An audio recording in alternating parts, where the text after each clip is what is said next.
Disney Plus and The Mandalorian. Hello everyone, Hernan Campos of Benetrage LLC, digital marketing agency, Pittsburgh. So, like probably millions of you this morning, you woke up anxious to see what Disney Plus is all about. Whether it was out of excitement or just or curiosity, I'm more towards the curiosity end, as Disney has been very disappointing to me lately, especially with Star Wars. But to be fair, I wanted to check it out. This video is going to be the first half talking about Disney Plus, and then the second half focusing on The Mandalorian itself and Star Wars in general. How I feel about The Mandalorian, and also what Disney has done with Star Wars. There will be spoilers. They'll be obviously in the second part, speaking about the Mandalorian. So if you don't want to know about what's going on with the Mandalorian, you may want to skip the second half here. Let me preface with a few things here. First of all, I'm a digital marketing agency. I don't do movie or streaming channel reviews or videos. However, I'm 45 years old. I was born in 1974. I grew up with Disney and Star Wars. I was a kid in the original films. Not like so many that their first experience is episodes 1 through 3, or maybe Clone Wars cartoons, or even these new films. I love all that stuff, but to me, you don't have a real perspective or opinion on Star Wars if you're probably less than 40 years old. You didn't live what it was to be a child,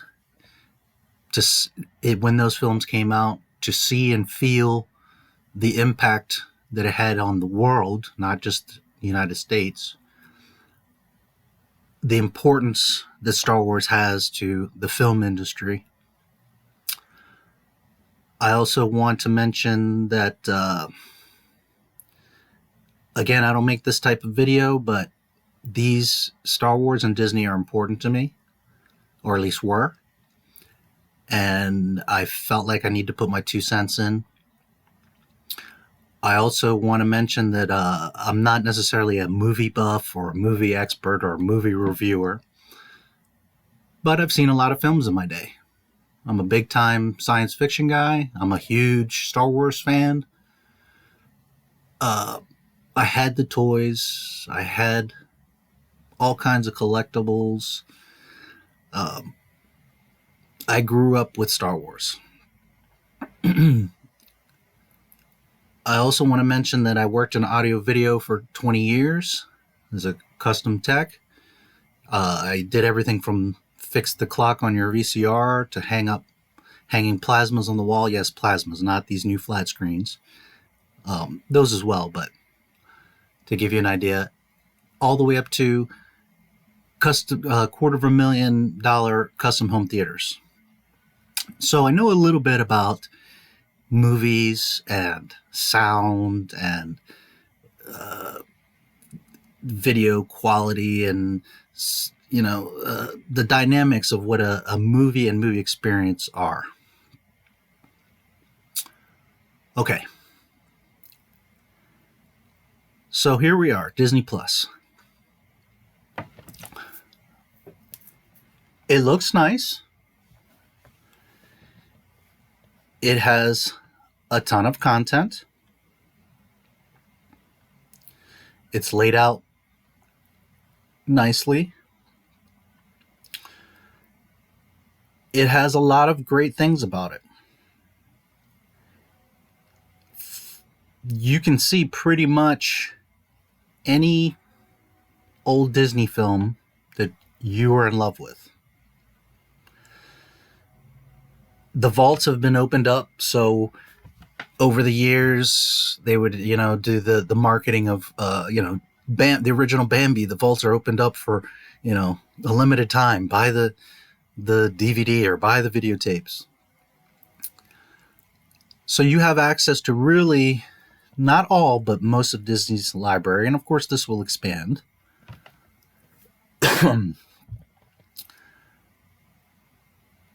They have things that I grew up loving. Tron is one of my absolute favorite films of all time. And that was a major technological advancement in film with Tron.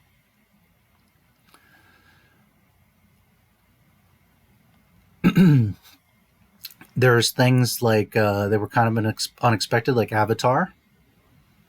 Although I feel Avatar was vastly overrated. Just on a side note, Cameron spent $1 billion to make this film. All the Star Wars films combined didn't even cost $1 billion, and they all blow away Avatar.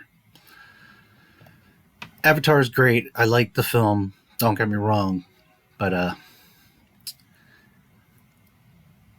the new Dumbo I haven't seen, but I've heard it's an absolute disaster.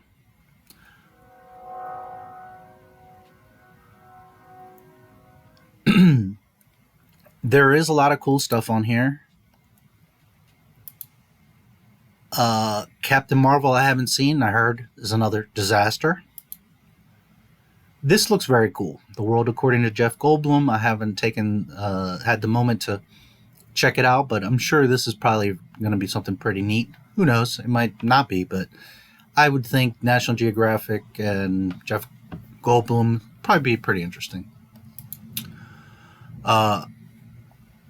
I'm mentioning these here because this is what they're opening with. This is what they're showing you first thing. So Dumbo, again, I have not seen. I've heard nothing but bad things. We'll get to him. Endgame. I know this movie did very well, sold ridiculous amounts of tickets and made crazy money. I'm someone that grew up with these comic books. Someone that grew up with these characters.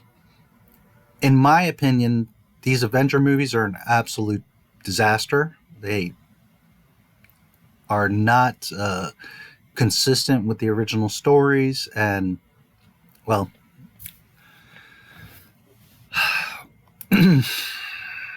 Lady and the Tramp. This is a classic. I have not seen this new live action one. But I'm pretty sure Disney destroyed this like they've been destroying all these old classic films.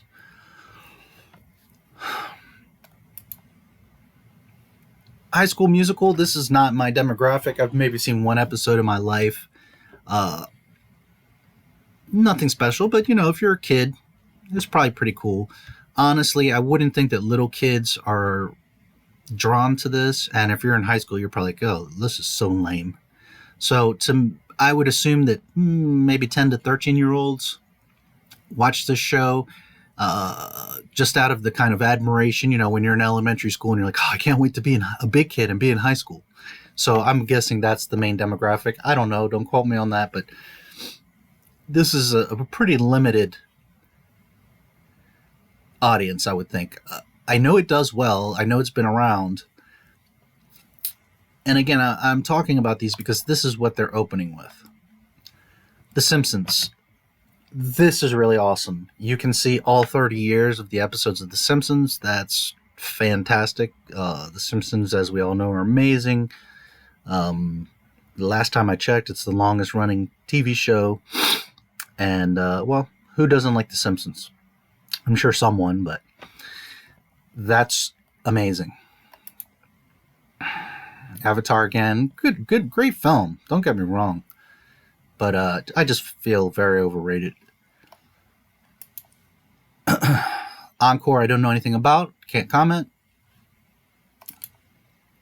and that is supposedly very terrible. Okay, so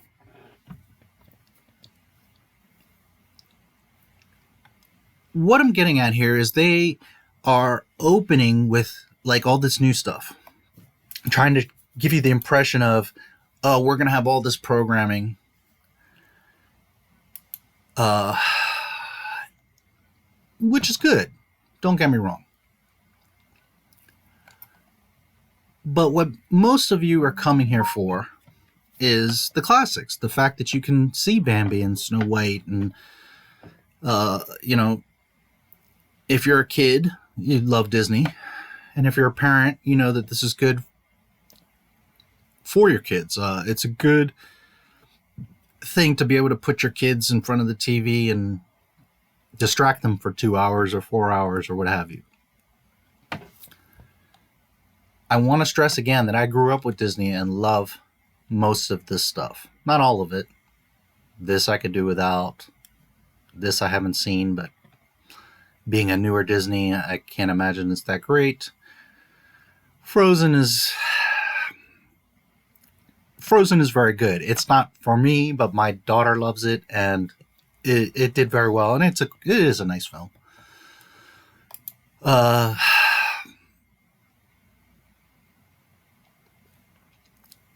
Lion King, Beauty and the Beast, all the classics are here, which is great. If you, again, grew up with this stuff, it's exciting to be able to, at your fingertips, Sleeping Beauty, The Parent Trap, and there's a lot of stuff that people have forgotten. Chitty Chitty Bang Bang, Parent Trap, Flubber. These are great films. So it's really nice to have Remember the Titans. It was a great movie. You can see all the Mickey cartoons. WALL-E is one of my favorite films. Love WALL-E. The monsters are cool. Roger Rabbit, of course, fantastic. So there's a lot here. I believe it's over 800 movies. So, and there's I forget how many thousand TV shows they mention it. So for the $7 a month or the $70 a year, it's a good buy. There's plenty to see here, and rather than having to go out and buy all these DVDs and all that, it's really nice. I do like the network. It's clean. It has a ton of content at launch, and there's classics here that so many of us are endeared to. Okay. Now, The Mandalorian, let's be honest. A lot of people are going to come on here because of the Disney classics, because of your memories of Disney. So it's not all hinging on The Mandalorian. But let's be honest. Why are the majority of people going to check out Disney Plus? What is the hype? What is the reasoning that so many people are going to look at this streaming service? It's The Mandalorian.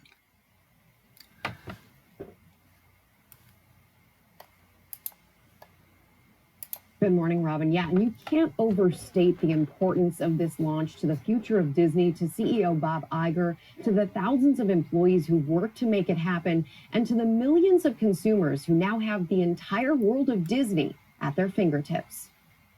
It's what... Okay, so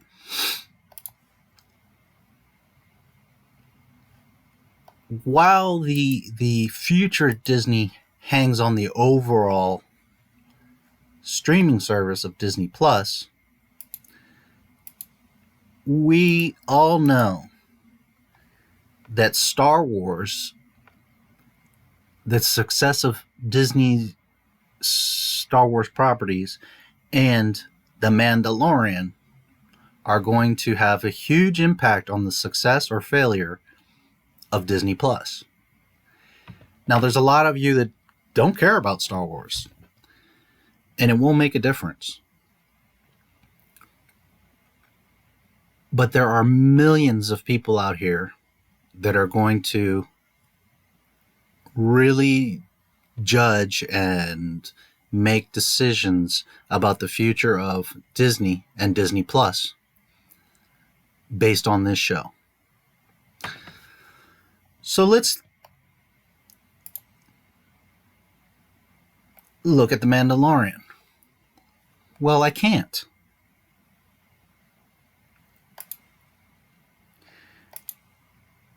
Now, pretty much everything loads.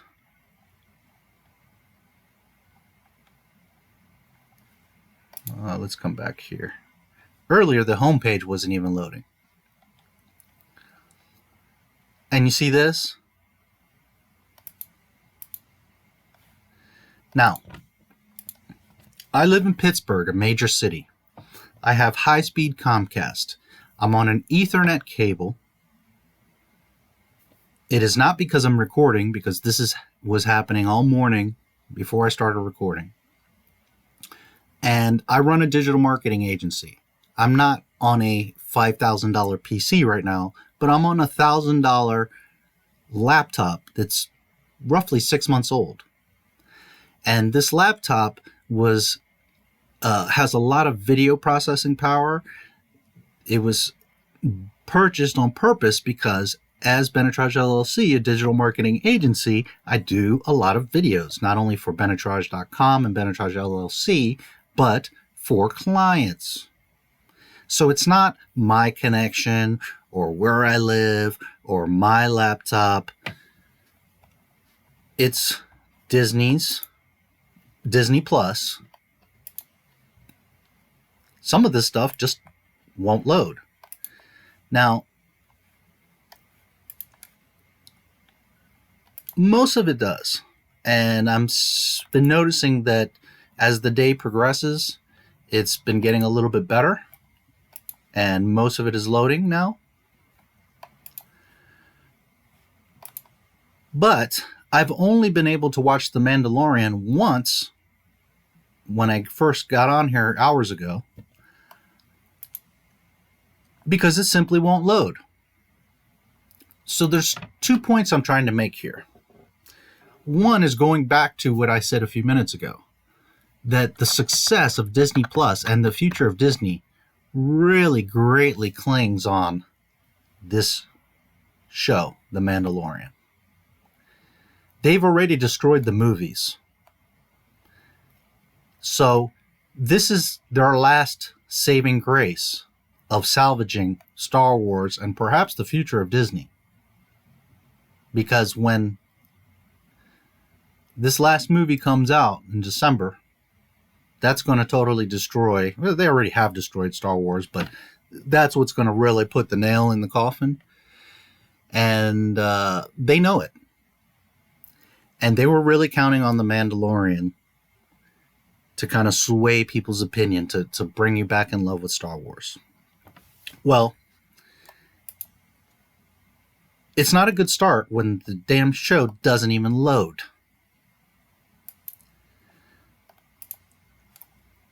I want to be totally fair. There's probably millions of people right now, which further drives my point, that want to see The Mandalorian more than any of this stuff. Why? Well, one, it's Star Wars. Two, there's so many people like myself that are just really disappointed with Disney, and we want to give it this last chance. We want to see if they're going to do Star Wars right, if they're going to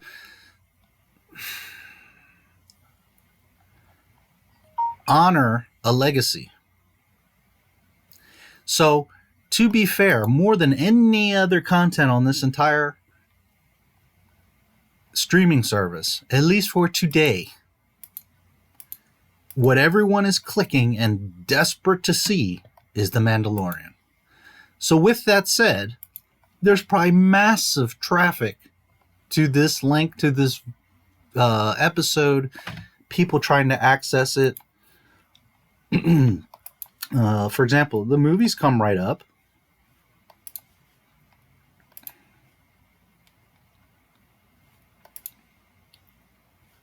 But The Mandalorian refuses to load.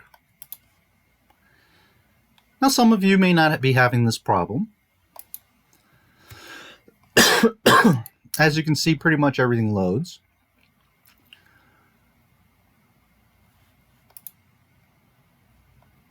But The Mandalorian will not load. I'm glad I watched it earlier, because right now I would really be pulling my hair out. What I'm getting at here, Disney, outside of ILM, is probably the most sophisticated studio, and I'll call it creation studio because they do cartoons and digital animation and live action and overall creative movie studio.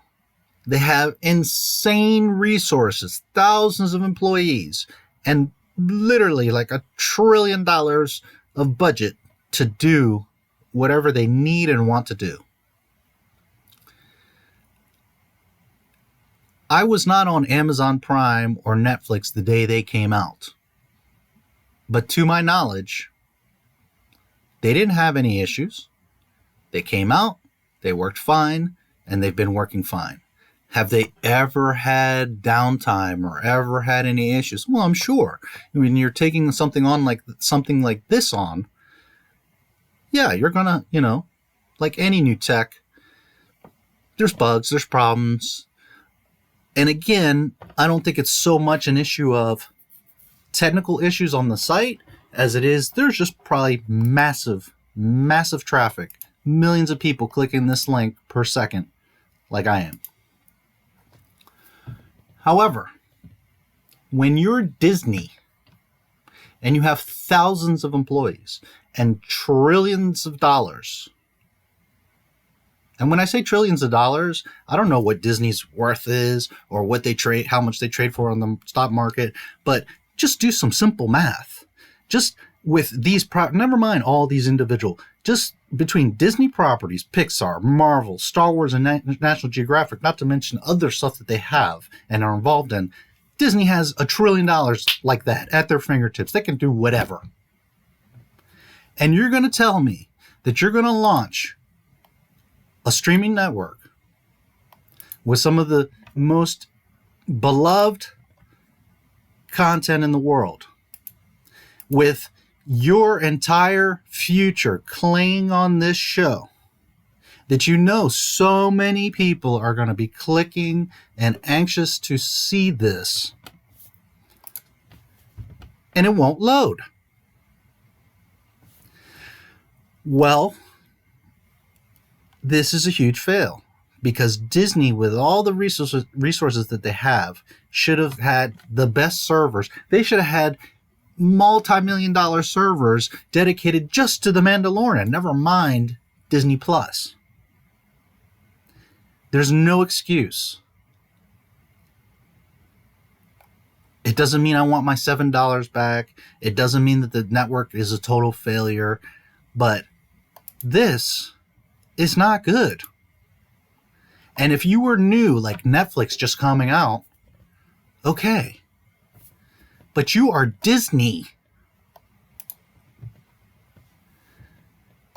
Founded in 1923. The amount of trillions of dollars that have passed through Disney since 1923. And again, I don't know exactly how much money they've seen, but anybody with half a brain knows since 1923, with all the properties that Disney has and the re-releases of movies and, the theatrical box office ticket sales, they've at least seen $1 trillion come through Disney Corp.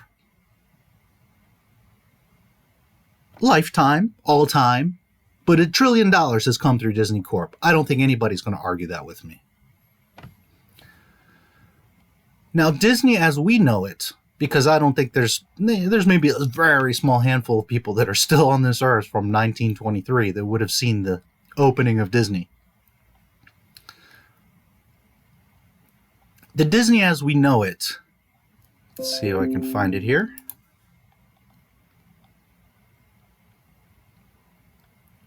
That ought to be interesting. Something from YouTube. They're killing everybody right now. Okay. The Disney as most people know it is from around 1984 or 85. Granted, a lot of the old cartoons, we knew growing up, but the modern Disney, the parks, the commercialism, the merchandise, the mass producing films, the big studio is from around 1980, 1984. One of the largest corporations in the world, billions of dollars, owns all kinds of properties. And in fact, I don't remember if it's here. Well, it's not here, but they've acquired so many things.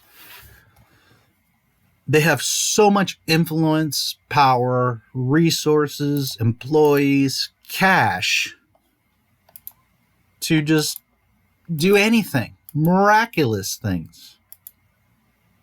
And the Mandalorian, which this entire channel is hinged upon, will not load. I don't know what's going on in Disneyland, but it seems they're very out of touch. Not only from what they did to the Star Wars movies, but when you're launching this network and the main title doesn't load. Okay, let's be positive. There's a lot of cool things here. Now, the Pixar library, awesome. Great stuff. A lot of great movies here. Although it seems a little bit limited. I don't recall all of their things. Bug's Life, another movie I love. I think there's stuff missing here. I'm pretty sure Pixar's got more projects, but in any event, it just came out. They'll expand.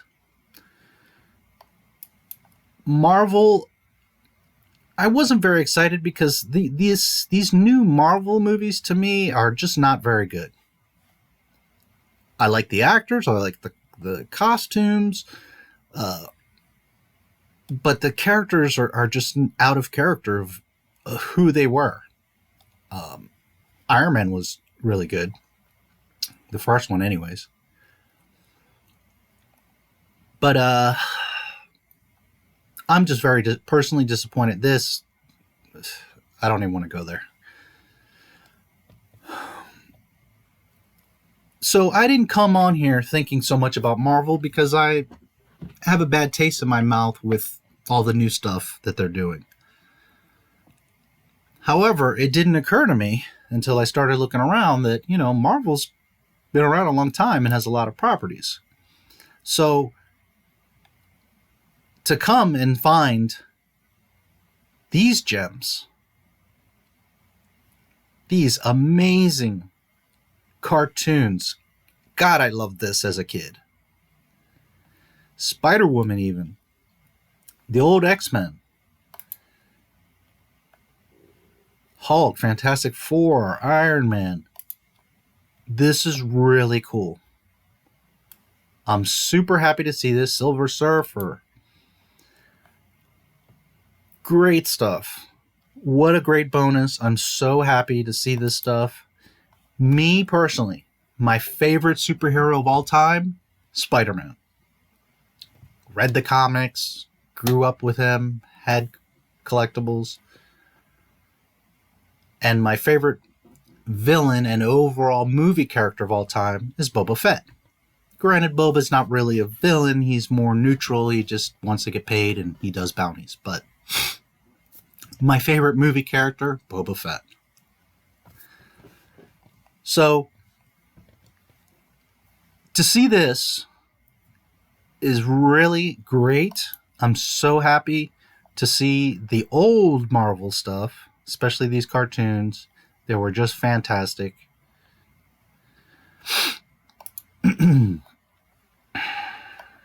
National Geographic. I don't watch a lot of National Geographic, but they've been around forever, and there's some good programs and a lot of stuff you can learn and see, and it's cool. Again, this I don't know anything about, but I suspect it's going to be pretty cool. And I really doubt that they have all of National Geographic's content, because that's just years and years, decades of stuff. Sharks, awesome. And the site is beautiful. It looks nice. It's fast. It's clean. I build websites, so it's nice. It could be a little bit nicer, sure, but it's to the point. It's simple. It's fast. Another great thing here is, of course, you've got most of the Star Wars movies, which is also interesting to me. Because if you notice, The Force Awakens is here, but The Last Jedi isn't. Now, either again, they're so out of touch that they forgot to put The Last Jedi on there, or they know as well as real Star Wars fans know it's an absolute train wreck, and they didn't even want to put it on here. Now, don't get me wrong. Obviously, The Last Jedi is going to show up on here, as will the new film. And while I will go see the last film, and I know it's going to be a mess, and I know I'm going to be even more heartbroken than I already am, it's kind of cool the thought of, well, potentially on Disney Plus, that movie is going to come out early access on this network, well before it gets on Blu-ray or Amazon or anywhere else, network television. One would think that Disney's going to take advantage to draw you in and have the last installment of Star Wars, and when I say last, it's really going to be the last, rather quickly. I doubt in the first month, because they're going to try to milk as many movie sales as they can, but that's something neat about this network is, and I'm again presuming that their new movies will come on here faster than they will anywhere else. So that'll be a bonus. They do have a lot of Star Wars stuff. Really, the Clone Wars is fantastic. Love it. Rebels is very cool. Some of the stuff I haven't even seen. Again, things not loading. There's a massive amount of Legos. And, I like Legos as much as the next guy, and Lego Star Wars, and again, things not loading. But the most of what you see here is Legos. It's not loading, but trust me when I tell you, most of the Star Wars content is Legos. And, I guess there's just more Lego Star Wars content than there is overall Star Wars, but it's like a Lego fest. Again, Clone Wars, excellent. And I'm happy to see all this stuff. I love Star Wars, and I like the Legos, and it's all cute and dandy. And I do actually like Rogue One. It's the one movie that they actually respected canon and fits. Makes sense. Although I know a lot of people dislike this movie, I thought it was really good. No loading. Another thing I want to touch on is, for example, okay, all the movies are here. And this isn't just Star Wars. I'll show you other examples. But Disney owns this stuff. They have... Well, I'm surprised. This one actually has it. Let me show you a different example.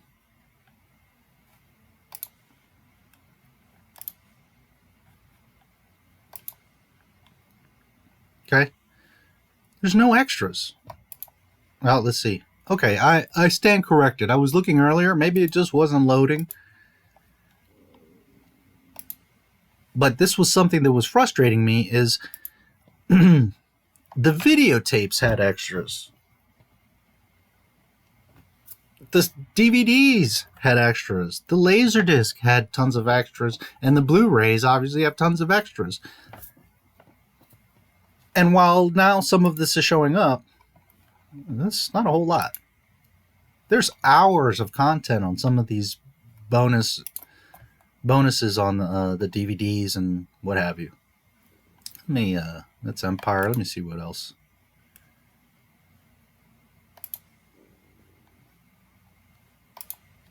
Okay, well, I stand corrected. There are at least some deleted scenes, although this isn't even all the stuff.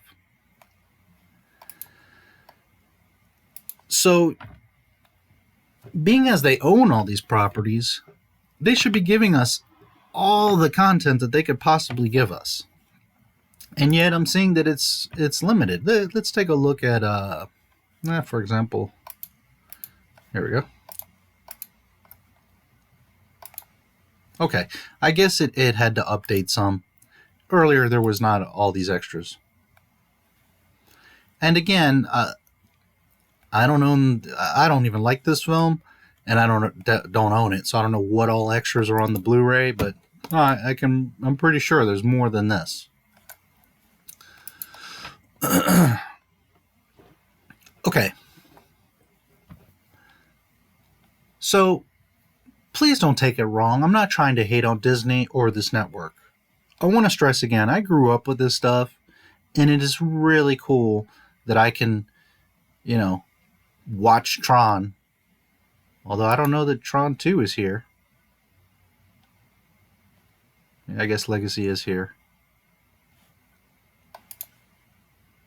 Okay.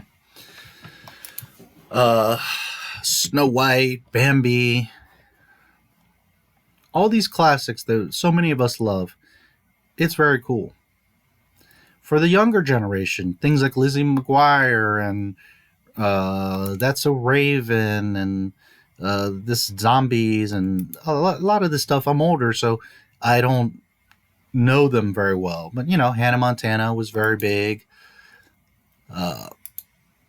So it's great. Speaking of Fantasia, one of my favorite. Okay, of course. So, it's amazing for me to be able to come on here and watch Fantasia. Fantasia is what it really is. Fantasy. And furthermore, you can watch 4 different programs on 4 different devices through one account at the same time. So that's very cool. And by the way, when you come on here, your profile is Mickey, but you can make your own little custom profile. And there's, let's see if it'll show you guys.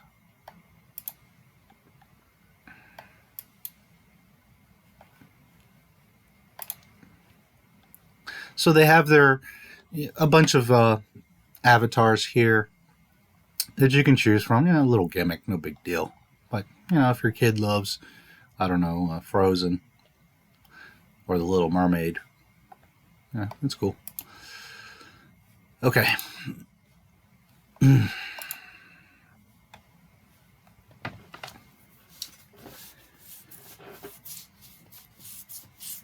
I like the service.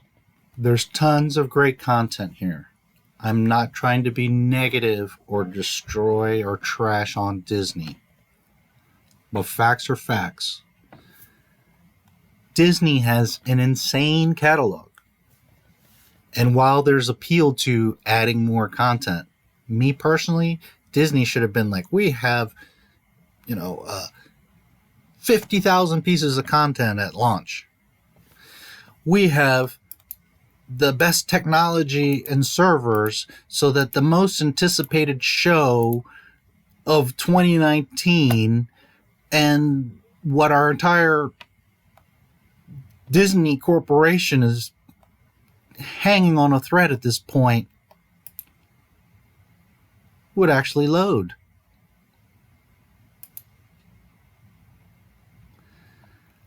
I know there's millions of people trying to watch this show,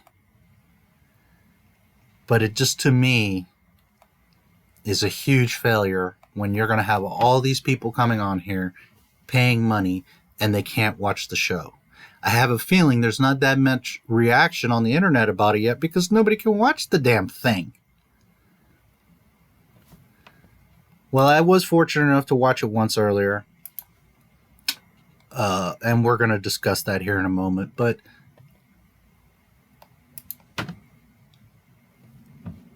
it would have behooved Disney to partner with someone like Comcast, who is the largest U.S. cable provider since 2001, almost 19 years now. They have the largest audience, the fastest internet. They own all kinds of properties. They even tried to buy out Disney and 20th Century Fox. I mean, they are in bed with insane corporations.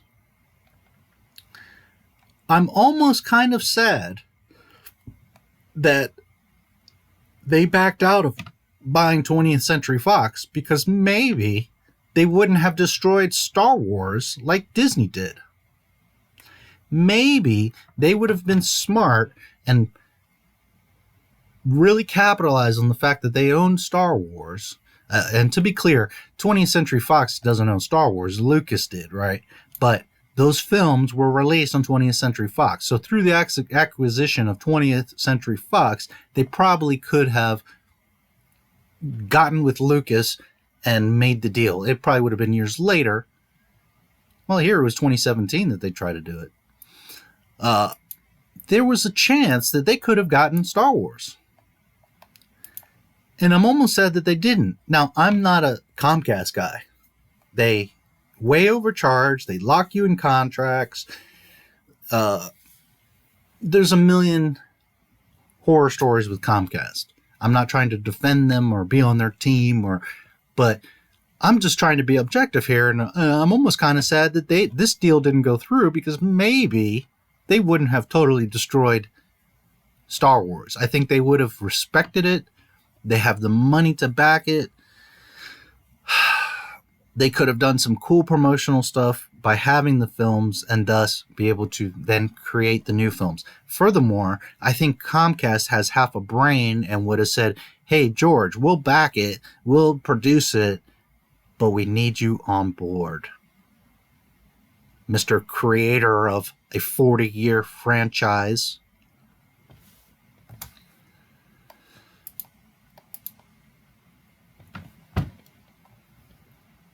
So, again, trying to be objective and fair and kind. This is cool. It's fast. It works. There's tons of content. I'm not a fan of a lot of this stuff, but a lot of it I am. It is great for $7 to have all this access. And while there are some things like, I mean, I don't know. I guess a kid could watch Remember the Titans. I don't know how many kids are going to be too interested in that. And Tron, kids like this stuff. It's little boys especially. But I feel like unless you're like 10 or older, you're probably not going to pay much attention to Tron. So what I'm getting at is, and it's not that it's a big surprise that Disney's for kids, but this is very much a kids' network. Now, with that said, doesn't Disney already have tons of programming, Disney TV and other things, and there's media is all over the place?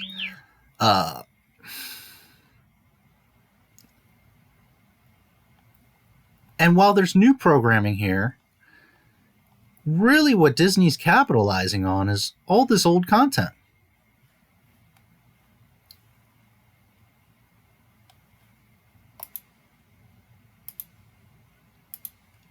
If you are, I'm trying to find you a good example here. Okay, Snow White. I'm sure there's someone, even a group of people, that love Snow White, that have a whole bedroom like Snow White, that have all kinds of collectibles from the past 50 or whatever years that Snow White has been out. I'm sure there's Snow White fans, hardcore. Sleeping Beauty, Cinderella, buy the little dresses and dress up like her and have all the wand and the glass slipper and all that good stuff. Great, no problem. But what are we talking about? 1,000 people? A few thousand people in the world? And as much as I appreciate and love these classics, absolute classics, no denial from me, fantastic cartoons that I grew up with and love. Bambi, I love. A little side story for you. The forests in Bambi, my family's from Argentina. The forests in Bambi are based on Bariloche, Argentina. Disney went there and fell absolutely in love with what he saw. So the forests are based on Bariloche. I have been there, and it's the most beautiful place I've seen in my life.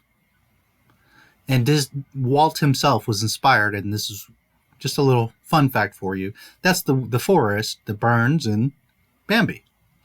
So I have personal, deep connections with these films. I'm thrilled that at 45, I can come back and from 1942, I can see a clean, beautiful copy of Bambi. I haven't watched it in years. I'm looking forward to watching Bambi. I'm probably going to cry my eyes out. Like I did when I was a kid. A beautiful story, gorgeous artwork, and I even have personal connections to it. But let's be real. How many times are you going to watch Bambi?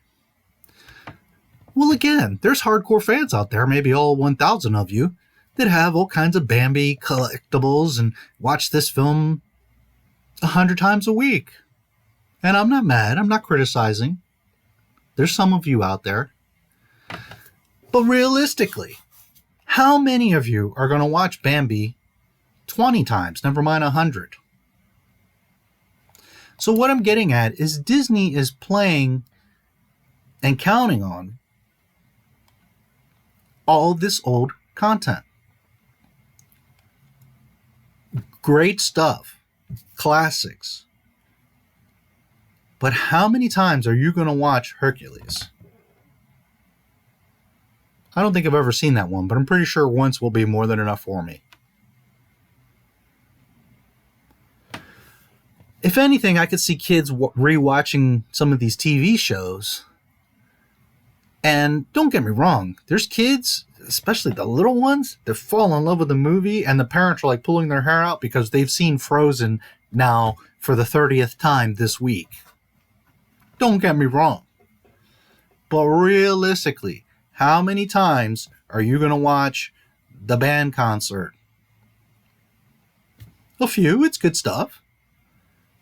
I remember this stuff. This is if I'm not mistaken, that might be the first Mickey Mouse cartoon. I think it is, the Steamboat Willie. So while this stuff is awesome, and Wally I'll watch a few times, they're really counting on this old catalog.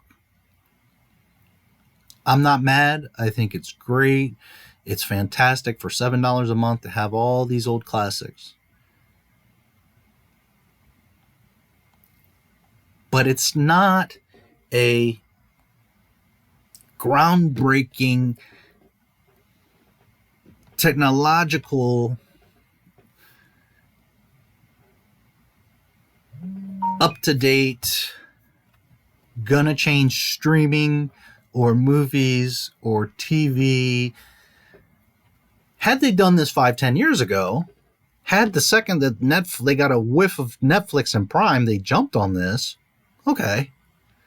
But at this point, when you've got YouTube TV, Facebook TV, Netflix, cable, HBO, Prime, Hulu. I mean, I could go on and on. This isn't anything special. What's special about it is, of course, the properties that they have. And that's what they're banking on. And again, I'm not saying they shouldn't do that it's not great. But this isn't going to be a network that's going to have a huge impact because of the network itself. It's going to draw in people for the classics. It's okay. It's a good thing. But I don't see this becoming that strong because I just don't see that they're going to be not only pushing, but able to even support new content.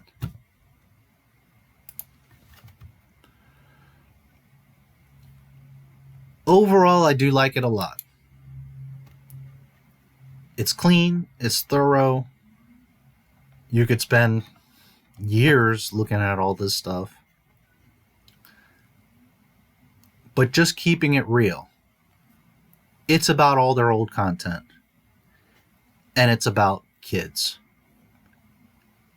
And Disney and Star Wars is technically for kids. I'm not arguing that. I'm not saying that's a bad thing. If you're a kid, this is like a candy shop. Oh my God. And if you're a parent, well, great. I can give my child pretty healthy content and a mass amount of it, and I can keep them busy. Now notice I said pretty healthy content. Well, if you know the history of Disney, and I don't know how much of those old cartoons are on here, but for example, the original Dumbo was a very racist movie. There's all kinds of nuances of child exploitation. The famous smoke in the Lion King that spells out sex. Disney's not so wholesome and innocent. So while, yeah, my daughter loves Frozen and it's a great film and it's very wholesome and she can watch it as much as she likes. I have no problem with that. Sleeping Beauty, a lot of these old things are great. There's also a lot of questionable content from Disney.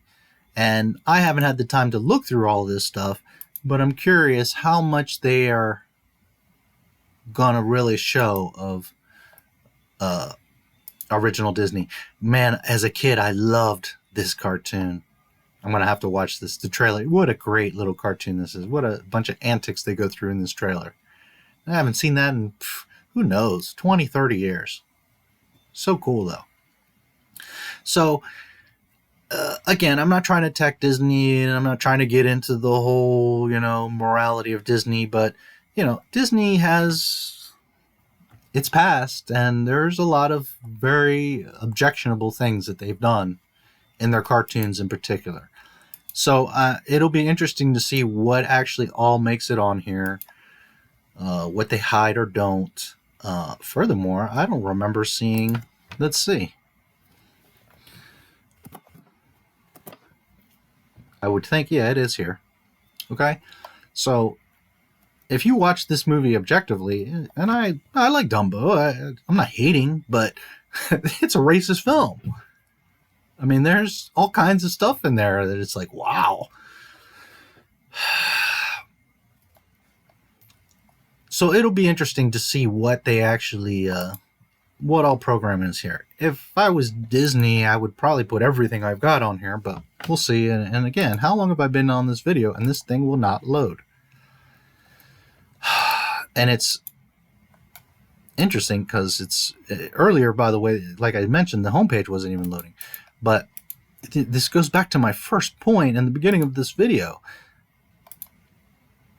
It's not me being a Star Wars, a Boba Fett fan, thinking, well, Star Wars is the most important thing, so it has to work. It has to. No, it's The proof is in the pudding. Everyone is trying to watch this show, and that's why it won't load. It's not me speculating or hoping or wishing. It is a fact that this show is going to make or break Disney Plus.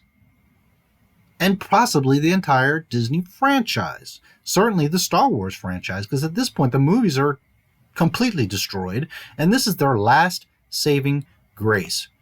They're just starting to film Obi-Wan. It's unclear if it's a movie or a TV show. At first it was a movie, now I'm hearing it's a TV show. But that might not even get filmed if this doesn't go off. And we're going to get to him soon. So, let me wrap up the first part of this video. I think it's great. It is worth the $7 a month.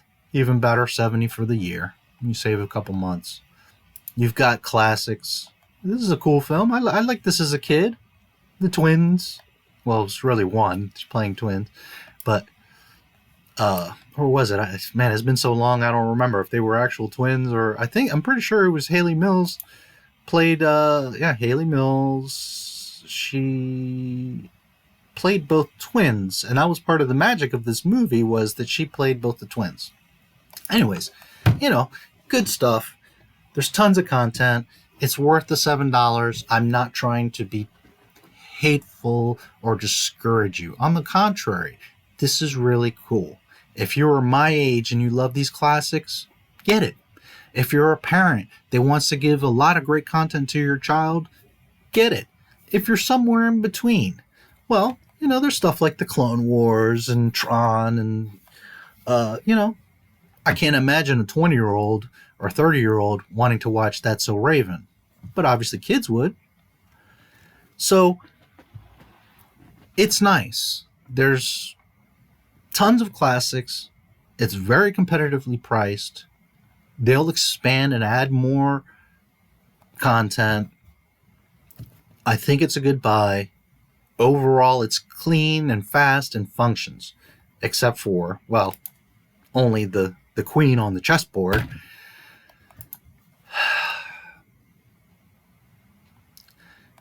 So, as critical as I am, yeah, get it. Check it out. If you like cartoons, if you like these classic movies, if you're a kid, a parent, by all means, Disney Plus is good stuff.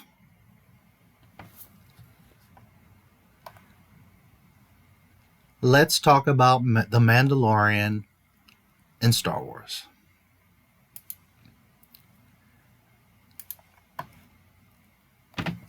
So let's go through a little bit of a timeline here. Right around Halloween of 2012, it's announced, and this is USA Today, that Disney buys Lucasfilm for $4 billion. Okay. To most of us mere mortal humans, $4 billion seems like a lot of money. For anyone that knows Star Wars, that loves Star Wars, that pays any kind of attention to the world, knows that Lucas sold it for like $4. What were you thinking? Just the toys bring in more than $4 billion. The movies, the DVDs. Do you understand how many copies of Star Wars I have? The original videotapes, the special edition videotapes, the Laserdisc, the DVD, the Blu-ray collection. Not to mention subscriptions to like Prime and Netflix and now this, Disney. The amount of money that Star Wars is worth, I wouldn't have sold it for $1 less than $1 trillion. Personally, I would say, Disney, you want this? $1 trillion.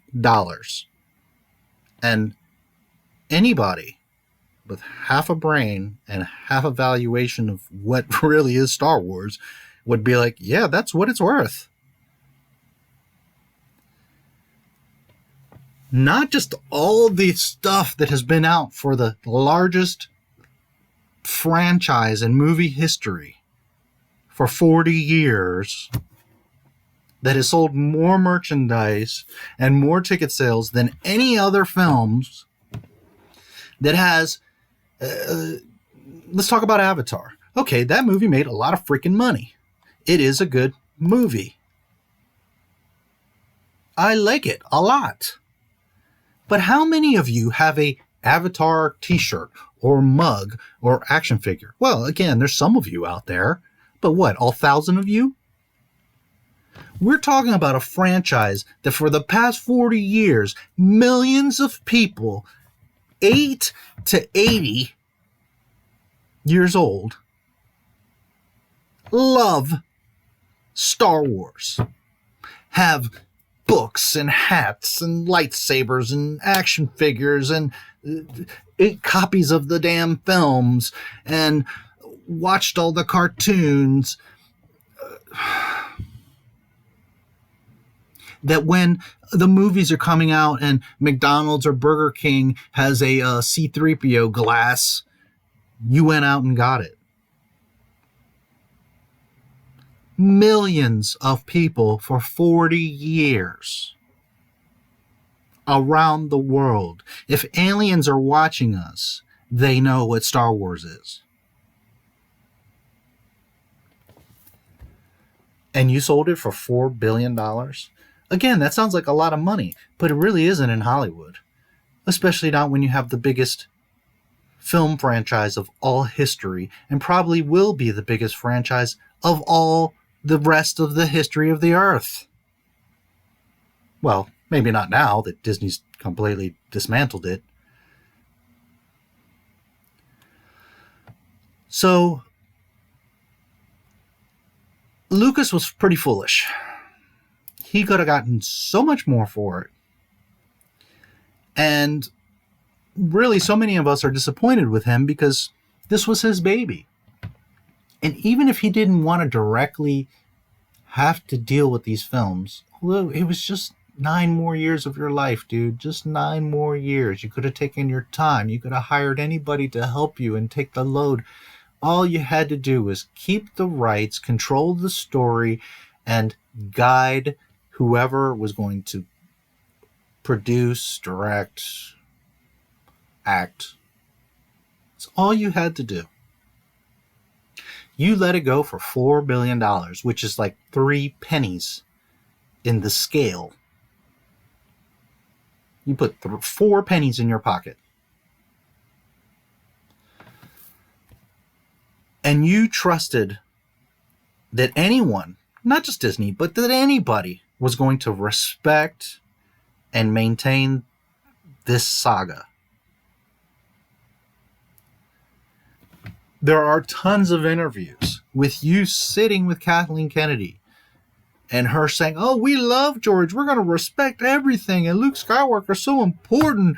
And I'm a Star Wars. Look, I got my Star Wars Femme Girl shirt on. The Empire, the Force is female. No, it's not.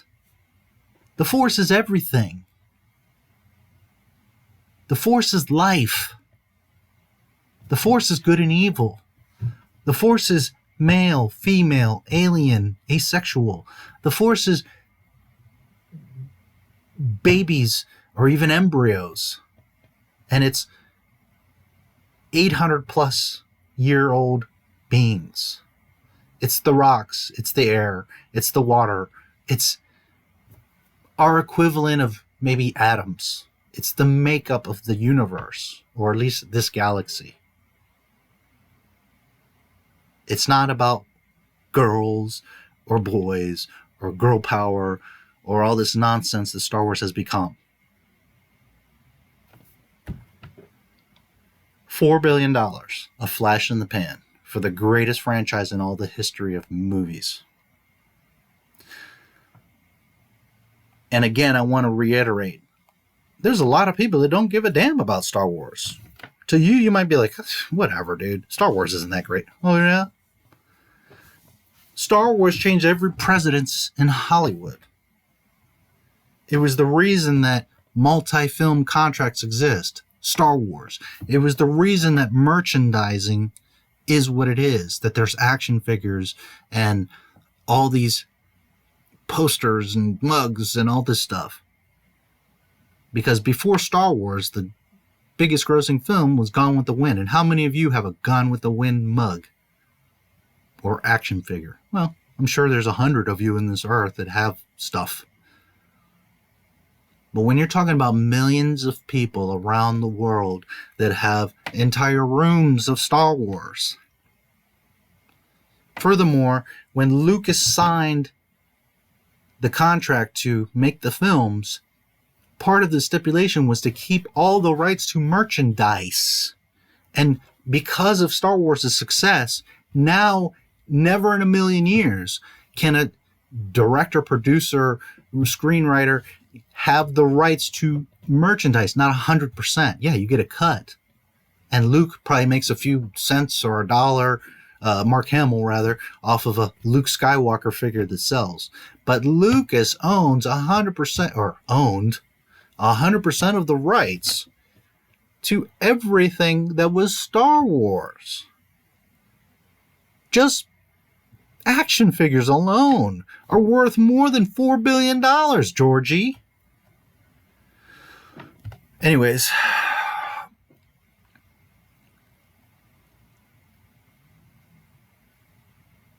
this famous picture is when he signed over the film to Iger and Disney. And at the time when this came out, you probably saw this photo and you're like, oh, okay, cool, he's selling it over. But now in hindsight, when you look at this image, look at their faces. You got George, who looks a little bit relieved, but you can just see it in his face. Like, am I doing the right thing here? Am I really signing this piece of paper? And then look at him. Look at that smile. He just knows, I just got Lucas to hand over for $4 cents, Star Wars. And we're just going to fly off the handle and make it a whole Mickey Mouse operation. We suckered George Lucas, the greatest filmmaker of all freaking time. And boy, are we going to have fun with Star Wars. It's up to interpretation. I know a lot of you are going to say, oh, you're crazy. But boy, do the eyes and their faces really show. Someone who said, we're going to use your stories. We're going to maintain the canon. We're going to respect this beautiful thing called Star Wars. Who then flip-flopped and just, screw George Lucas. We're Disney. We're better. We know better. We're going to do what we want. Okay, so 2012, around Halloween, he sells for $4 billion.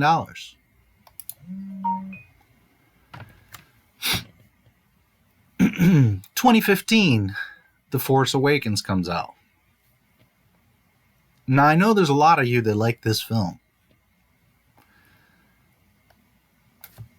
I grew up as a child watching the original Star Wars films. This is an absolute disgrace. This has nothing to do with Star Wars. This is Disney doing what they want to do. Now, I'm going to be fair.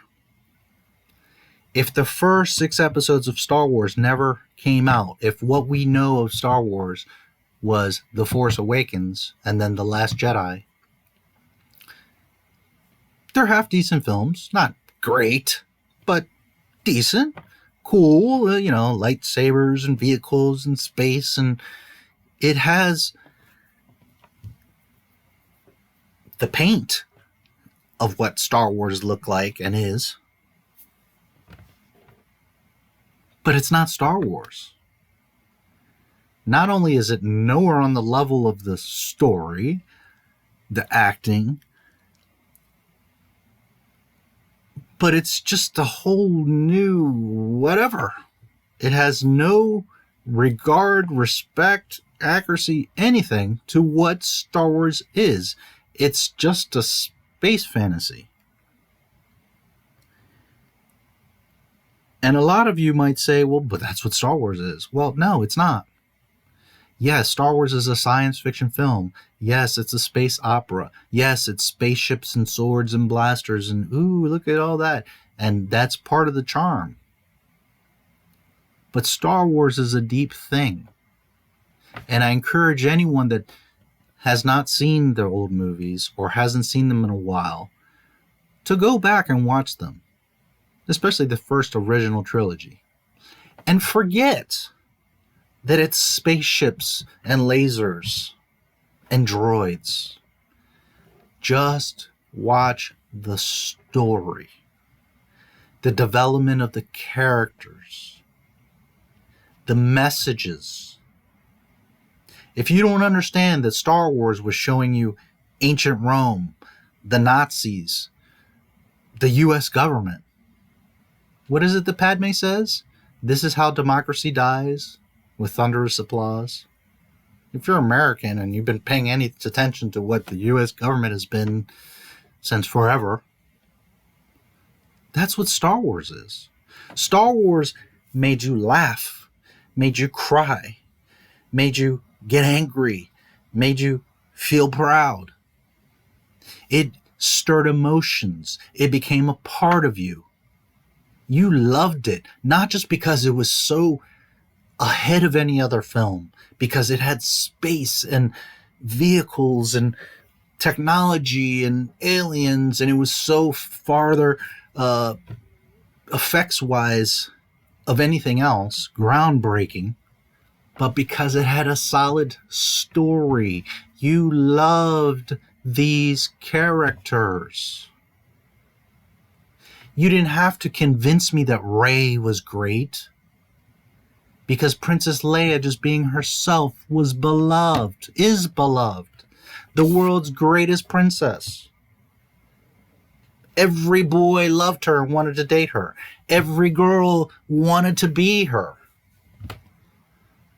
There was no thought or conversation about, well, but is there a girl leading character?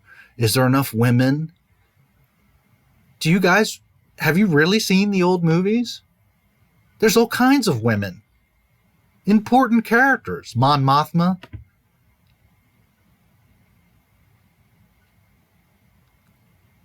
You didn't have to convince us that Leia was great, because she just was. She didn't have to be the most powerful or special or just naturally be better than everyone else, like what they're trying to shove down your throat with Rey.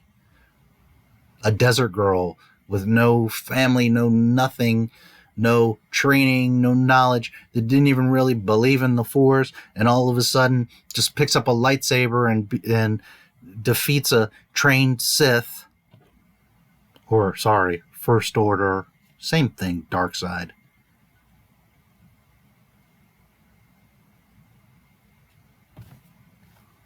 Let's see if we can, let me show you guys something. Since people seem to forget what Star Wars is, or at least was,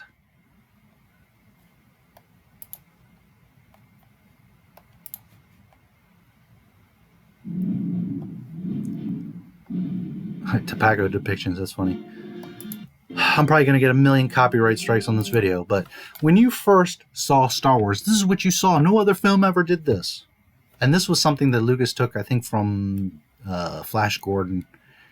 But no other film did this. The vastness of space and these huge letters. You knew as a kid, the second you saw this, you're like, oh my God. It's like when you got, when you are on a roller coaster and you're going up the first hill and it's like click, click, click, click, click, click. And every click that happens, you're getting antsy and all hyped up. And then you just know that you reach the top and it's like, wow, we're about to go on a wild ride. You look down and you know, and it's the same exact thing that this instilled in you. You would see this and it's just letters on a wall. But the music, the letters, this inspired you, this grabbed you from the beginning, the first seconds you were immersed.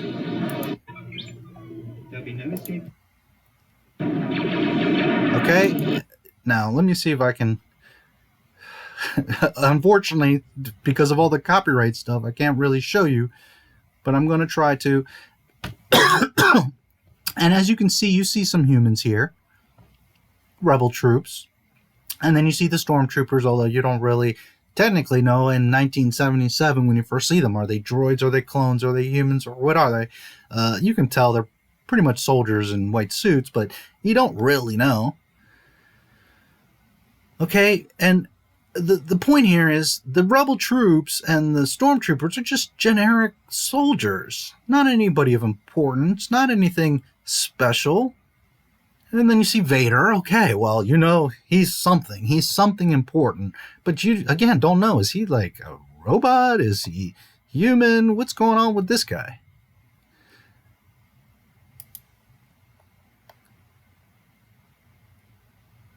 So, within the first 5 minutes, the first human character that you see, that you connect with, that you are intrigued. Well, you're intrigued by Vader, of course, but that a human, that you see the flesh, doesn't matter, boy, girl, alien, that you see in flesh, that you connect with, that you hear, well, maybe not speak, but that really has an impact.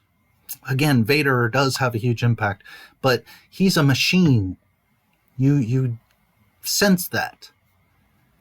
The first person that you can immediately connect with, the first character in the entire 40-year franchise that you fall in love with, love at first sight. Not just because you're a boy, a young boy looking at a beautiful Carrie Fisher, but even a little girl was in love with. The first main character is Princess Leia.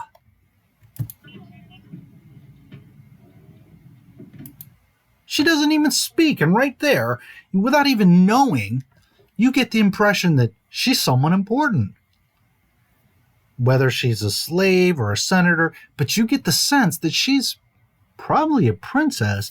And furthermore, all this debacle that's happening on the ship, you immediately get the sense of it's because of Leia.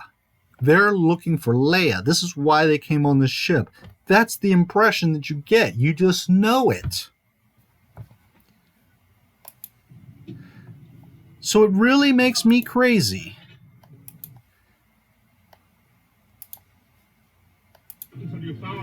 Well, again, because of copyright, I can't show you most of this stuff, but watch the movies.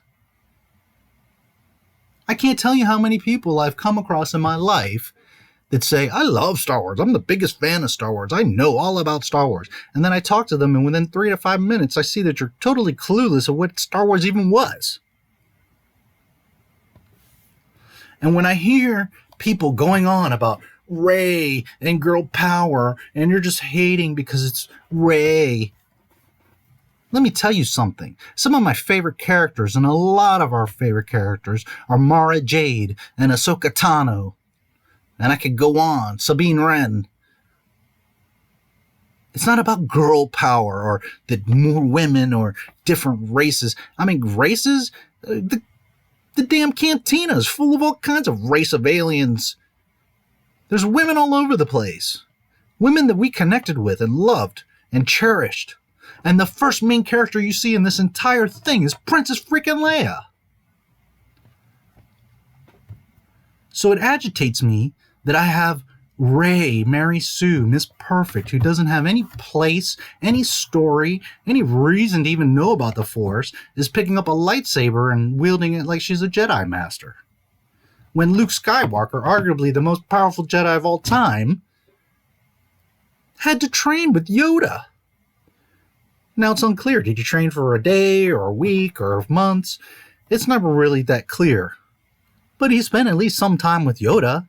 He had some guidance. He had arguably the most greatest Jedi also of all time, Yoda. He was definitely known as the wisest. And speaking of diversity and all this, Yoda, a little peewee, he's like a foot tall.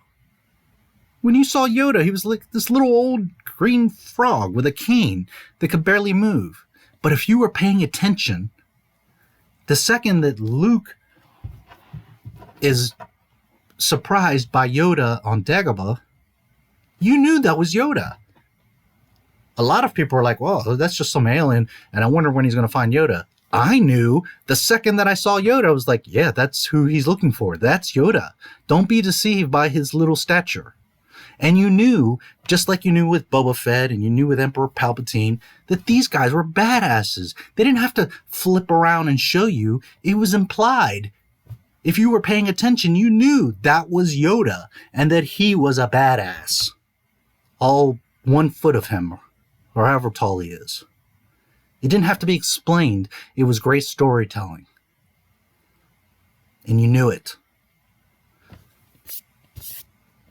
Just like Palpatine. In the movies, he's referred to as the Emperor. But if you were a true Star Wars fan, you had the toys. And you knew his name was Emperor Palpatine. So therefore, when the prequel trilogy came out and they showed Senator Palpatine, I didn't have to figure it out. The second I saw him, I could recognize his face and I knew the name. I said, that's the Emperor. Oh, we're going to see the story of the Emperor and how he comes into power. Great. I didn't need it explained. I didn't need to see the film all the way through to get it. The second I saw Senator Palpatine, I knew it was the Emperor. Why? Because great storytelling. Because I actually pay attention. Because I'm actually a real Star Wars fan. And I didn't have to be sold that this person was that or that this person was this. It was clearly spelled out for you. Vader, you see him here.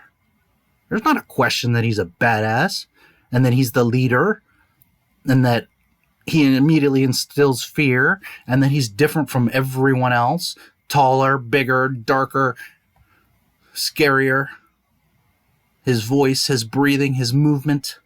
You knew, before you knew anything about Anakin or Skywalkers or the Force, you didn't understand a damn thing at this point in the film, 5 minutes, 6 minutes in, and you already knew, uh-oh, this is the bad guy. This is the big protagonist. And you knew that Leia was someone special. You didn't have to sell it.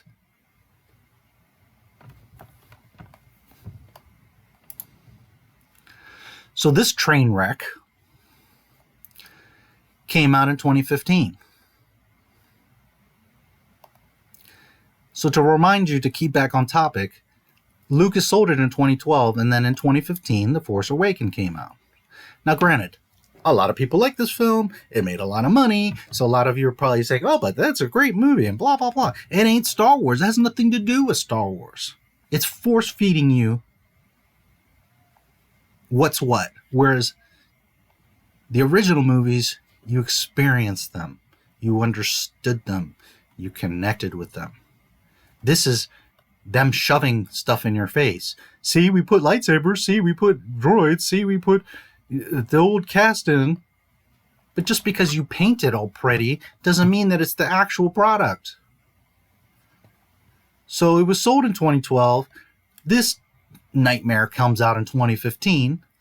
And again, I'm going to be fair. If the original movies, the first 6 episodes didn't exist, this as itself, okay, it's a space fantasy. Cool. It's neat. Swords and ships and... But there's a little problem. There's 40 years of history. Millions of fans. And not just like, oh, I liked this. Star Wars is like sports, like people fighting, and it's like part of their lives. Like family decisions are made on Star Wars. There's people who have Star Wars weddings and baby showers and birthdays. I, as a child, had Star Wars birthdays. Cake with all my action figures on top of it. Because that's all I could care about was Star Wars.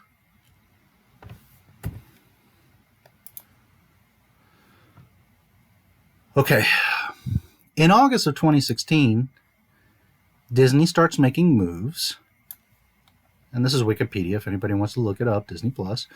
starts making moves towards creating a network. I'm not going to read all this and get into it, but you can see that they explored things with different companies and exploratory over-the-top project based on its technology, blah, blah, blah, blah, blah. Okay, and they mentioned Netflix. And the gist of the story is here is that in 2016, they started looking at and hatching a plan of creating a network, a live streaming network. Now, the reason I'm showing you this is because in 2012, Lucas sold it. They then come out with the movie, which I don't care how much it sold. I don't care how many of you 20-year-old new, I think I'm a Star Wars fans like this movie. It's not Star Wars. And although they made money, and although they brought on these new fans, they know that us real fans, yes, real fans, that grew up with this, that understand the story, are completely disappointed and let down, and calling them out on the fact that this has nothing to do with Star Wars. It's some whole other thing. That Luke, the story that this is all based on, the Skywalkers, is like just some old bum hermit that doesn't even care about, oh, look, it's the most important lightsaber ever. I'll just throw it off a cliff. Even if Luke didn't want to get involved, even if he was old and ailing, he's not going to throw Anakin's lightsaber over a cliff. Come on. But that was Disney showing you, we don't care, we're done, we're killing the past. All that didn't matter. Luke, Anakin, Qui-Gon, Yoda, all of it, Darth Maul, it doesn't matter. That was all junk. We're Disney, we're going to do it what we want. We know better than George Lucas and his 40-year brand franchise. So although they had their ego and although they made a bunch of money, they knew that it wasn't well received.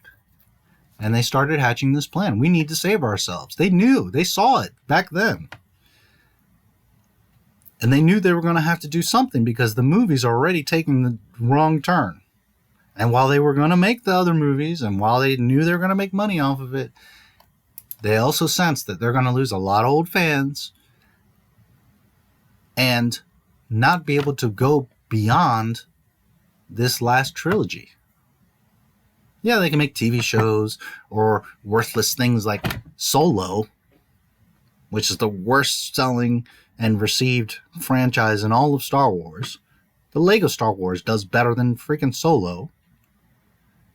And I love Han Solo. Again, someone that grew up with these movies loves Han Solo. He was smooth, he was cool, he was strong, but yet a little bit boneheaded, very human. Really deep down, he was humble, a good guy. We loved Han. We all loved Han, boys and girls. Either wanted to be him or wanted to be with him. But was that movie necessary? No. Did they do it right? No. What was the point of showing Darth Maul with Kira and implicating that whole she's training with him and or the Emperor? What was the point of that? They're not going anywhere with it. Why even throw it in? Why? Because Disney knows they're lost. They're just throwing stuff up in the air, but they feel like if they show you, well, but look, we showed you an old character. Look, we threw in lightsabers. You'll gobble it up because it looks like meat and potatoes. But really, it's the Impossible Burger.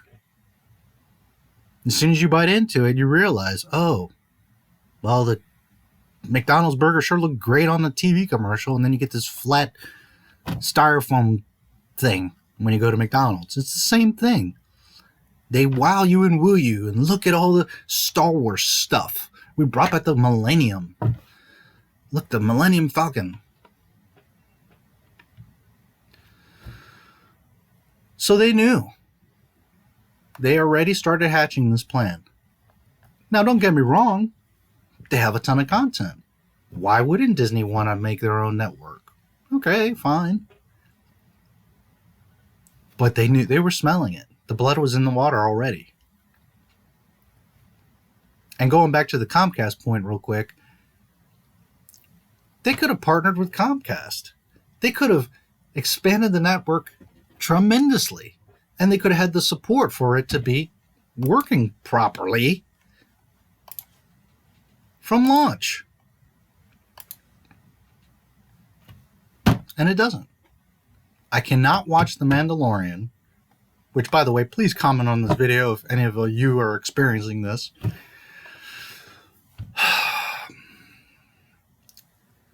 But Disney's ego, again, they wanted to do their own thing. Well, let me tell you something.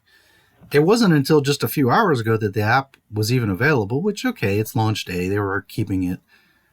But they've cut themselves some tons of sales and viewership because you can't access this like you can Netflix or Prime on most TVs. If you have the newest smart TV, yeah, but this isn't part of Comcast and probably every cable company's package. So they've cheated themselves of exposure, money, and all that. Why? Because of ego. Because they want all the money for themselves and they want to do this their way. I'm not mad. I mean, it's your property, and I think it's great that you have your own channel, but business-wise, you maybe should have thought about it and made it a little more accessible, because there's tons of people that aren't going to be able to access this because they don't have a smartphone or they don't have all these extra devices to watch apps on. And, you know, I watch a lot of YouTube on my laptop, but if I want to watch Star Wars, I don't want to watch it on my laptop. I want to watch it on my flat screen. Anyways, they were smelling the blood in the water, and they started making this move. And I'm not just saying this hypothetically. I'm showing you the timeline that within a year of The Force Awakens, they were like, ugh, this isn't going quite as we thought. We're going to have to do another step here. We're going to have to do something else to try to compete and save this. Okay. So let's get to The Mandalore, now that I've touched on this mess of Star Wars.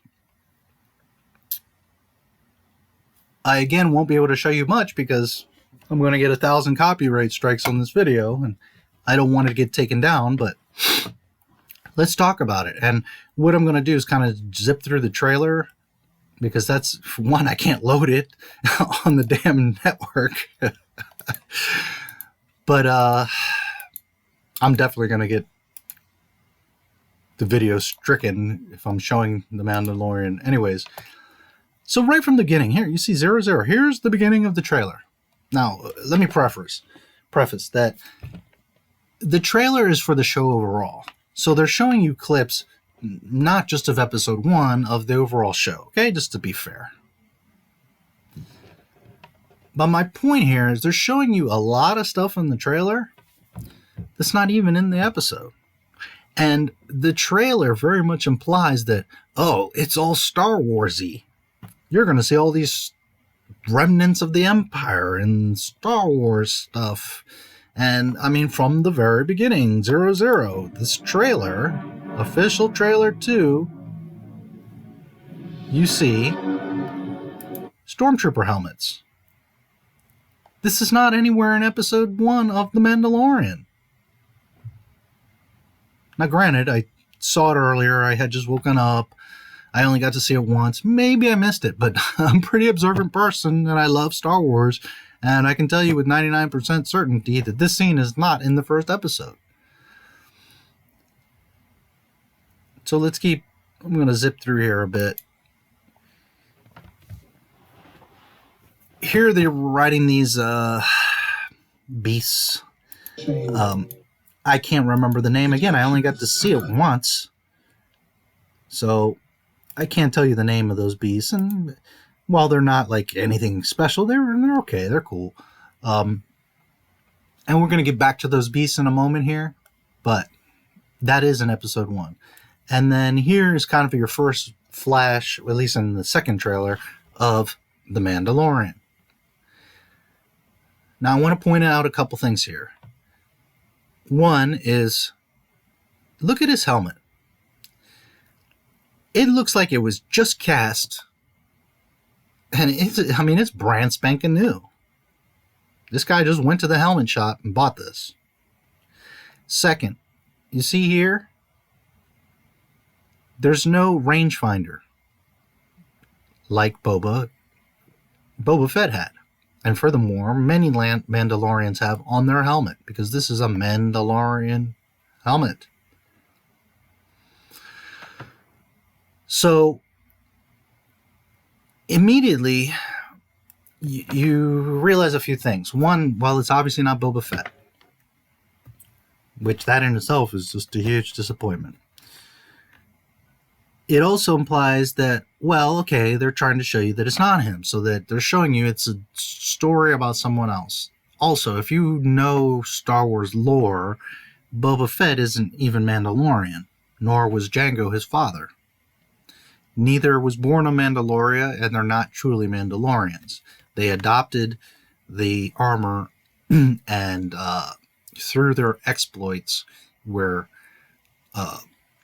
let's say, someone adopted into Mandalore. They're beloved and respected by the Mandalorians because Jango and Boba in particular, were badasses. And they respected the culture and history of Mandalore, unlike Disney respecting the culture and history of Star Wars.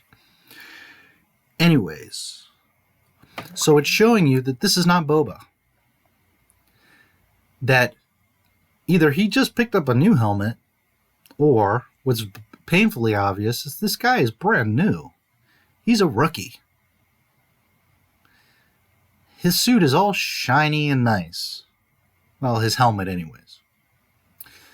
And another thing I want you to notice is the stock of this rifle, which immediately to me, a true Star Wars fan, recognized this. Now they're playing on that. They're hoping that a guy like me, like millions of us that are totally disappointed with what Disney has done with Star Wars, is going to get all giddy like, oh, they're bringing back the old stuff. Oh, it's a Mandalore. It's a bounty hunter. And look, I know what that is. And I do know what that is. And I have a feeling that as I'm mentioning this, some of you are going to know what that is. But these are the cheap tricks that Disney's doing, is just throwing in props, hoping that you're going to cling to it and be like, well, see, but we put in this character, we put in this weapon, so it's Star Wars. But Star Wars has much more depth than you just showing me an old stock of a rifle.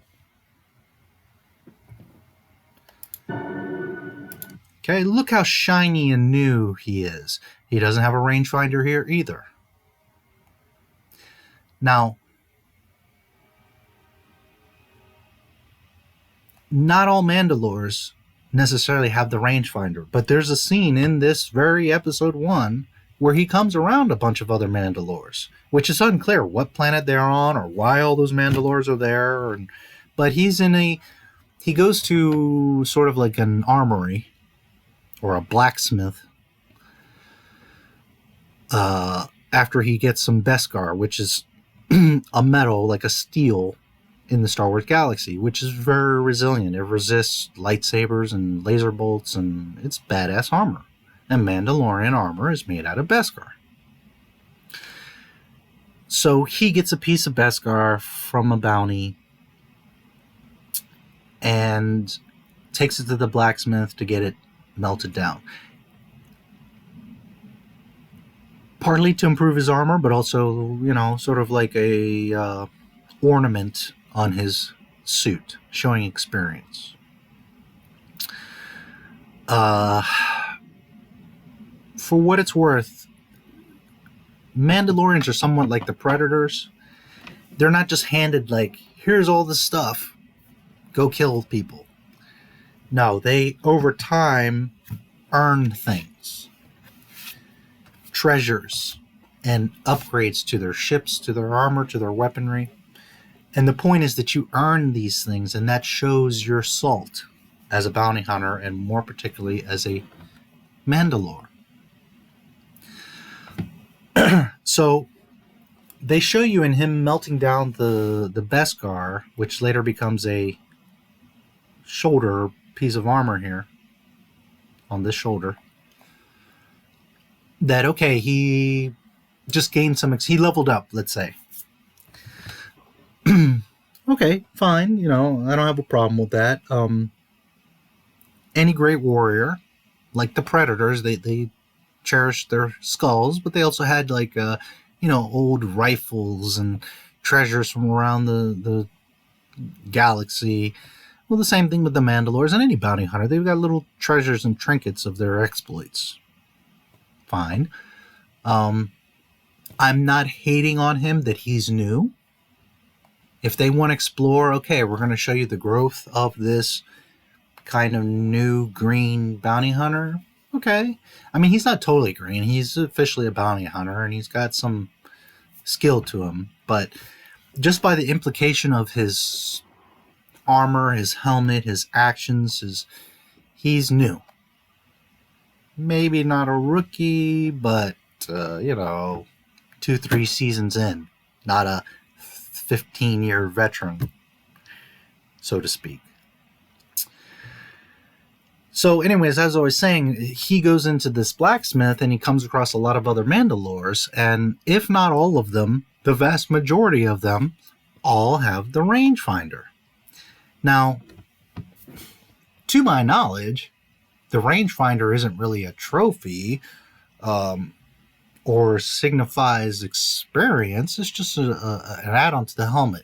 Now, maybe as you have to earn your own way and gain credits to upgrade your equipment, then maybe it is somewhat of an indicator of what they're implying is that it's an indicator of you have experience because now you have a rangefinder on your helmet.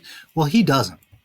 So whether they just wanted him to be different, whether they're implying that he's new, or they just screwed up, all the other Mandalores, or at least most of them, have the rangefinder. The iconic rangefinder, and I'll show it to you in a little bit here, that's on the helmet. All right. Again, all shiny and new, all pretty. The helmet is slightly different, but basically the typical. And by the way, that's not to say that all Mandalores have the identical helmet or armor, but they're similar. They have a style, let's say. None of this is in the first episode. And again, to be fair, they're just showing you scenes from the show. But what I'm getting at is they imply there's all this action and that he's all badass. And really, most of this isn't even in the first episode. And that's fine. There's time to develop the story, to show more things. But I just feel like that, again, Disney suckers you in with, look, lightsabers, and he's going to do this. And they don't even have the damn Stormtrooper helmets in the first episode. Never mind all this. They do show this, which is really cool. The different carbonite bounties he has in his ship, the Razor's Edge. It's neat. And don't get me wrong, there was a lot of cool stuff in this show. Well, maybe not a lot, but there was some cool stuff. This just drives me nuts. I don't know why they even do this. I feel like they're just spitting in Lucas's face, because there's no reason to be showing the Lucasfilm moniker other than, one, just laughing at George, and two, trying to write off the name. Like, well, look, it's official, it's Lucasfilm. But really, I mean, Lucas has nothing to do with this. It's a Disney property. Why are they even putting this moniker? I don't even know.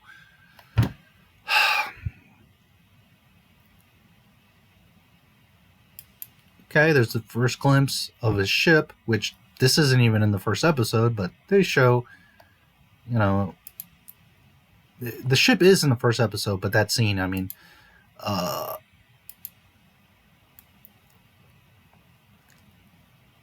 you can see it's a pretty good sized ship.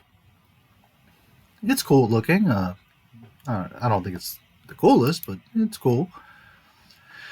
And here they imply, like this vast city and ships and stuff, and none of this is in the first episode.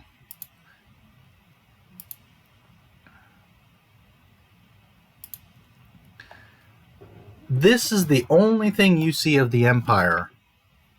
Is it's like 4 or 5 stormtroopers in this room building, whatever you want to call it. And this is when the Mandalorian, who we don't know his name or his story, but he he picks up his last bounty of the episode, let's say, which leads to the end of the show, the importance of this bounty, if you will. So the only real remnant you see of Star Wars, of the Empire, of recognizable, connectable, caring about the show is, I don't know, a 2-minute scene of these boneheads in a room.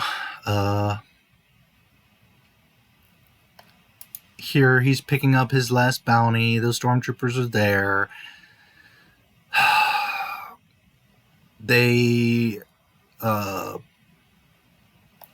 Someone walks in the room, Dr. Pershing, and they all get startled, so they all raise their weapons, and then they're pointing them at the Mandalore, and the Mandalore's pointing his weapons at the stormtroopers, and they have a little bit of a stalemate. But, I mean, that's literally the only real reference, other than Carl Weathers mentioning Imperial credits. I mean, that's the only real actual Star Wars reference in the show, in the episode.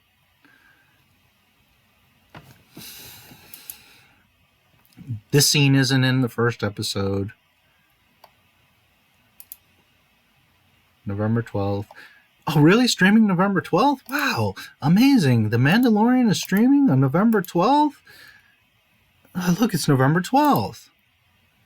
Oh, sorry. Anyways, this is the young Mandalore. He is, when he goes into the blacksmith, I don't remember the dialogue. Again, I only got to see it once. It's a lady blacksmith. She looks pretty cool. She's got a cool outfit, or, Mandalorian armor.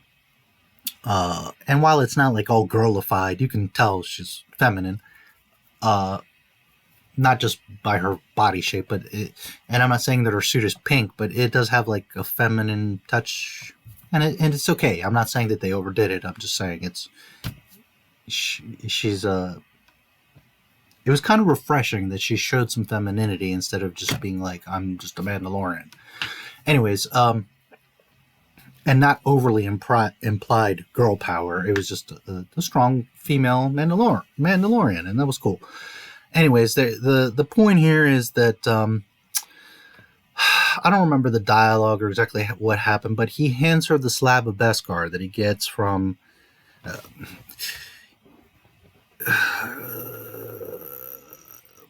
okay, this guy gives him his last bounty. He gets a slab of Beskar not as a reward for the bounty, but kind of like an incentive, which I don't think they showed here, but it's not that big. It's I don't know, like a Galaxy Note size, like literally like that flat and maybe that size kind of screen, like a bigger smartphone, not a tablet size, which is also kind of odd, and I'll talk about that in a moment.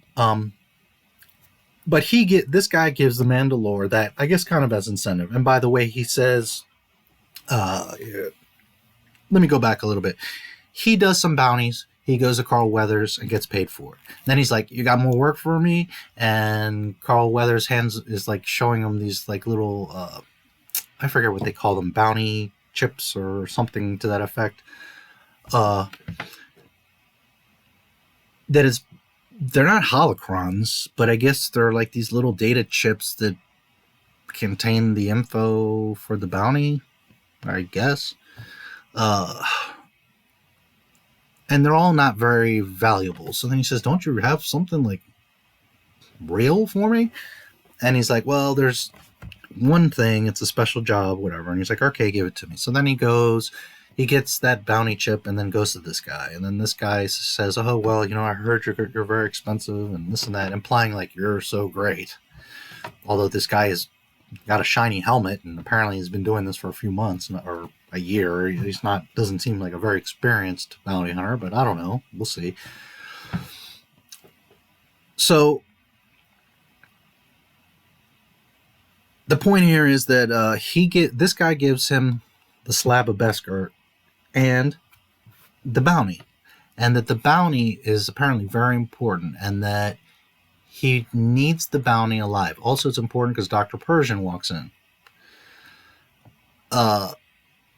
So it implies that a Imperial scientist and this guy are very interested in this particular bounty. It also, he mentions that you could bring back the bounty dead, but I'm pretty sure he says it's worth half the reward. So, getting back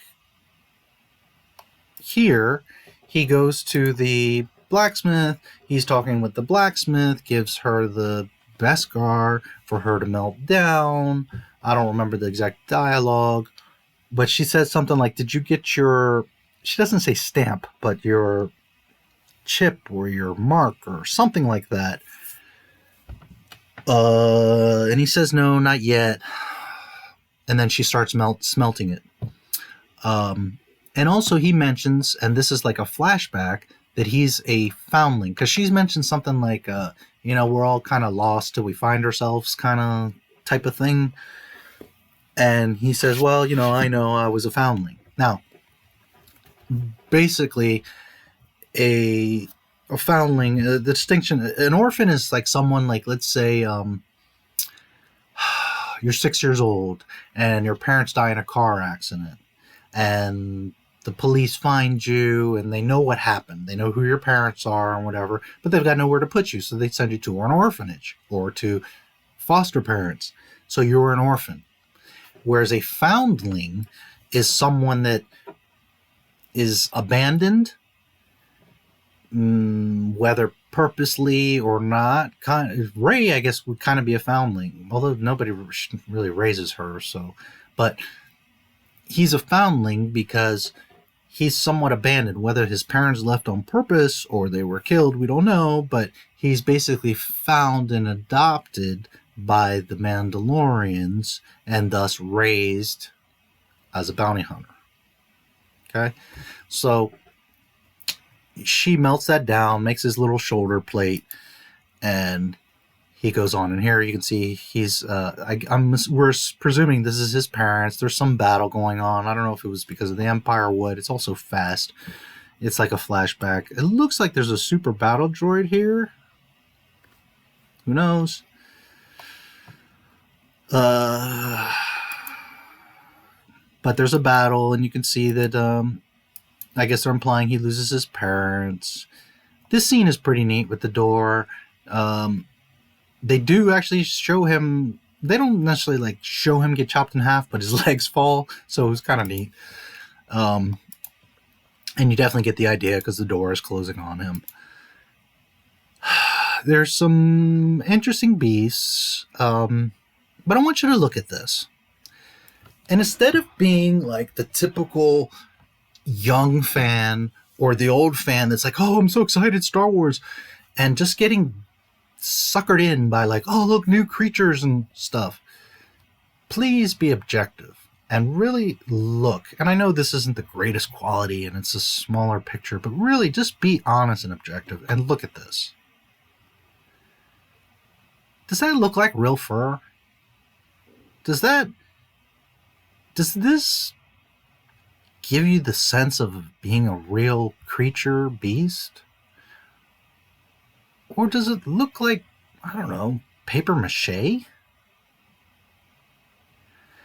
Understand something. They spent more money on this show than any of the new movies. They dumped millions and millions of dollars in this. Why? Again, because they smell the blood in the water. They know that the ship is sinking and that they need to pull off something massive to save Star Wars and potentially Disney overall. And I know some of you are like, well, Disney's not going anywhere. Well, yeah, of course they're not. They have, all of this. But as far as people in the future trusting Disney with their properties, running to the movies for premieres and spending money, movie tickets, yeah, Disney's in trouble. So just be honest. Forget how much you want to support the new films or what you think of them, or you're totally on board with Disney. That looks like a beast, a real animal. That looks believable. That looks alive. Or that looks like, again, paper mache with some fake fur on it.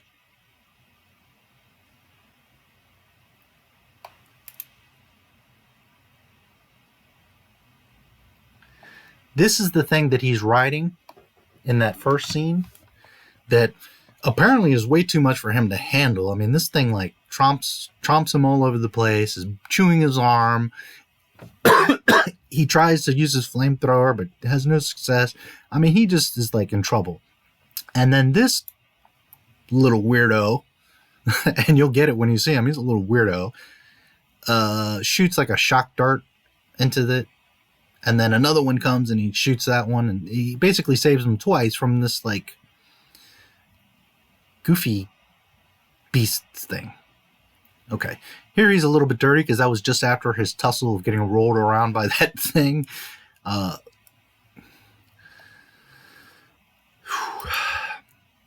This is not an episode in the episode, nor is this, nor is this, nor is this.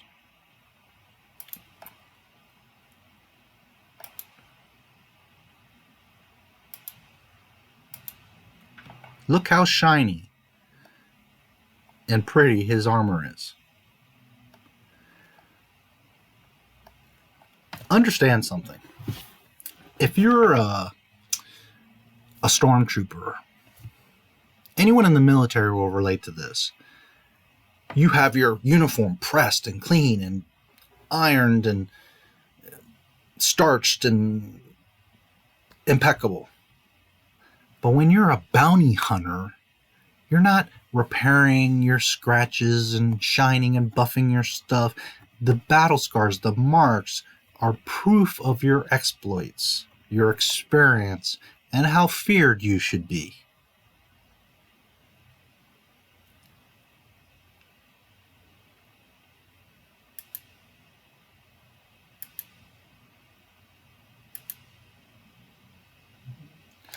This implies there's Death Troopers. We'll see.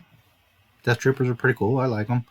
And don't get me wrong, there's a lot of cool characters and vehicles and concepts in the new movies. But they just aren't Star Wars. They have nothing to do with Star Wars. And that's the problem. You're trying to convince us it's Star Wars because you're showing us stuff from the old movies, but it's not Star Wars. If the old movies never came out and all I saw was The Force Awakens and The Last Jedi, I'd be like, oh, these are cool films. They're different. They're space. They're fantasy. They're swords and lasers and cool. But because for the past 40 years, my entire childhood, not that my entire childhood was all about Star Wars, but it was a huge part of my life. These new movies are not Star Wars. So as much as I think Death Troopers are awesome, some of my favorite characters, Jyn Erso, I love Jyn Erso, which is just another example.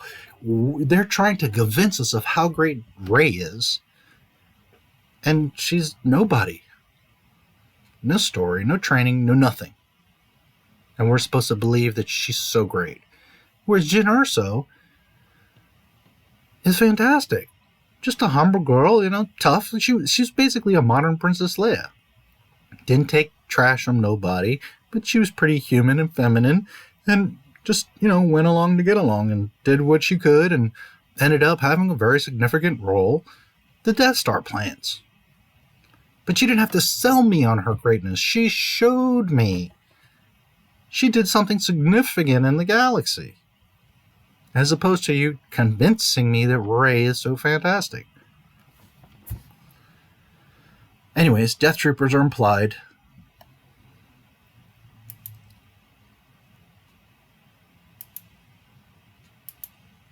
Okay, This guy. This is not IG-88. He's just a generic IG. Now, in the lore of Star Wars, there was 3 IGs. 86, 88, and I forget the other one. Theoretically, there could have been many more because, they were producing them. But there was 3 main IGs, and the one that we all know and love is IG-88 from Empire Strikes Back. You see him on the bridge with the bounty hunters. He's a beloved and well-known bounty hunter. This is not IG-88. He's the same droid class. He's, similar, but it's not IG-88. He's more of a generic version. I will say, in my opinion, he's the coolest thing in the whole damn episode. He kills a lot of thugs. He has a kind of neat personality. I mean, if you want to call it that, he's a droid.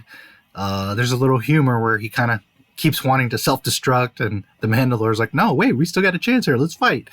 So there's a little thing there.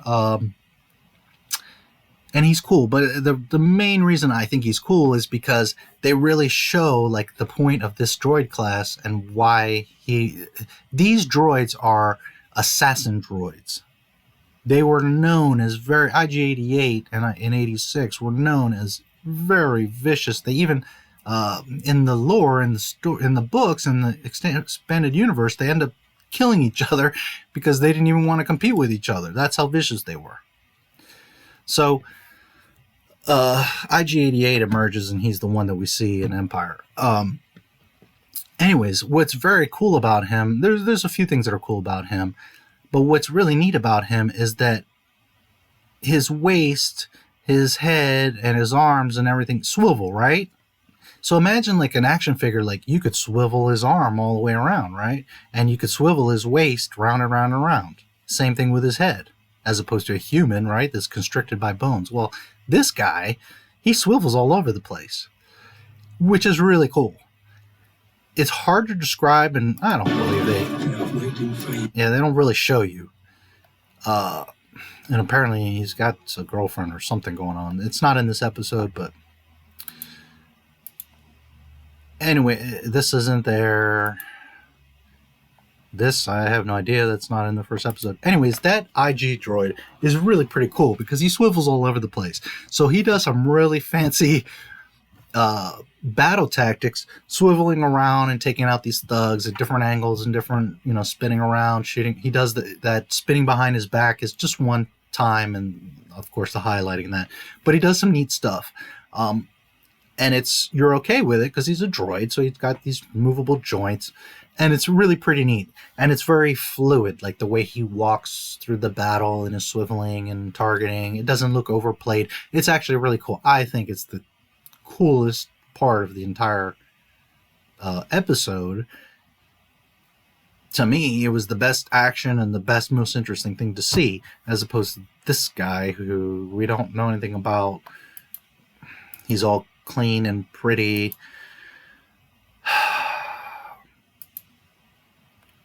Okay. Remember this pitchfork. And remember that this is essentially a sniper rifle. Okay, there's the scope, there's the barrel, it has the pitchfork. And we're going to get back to this in just a moment. But if you remember, I was showing you that curved stock in the beginning. And he doesn't snipe anything, he's just looking around. Which again, first of all, their helmets are very advanced. They have basically a 360 view, the Mandalorians, in their helmet. If he had his rangefinder, he would be able to see, which I don't know why they wanted to do this. I'm almost feeling like they didn't give him the rangefinder just so they could try to impress us with this. And again, I'll show you what this is and why it matters in a minute. But I feel like they forced this scope scene just to avoid this. Like, this is so important, this stupid rifle. Well, he's not Boba Fett. And yeah, sure, some Mandalorians would have been snipers, but they were more known for their hand-to-hand. They were excellent. That was a big part of Mandalorians, is they're fighters. Yeah, they have gadgets and ships and weapons and armor, but they'll box with you. They know martial arts. They're very athletic. They'll fight you. They're more close range. Really, the only bounty hunter that was really known, well, there's two that are really, truly snipers, Aura Singh and Zam Wesell. Because outside of that, pretty much all bounty hunters either like blow you up or are more up close and personal. Can a Mandalore snipe? Sure, but I don't know that he's ever going to snipe anybody with this. It's just a gag, a gimmick to show you this rifle and remember this fork.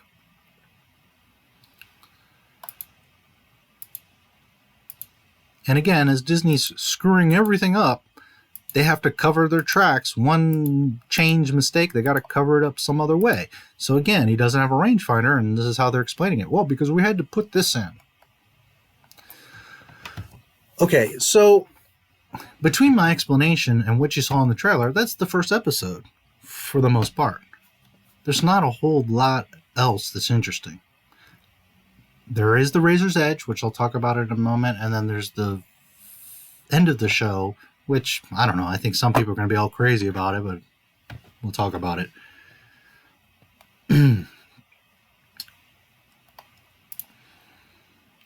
Okay. So I mentioned Dr. Pershing. He comes into the room when he's accepting that final bounty. Dr. Pershing was a human male scientist who was affiliated with an imperial organization around 9 ABY. Pershing was under the protection of remnant stormtroopers while meeting the Mandalorian. Okay. First, ABY is after the Battle of Yavin. The Battle of Yavin, for those of you that don't know, is when the first Death Star was blown up in Star Wars. The original episode 4, A New Hope. That's the Battle of Yavin. It's a main point in the Star Wars timeline that everyone uses to reference, so you have an idea of how much after or how much before events happened before the first Death Star being blown up. Okay. He's introduced here, and it's very implied that he's part of this new lore, the Mandalorian. Now, the expanded universe is so vast, and it's been so many years, I can't tell you the exact story or for sure that I remember him, but I seem to very much, just like when I knew Palpatine was the Emperor, I know this name. So I'm pretty darn sure that in some point throughout all the Star Wars books I read and all the lore that I know about, Dr. Pershing was someone that had pre-existed, and they're bringing him into the show. So I thought it was cool. I know when I saw him and heard his name, I recognized him. Am I maybe confused because there's so much going on in the world and over the past 40 years and with this debacle of new Star Wars? Maybe, but I seem to recognize this name. So they're bringing in references to old lore here. I could be mistaken, but I'm pretty sure I remember a Dr. Pershing in the lore of Star Wars. So anyways, he has a brief scene. Again, he comes in the room, which startles the stormtroopers, so then they all aim at the Mandalore, and he's aiming back, and have this small confrontation, and that him and the other guy, who we don't know his name, that gives the Mandalore the bounty, are very interested in this bounty. It's a special, important bounty. So they say. Okay. Master Yoda. Let's begin with a few reasons why I'm going to show you Yoda is a legendary Jedi Master and stronger than most in his connection with the Force. Arguably the most connected with the Force. Outside of Anakin, I mean, even in Star Wars lore, Yoda was known as the wisest. He was a beast. And even when you saw this little old guy, you knew you don't mess with Yoda. At least those of us that understand Star Wars. I didn't have to see him flipping around fighting Dooku to know that he could do that. Small in size, but wise and powerful. He trained Jedi for over 800 years. playing integral roles in Clone Wars, instruction of Luke Skywalker, arguably the greatest Jedi of all time, and unlocking the path to immortality. Which, I don't know that's actually... Because in reality, Qui-Gon is who figures out how to communicate from the other side. Again, if you know Star Wars and are paying attention, Qui-Gon is the one that figures out how to communicate from the other side. And then later teaches Yoda and Obi-Wan and etc., etc. That's why you see Force Ghosts, because Qui-Gon figured that out. Anyways, just a reminder of greatness, of what a real Jedi is, what the Force is. Also, he is of a species unknown. Nobody really knows where Yoda's from or what species he is or how many of them there are. You would assume, he's a race in the galaxy and there's probably several of him. But for all we know, there's 3 Yoda creatures in all the history of the world. We don't know. Okay. So, one is to remind you of the importance and greatness of Yoda.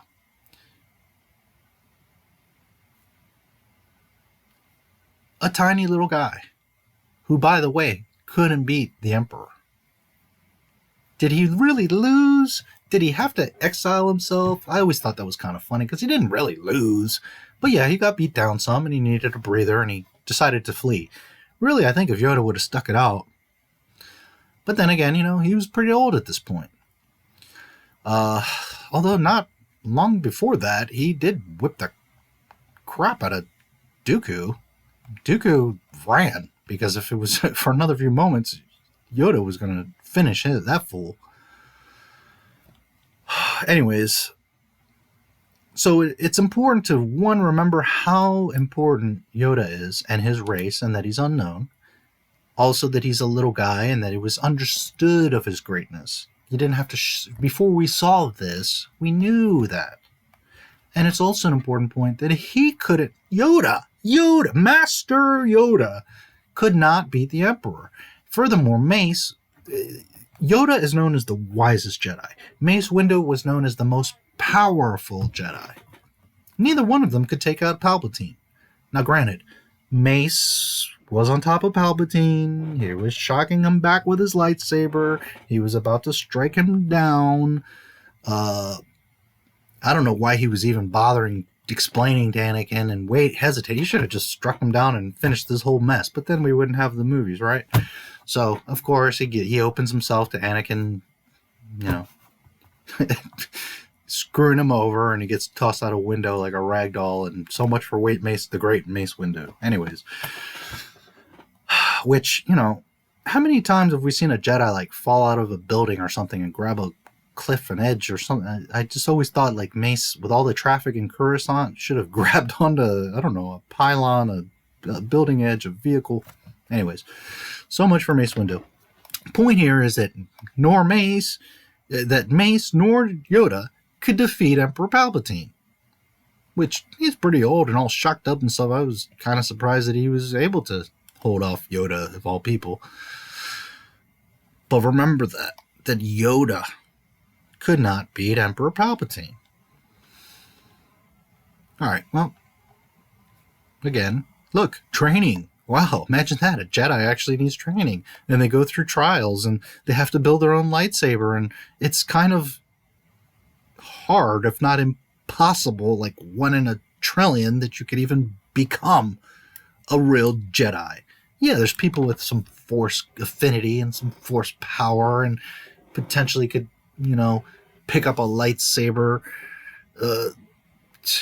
While there wasn't an official rule back in the day in the original Star Wars, it was pretty much understood. Unless you're a Sith or a Jedi, you couldn't even turn on a damn lightsaber. Never mind do anything with it.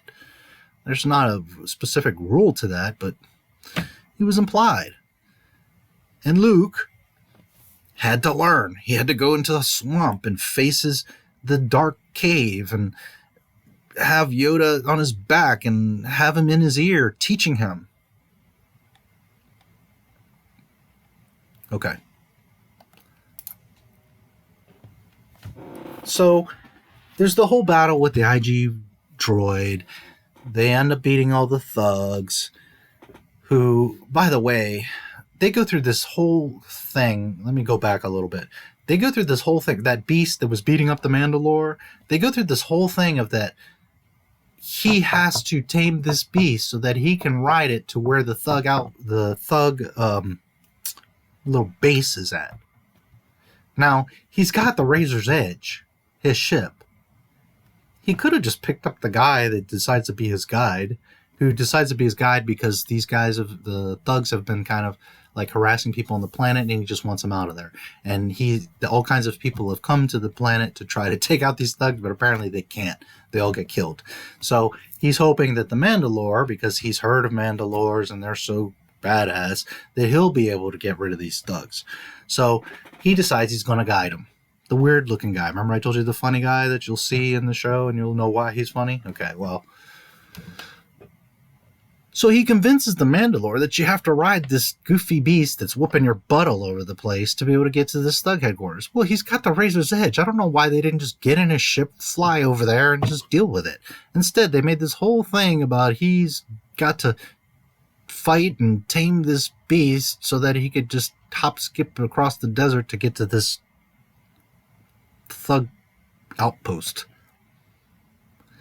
So again, they just throw things in just to like wow you and look and all this, and it's unnecessary. He could have just got on his damn ship. So anyways, they get to the thug base. Him and the IG end up taking everybody out. They get inside the main room. There's like a tracker that shows where the bounty is. They get in there, kill a couple last dudes, and then there's like an egg, kind of like a bassinet. And the tracker that the Mandalore has, leads him to that kind of egg thing. And he's like, oh, there's the bounty. So then they open it up, and this is what they find. A little baby Yoda. Now, this isn't Yoda. This is after Yoda's gone. But I have to call him Yoda because, again, we don't know what planet Yoda's from, what his species is. So for the sake of conversation, it's a baby Yoda. Okay? Now, Disney here is trying to be cute. Oh, look, a little baby Yoda. He's 50 years old, by the way. They age differently than us, and they even mention it in the show. Here you can see he's 50 years old. Remember, Yoda lives to 900, 1,000 years old. So there's the baby Yoda, which is the bounty. And then the IG is basically like, why do they want a baby? We should just kill it. And he aims at him, and he's about to kill him, but then the Mandalore shoots the IG in the head, which I don't know that would do anything anyways. So, plot hole.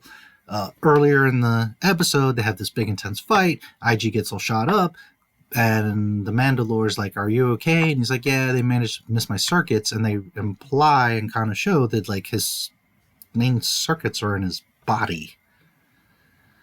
And for that matter, most droids aren't humans. It's not like their brain is in their head. That's just a ocular piece. It's just like lenses to see, but it doesn't mean that he's got a brain in his headpiece. A droid's circuits his guts and main board are in the body. Usually the thickest part, like his chest or gut, where it's going to have the most protection. So they imply that, oh no, they didn't, damage my main circuits and he's okay. But then at the end here, the Mandalore shoots him in the head, and that apparently it's a headshot and kills him, which doesn't really even make sense. Even if he's like blinded or kind of malfunctioning, he shouldn't have just died. They have holes in their own story. Anyways, so the Mandalore ends up saving this baby Yoda. I don't believe it has anything to do with sympathy or feeling for a child or anything like that. It's he wants his bounty, and he doesn't want this droid to kill him. So he ends up killing the IG, and gets his little bounty, and that's where the episode ends. So here, he's IG-11. It looks like there might be some info here on him. Anyways, which is also kind of funny because if IG-88 and 86, and then the third one, I can't remember his model number, were before this, why would he be a lower number? But whatever. Baby Yoda, armor, found a quick flashback. It seemed it was an orphan. Well, no, he's not an orphan. He's a foundling. Was a minor. Blah, blah, blah, blah. Handling.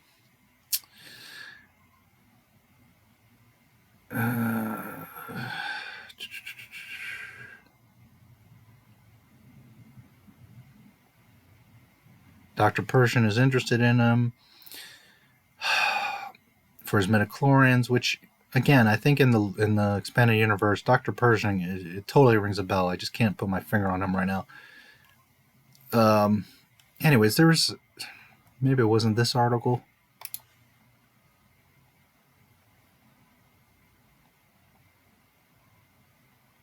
Oh, that's the IG, which there's nothing there. Okay, here, why IGN speculating, and this is, again, this is what makes me and so many real Star Wars fans crazy, is that you have people that have no idea what Star Wars is speculating on what's what. Why does the Empire want Baby Yoda? Okay, and again, holes in your own story. This is post-Empire, guys. The Empire has fallen. Furthermore, this is where the First Order is going to start coming about. At least that's what's rumored. So, first of all, the Empire doesn't want Baby Yoda because the Empire's gone. The Emperor's dead. You know, the guy that they're bringing back in the new movie who got shocked to death and thrown down a chasm and blew up in electricity. Oh, yeah, he's back. Oh, boy. So the Empire doesn't even exist. So it's just your opening statement here, IGN. It just shows so many people comment on Star Wars and don't know even what they're talking about. 5 years after the fall of the Empire. You're contradicting yourself in the first sentence. Anyways, they're saying here that they're speculating, and this is going to get all the little Star Wars fanboys all riled up, that he may have inherited some of his ancestors' strong Jedi genes, and they're eager to locate him. Okay, well, there's nothing saying that all of the Yoda species are Force users. The Force isn't specific to a race. Nor does it have, like, race X has a 90% of Force users, and race C has only 3% of Force users. No, it doesn't work that way. It's like, an athlete. It doesn't matter if he's black or female or young or old. There's just people that have a talent. There's only one Tony Hawk. There's only one Michael Jordan. There's only one Muhammad Ali. There's only one Bruce Lee. And it wasn't because of race or age or this or the other. It's just a person that has a special gift. And that's the same with the Force. Granted, the Force goes through all of us. It's part of the galaxy. It flows through and has an effect on everyone. Everyone is a part of the Force. But that doesn't mean that you're a Force user or a Jedi or a Sith. It just means that it's part of life. And some people have limited Force ability, a small connection. So you could do maybe a card trick or float something or sense something. And then there's people that are very tuned, like a Yoda, or like the Chosen One, Anakin, who's literally basically made up of midichlorians. And while we don't officially know, it's pretty much understood that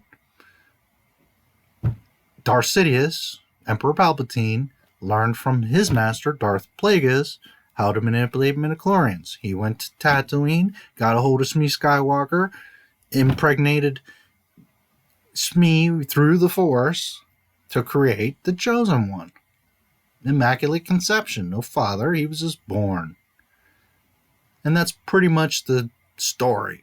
Do we know officially? Well, no, it's not in the movies, and Unless it was in the original movies, then it's not 100% fact, but we know that's what it is that Palpatine created Anakin through the Force. So yes, some people are extremely connected, and some people are, well, Anakin is literally made of the Force, from the Force. But just because you're a baby Yoda doesn't mean you have anything to do at all with the Force, other than it's like atoms and it's everywhere and it goes through all of us. So here they're getting you all, oh, well, there's going to be a baby Yoda and he's going to, have these powers and, getting you all excited. And I don't know. I mean, they are emphasizing that he's this important bounty, and it's the end of the show and you see the baby Yoda, and he obviously must have some significance. Maybe Disney is going to say that all the Yoda guys are special in the Force, although that was never implied or explained in original Star Wars. So that's just a Disney manifestation. And furthermore, I think it's that Pershing and the remnants of the Empire and the other guy that gave the Mandalore the bounty are presuming that because he's a Yoda type creature, that he must be special in the Force. I think they're going to go through all this trouble and he's just going to be a baby Yoda. We'll see. But it just makes us crazy when you've got people that don't even understand Star Wars, that don't even know what they're talking about, fill your head with this nonsense. Whatever the story develops, okay, fine. And yeah, it's fun to speculate and talk. But when you're IGN and you're putting out articles, getting people today, the 12th, just trying to get search traffic is what this is about. Baby Yoda. Boy. Okay. So now that I've given you a general overview of the episode and what the Mandalorian is, let's break down some aspects of this guy. First, we saw his armor is like all shiny and new. So that in itself implies that he's not that experienced. And again, that's okay. If they want to develop him and how he advances and excels and grows, and that's fine. But he's a noob. There's an old saying amongst contractors that not only amongst contractors, but a client bringing in a contractor to your house, is that you don't trust or hire or go with the guy that has the brand new toolbox and all his tools are all shiny and new. Why? Because that shows you he hasn't done any work. Unless this guy has been around for 20 years and he just happened to have his tools were robbed and he had to buy new tools, or he just decided to buy himself new tools. But in general, if you see someone all dressed nice and, tools all shiny and new, that you ain't got no experience, kid. Because someone that works, that's been doing something for 30 years, 10 years, he's going to come with clothes that can get ripped up and dirty. He's going to come with worn out tools and calluses on his hands, and someone with grit and experience. And it's very apparent that the Mandalore is a newbie. Does he fumble around? No. Is he pretty cool and ahead of himself? Yeah. I'm not saying that he's worthless, and I'm not saying that he's day one. But he's not a veteran. Okay, that's very clear. The Razor's Crest, or the Razor Crest. Okay, so the ship is cool. I'm not saying that it's not. But here, the Razor Crest is the coolest Star Wars ship. Well, first of all, it's really the only ship that you see. There are one or two little things in the background, but this is the only real ship you see in this episode. And again, IGN, just trying to make headlines. The coolest Star Wars ship. I've been watching Star Wars for 40 years. It's a cool ship, But the coolest? I could easily name 10 ships off the top of my head that make this thing not that cool. And most importantly, Slave One, the most recognizable bounty hunter ship that would shake the boots off of people just at the sight of it. Never mind other ships like the Bosk's Houndstooth or the Ghost, Jedi Starfighters. I mean, there's so many ships that are cooler. And again, I'm not trying to hate. The Razor Crest is pretty neat. But the coolest Star Wars ship? Okay, so we're going to watch a very quick little thing here with the cast.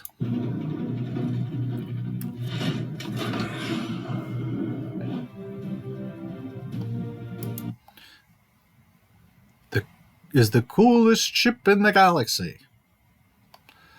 The Razor Crest. And I'm going to pause it here and there because, again, I'm going to get stricken from copyright stuff. I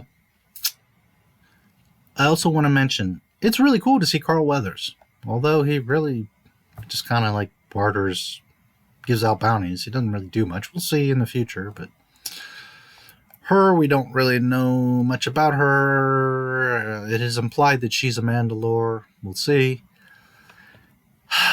And then Pedro Pascal. Okay, I have nothing against him. I think he's a good actor.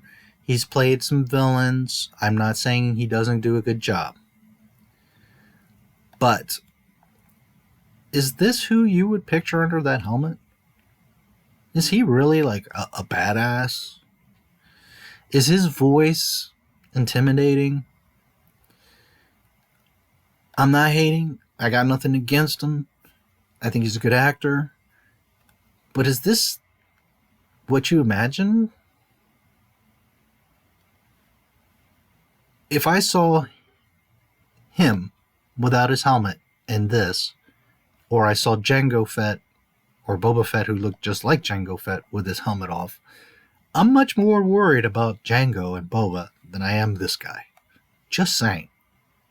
Not hating, but just saying. I think they should have got somebody a little bit stronger, a little bit grittier. What do I know? I've only been watching Star Wars for 40 years. The Mandalorians are only supposed to be the baddest freaking bounty hunters in an entire galaxy.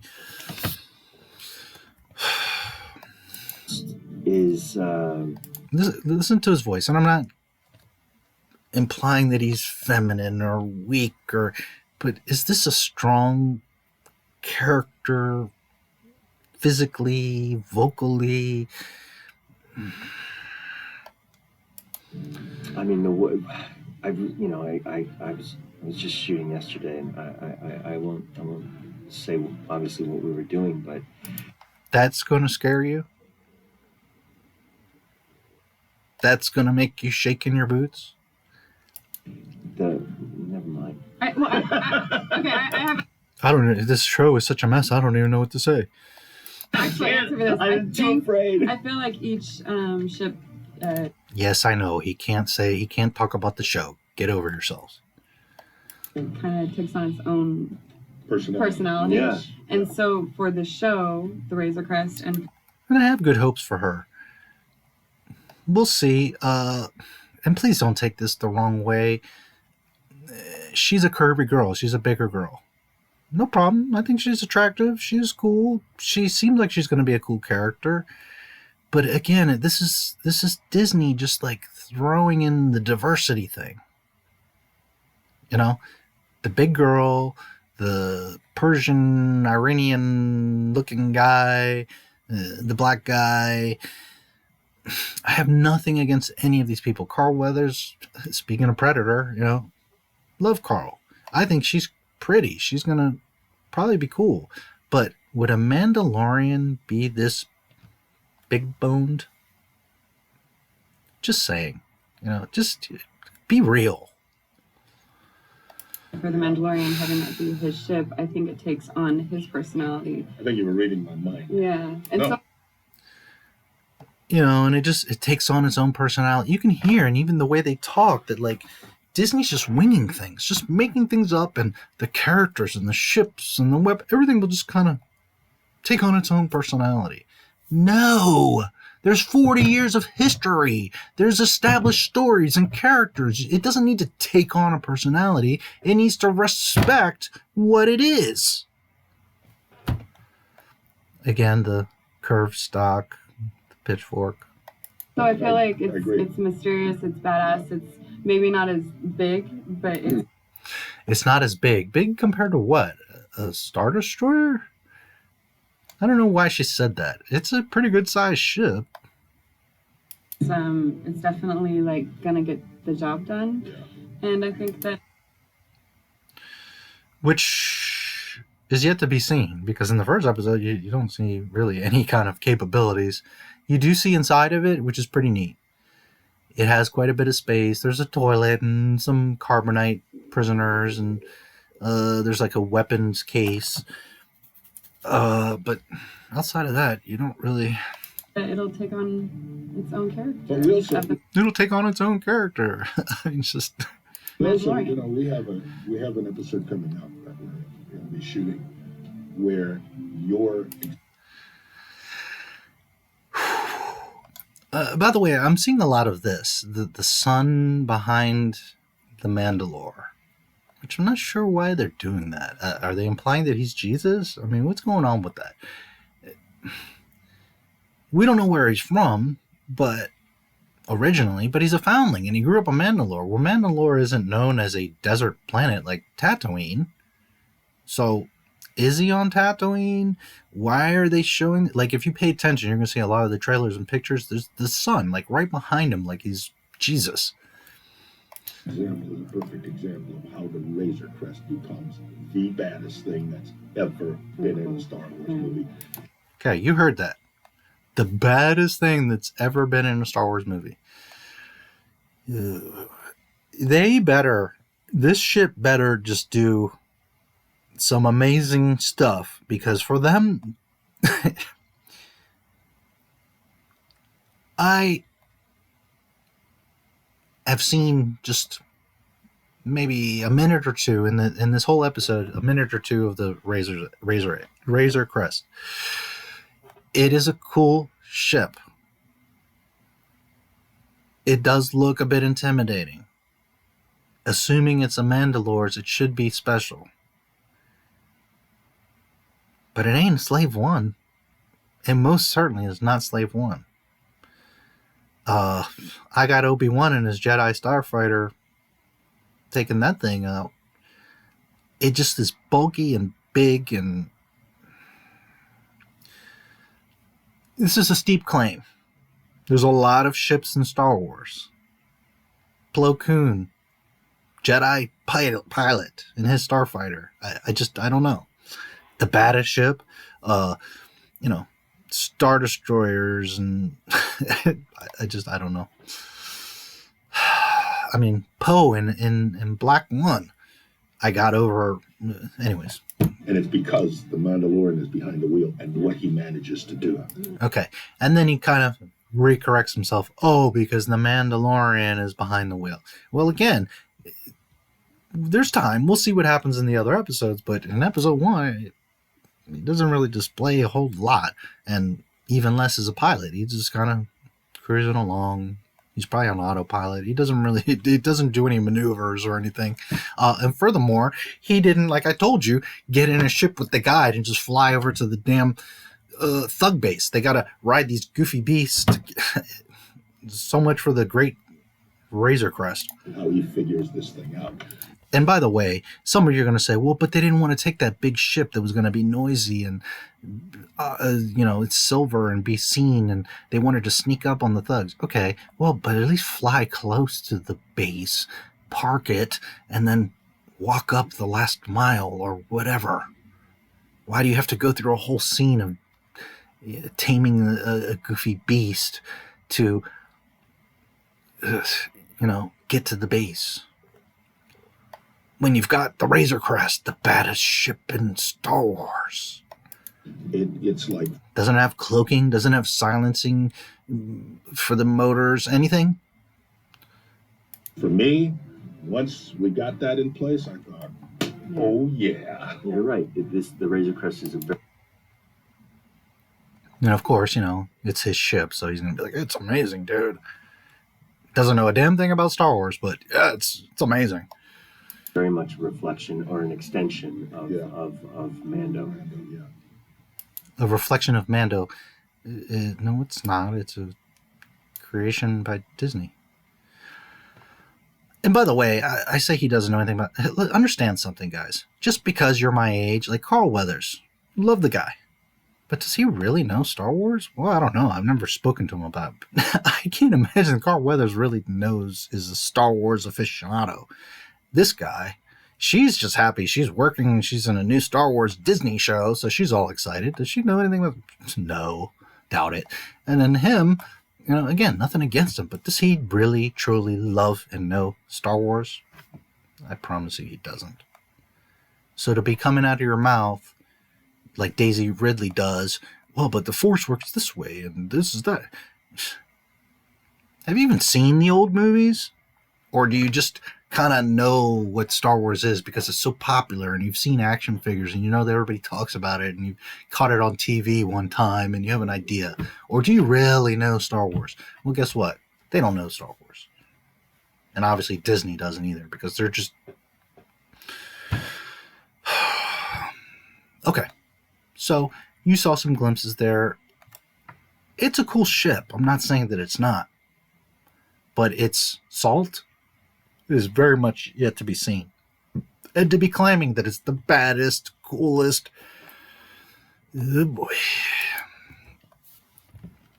Razor Crest, a former military craft used to patrol the local territories in the time before the Empire.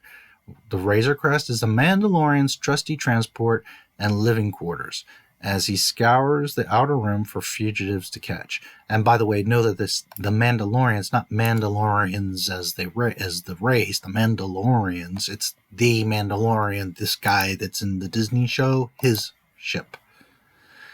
It's cool. Don't get me wrong. I'm not trashing the damn thing. It's neat. But does that look maneuverable? Does that look like it has weaponry all over the place?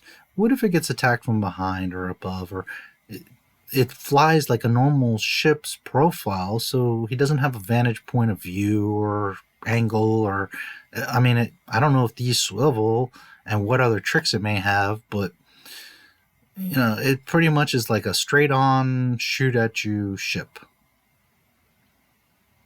At least that's the impression you get. Again, I like it. It's a cool ship. But the coolest, the baddest, Slave One would shred this thing. And this is the weirdo, the guide. Alrighty. Mr. Shiny.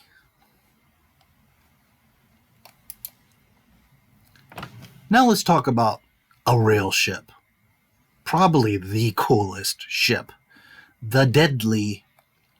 Slave One was infamous for its association with Jango Fett, which, yeah, when you've seen all the movies, but really, that's kind of wrong. This is Boba Fett's. It was Jango's. I'm not arguing that, okay? But this ship is known because of Boba Fett, not because it was Jango's. Yes, later you see the prequels, and I get it, but the point is that this was introduced to the world and known as Boba Fett's murderous ship. A bounty hunter, Mandalorian armor. Fett packed the craft with weapons, laser cannons, projectile launchers, seismic charges. Boba Fett inherited Slave One upon Jango's death, but Aurosing crashed it on Florum, and Boba was taken into Republic custody. Hondo repaired Slave One, and Boba later reclaimed it. A generation after Jango's death, the distinctive craft remained the last thing fugitives wanted to see on their scanners. Okay, so let's look at a couple things here. First of all, that's a whole lot cooler than the Razor's Crest. It has a much better view, swiveling wings, swiveling turrets. I want you to notice the size. Look, when you see the movie, you don't get the impact of it so much. But when you see this still, look at the size of Boba Fett, who is a tall guy, by the way. Jeremy Bulloch was over 6 feet tall. Look at the scale of him to this ship. So what I'm getting at is, until you really see it as a still, you don't get a perception of how large and how much space and stuff is going on in here. Now, as a real Star Wars fan, I've read a ton of Star Wars novels. I know a bunch of Star Wars canon and lore. And it is known, if you're a real Star Wars fan, that the Slave One was absolute badass. There was all kinds of things inside of there, from containment cells to weapons. There was all kinds of booby traps, because Boba was constantly upgrading this thing. And he would have all kinds of challenges from other bounty hunters and other people. I remember Bosk once tried to hijack it and he gets screwed over by Slave One, because Boba has all these traps and tricks and sensors and weapons, and this thing is no joke. It does light speed, or it can jump into hyperspace, better said. It's fast, but not necessarily the fastest ship, but it's fast. It has amazing tracking. It can go in all environments.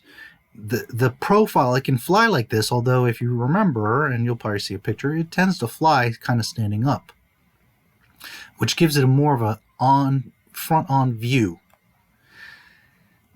The point is it's huge, and there's all kinds of space and things going on in here, especially traps and tricks. It has a stealth profile and armor, which the Razor Crest does not. And it's just known that this ship is no joke. And furthermore, not just on your scanners, anybody sees this ship, they're like, oh crap. This ship is known. The Razor Crest is, it's unclear if it's the only one or a series, but it's a shiny new ship. And while it looks pretty cool and formidable, this thing was known. If you saw Slave One, you were like, oh no. Whether you were a bounty hunter, a rebel, a stormtrooper, whatever, you did not mess with this ship. This thing was heavily fortified, heavily armored, full of tricks, and it had the baddest of badass, greatest bounty hunter of all time piling in it. You do not mess with Slave One. And it also had a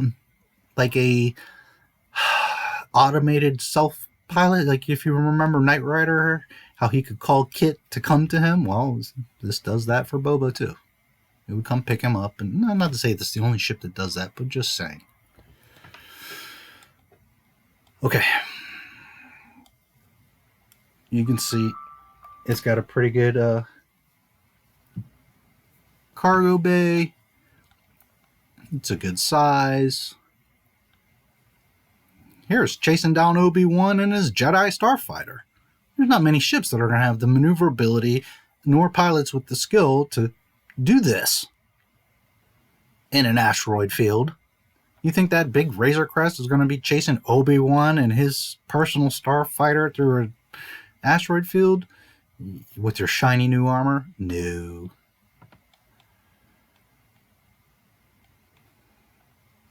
Now, the Slave One is so important. First of all, there are 4 slaves. Slave 1, Slave 2, Slave 3, and Slave 4. Slave 3 and 4 are a lot of side story speculation. There's not much information, but they are known to have existed. They, in the end, weren't that important. Slave 2, Boba uses for a while because Slave 1 had gotten impounded. Here. Let's watch a short. The Slave 2 was Boba Fett's replacement ship after he escaped the Sarlacc pit, only to find that the Slave 1 had been impounded. Okay. Slave 1 was impounded, so then he picks up the Slave 2. Keep in mind what he said. After Boba escapes the Sarlacc pit. And we'll get back to that. Like the Slave One's Legends history, the Slave Two was a police enforcement and patrol craft that suited the bounty hunter's needs. Okay, this is a Mandalorian ship. It was a police vehicle that would, like a cop car. It would fly around Mandalore and keep the peace. Now, I'm not trying to dumb it down or make it unimportant. It's Slave 2. You better respect this. Okay? But this is a ship, not to say that the Slave 1 was the only one created. There was other in that series, but Slave 1 was very distinct. This is more so like their typical police vehicle. It had upgrades. Boba definitely upgraded this, and it's a slave version, so it's not a joke. But this ship was more of a standard issue than Slave 1. It was also kind of... It's a badass, but it's just kind of goofy. Like, how are you going to fly through chasms and asteroids and caverns and with this big wing? And it was pretty good size. I think more square footage than Slave 1, but it just was not Slave 1 in any way. Armor, weapons, design, I think it is faster than Slave 1, but the point here is, this is a badass ship, and Boba uses it for a while. But not so long, he goes right back and gets his Slave 1, because that's the big boy. That's the bad boy, not Slave 2, 3, or 4, or the Razor Crest. Slave 1. It came equipped with military-grade shielding, twin blaster cannons, and an ion turret. Boba made a few special modifications himself, including a rear-firing proton torpedo launcher and a sophisticated sensor array. Okay, so he did some upgrades, and we know this from the comic books and from lore. I've known for over 20 years about Slave 2 and the other slaves. But again, only a real Star Wars fan knows that. Half of you probably don't even know the name of Slave 1. Inside, the ship had enough Disney certainly doesn't. individual cells to hold 5 prisoners. Okay, 5 prisoners. Now, it's been a long time since I read the books. There are books. There's the Bounty Hunter Chronicles and other stories about Boba Fett, and they talk a lot about Slave 1. I believe he could carry 3 prisoners. It's been a long time. I can't remember exactly, but it wasn't like it was a small ship that could only carry 1 package. He could carry a few gems inside of Slave 1. Used the Slave 2 to keep a low profile, since his new ship was much less recognizable than the... Okay, and that's a big part of this too, is he had kind of did a test run, because Slave 1, like I said, you saw it, you knew it, and you were shaking in your boots. Slave 2 was a standard issue police vehicle. It was souped up, but from the outside, you would see it and be like, oh, well, that's a Mandalore police. You didn't immediately think, oh, no, there's Boba Fett. Okay, you would just say, oh, it's a Mandalore, we got a problem. But you have to understand that Boba Fett was on another... He was the Michael Jordan of bounty hunters. And you saw Slave 1, and you knew you were through. So this made him a little bit more ambiguous. He wasn't so like, here I am. It was like, I can sneak up on people. Slave 1. He tracked down Solo to exact his revenge, but his quarry escaped yet again, and the Slave 2 was damaged in the process. Okay, so it gets damaged. With his cover blown, he put the Slave 2 in dry dock and got the Slave 1 out of impound. Now, if Slave 2 was that great, he would have repaired it. He would have abandoned Slave 1.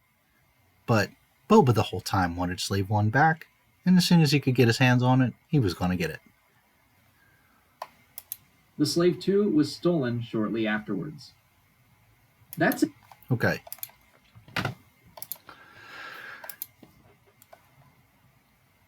So, the Razor Crest, we have not seen much of it. We don't know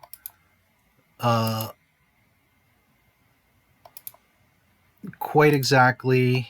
I want to make sure I have a clip here. Okay. We don't know exactly what it's going to do. It might be pretty badass. We'll see. But to make that claim, especially over the well-known and respected and feared Slave 1, and tons of other vehicles, it's not even like Slave One's everything. There's tons of ships in Star Wars. And to make that claim, Disney again baiting you with, oh, the Mandalorian is so great. But yet he's got shiny new armor and a ship that we don't even know what it can do. And they're going on. And I just want to remind you that Jango Fett and Boba Fett owned and piloted the Slave One. That ship went all over the galaxy and got insane numbers of bounties. It tricked and trapped Bosk within it. It tracked down Han Solo and the whole thing of him being in carbonite and continuing the story of Star Wars going into Jedi or from Empire to Jedi. It's kind of an important thing, the Slave One. A little bit. Just a little bit. Now, it had many features, many traps, tricks, stealth, speed, agility, cargo hold. But I want to remind everyone, number one, of this, but let's remind everyone, or for those that don't really know Star Wars and aren't paying attention or haven't really seen or got it, what the Slave One would do. And I also want to preface something here. Star Wars is all about music. If you've been paying attention, all Star Wars, not Disney, because that ain't Star Wars, it's something else. All actual Star Wars, which means Lucas, every minute, every second of Star Wars movies has music in the background. Pay attention, you're going to see. Whether it's the pod races, the Duel of the Fates, the Battle of Mustafar, the Battle of Yavin, the Emperor being thrown into the chasm, the Ewoks dancing around, everything that is Star Wars has music. That is like a rule that Lucas had put amongst the films. That it's part of the space odyssey, part of the space opera, the saga, is the dramatic, beautiful, orchestral soundtrack behind it. All Star Wars, period, has music behind it. Except for this scene of Boba and Jango Fett chasing Obi-Wan through the meteors. Ben Burtt, the sound director, begged Lucas, I want to do the scene without music so I can really emphasize the Slave One's capability, in particular the seismic charges. So this is the one, it lasts roughly a minute. This is the one part of all the entire Star Wars saga that does not have music in the background. Ben Burtt begged and convinced George Lucas to allow him to do it. It's fantastic. It's a detail that 99% of you didn't even pay attention to, I'm sure. Because you watch Star Wars on the surface and don't understand or appreciate what this is, Disney fans. It's the one scene without music for the emphasis of what is going on in the scene. Slave One, the importance of Boba Fett and Jango Fett, chasing down Obi-Wan Kenobi of all people. Not that he's the greatest pilot, but it's Obi-Wan, for Christ's sake. And so that you understand the impact of the seismic charges. Now, I'm going to play the clip, and I want to leave you with one other note. When the seismic charges are released and start to detonate, you can literally hear that they suck the entire environment in. Even the sound, it's like just dead, cold space, and then this massive seismic explosion, so that you remember and respect what Boba Fett and Slave One are. A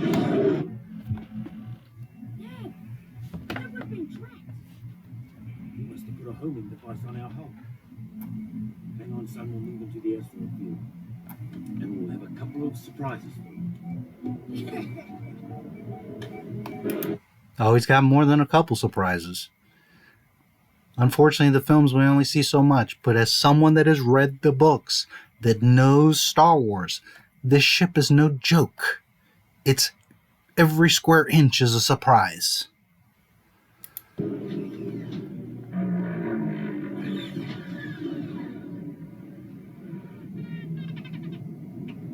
Seismic charges. Stand by.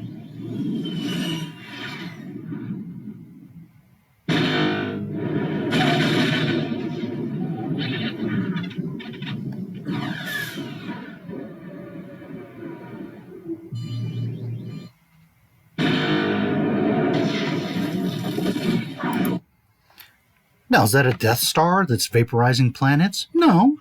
Is it just asteroids that it's cutting through? Okay. But keep it real. In all the Star Wars films, do you see another ship that does something like this? No, everybody's pew, pew, pew, pew, pew, pew, pew. Okay, and outside of a Star Destroyer or the Death Star, He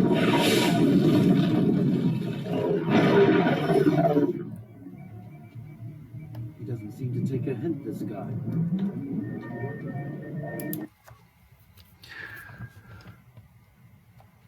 now the scene is going to cut off, but just as this section of the scene is ending, the music kicks in. It's really awesome. It's cinematic. The music kicks in. You have this brief pause where you're like, the air is sucked out of the room. And you're like just seeing all this stuff just being vaporized by these charges. And then the music drops in and he fires a missile at him and it picks up and you get all hyped again. And it's an amazing cinematic moment that 90% of you probably didn't even understand or realize, sadly. But an absolutely phenomenal scene in the Star Wars and in movies, period. Slave One. And I want to also mention that for those of you that think you know Star Wars, shortly after this, Obi-Wan very wisely figures out, well, I'm going to dump the trash from my ship to draw the missile. It'll look like my starfighter gets blown up, and then they show him he's like landed and stuck on the rotating asteroid. And both Jango and Boba assume that he got vaporized, which was kind of foolish because they have sensors, and like a zombie, you better make sure he's dead. So they didn't double tap. They assumed they got him, and Obi-Wan kind of out fools Jango and Boba. It's okay. It's Obi-Wan. I can live with that. The point here is that Boba was always learning, and that Lucas always did reoccurring themes. So for those of you that think you know Star Wars, well, here's a little inside thing for you. Boba observes that Obi-Wan dumps his trash, fakes his death, and ends up sticking to this. Now, he doesn't physically see that, but after, in hindsight, he realizes that's what happened. Years later, Han Solo and crew escape from the Star Destroyer, or is it the Death Star? I'm pretty sure it's the Star Destroyer. Yes. They fly like they're going to fly right into the Star Destroyer. They fly over like the bridge and then disappear. And they're like, well, sorry, we've lost them. But they didn't jump to hyperspace, blah, blah, blah. And he's stuck on the side of the ship, if you remember, on the control tower, on the bridge or whatever. And then, we just wait for the trash and we just wait and float away with the rest of the trash. Okay, very wise, cool. And he hits unlock the claw, whatever, blah, blah, blah. And they float off with the trash that the Empire dumps. And then the Empire always dumps the trash before they shoot into hyperspace. Okay, fine. Cool scene. And then you see, As soon as they jump to hyperspace, Han turns on the engines for the Millennium Falcon, course corrects, turns it around, and starts flying away. And then what do you see floating in the trash is Boba Fett in Slave One, who then is tracking Han and flies right behind him. Why does that happen? Because of reoccurring themes, and because Boba Fett, you might fool him once, but never again. And if you were paying attention, Boba Fett observes that Obi-Wan fools him and his father, launches the trash, sticks to the asteroid, and makes them believe that he got vaporized and escapes. So that Boba in the future, when Han tries that little game, knows better. While the Empire's all confused, like, where do they go? George, where do they go? Boba's waiting. And as soon as the trash gets dumped, they take off in hyperspace. Guess what? Boba Fett's right there floating along in the trash and hunts down Han Solo.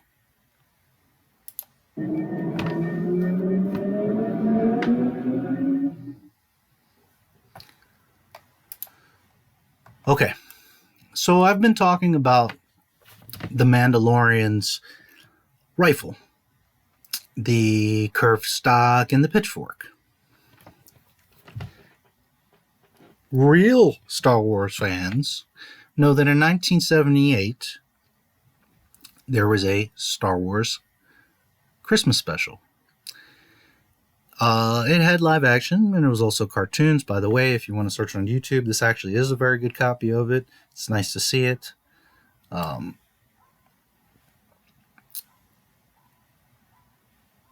It shows Boba Fett and gives you kind of a little brief of what's going on with everybody, etc. It's a little bit cheesy, and it was a TV production, so it doesn't have quite the impact that the movies did, but it was cool, and it was something to fill the time and keep us hyped, and it was Star Wars, so we all loved it. The point is here's where you first see Boba Fett. Now pay attention. Yes, how about R2? Our comm links are out. We can't contact the base. Where are you going, sir? To see if I can locate the Falcon by visual sighting. Maybe it's close by.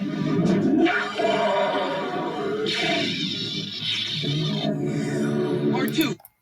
You see the size of this creature. You see that it just drank Luke's laser like it was Kool-Aid. Stand by to fire the ejection pod. And hurry, R2, or we'll be deserted soon.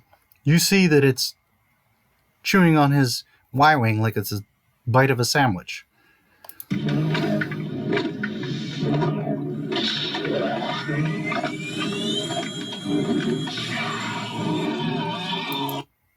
And who comes along and shocks the crap out of that menacing, tremendous Loch Ness monster beast? Look familiar?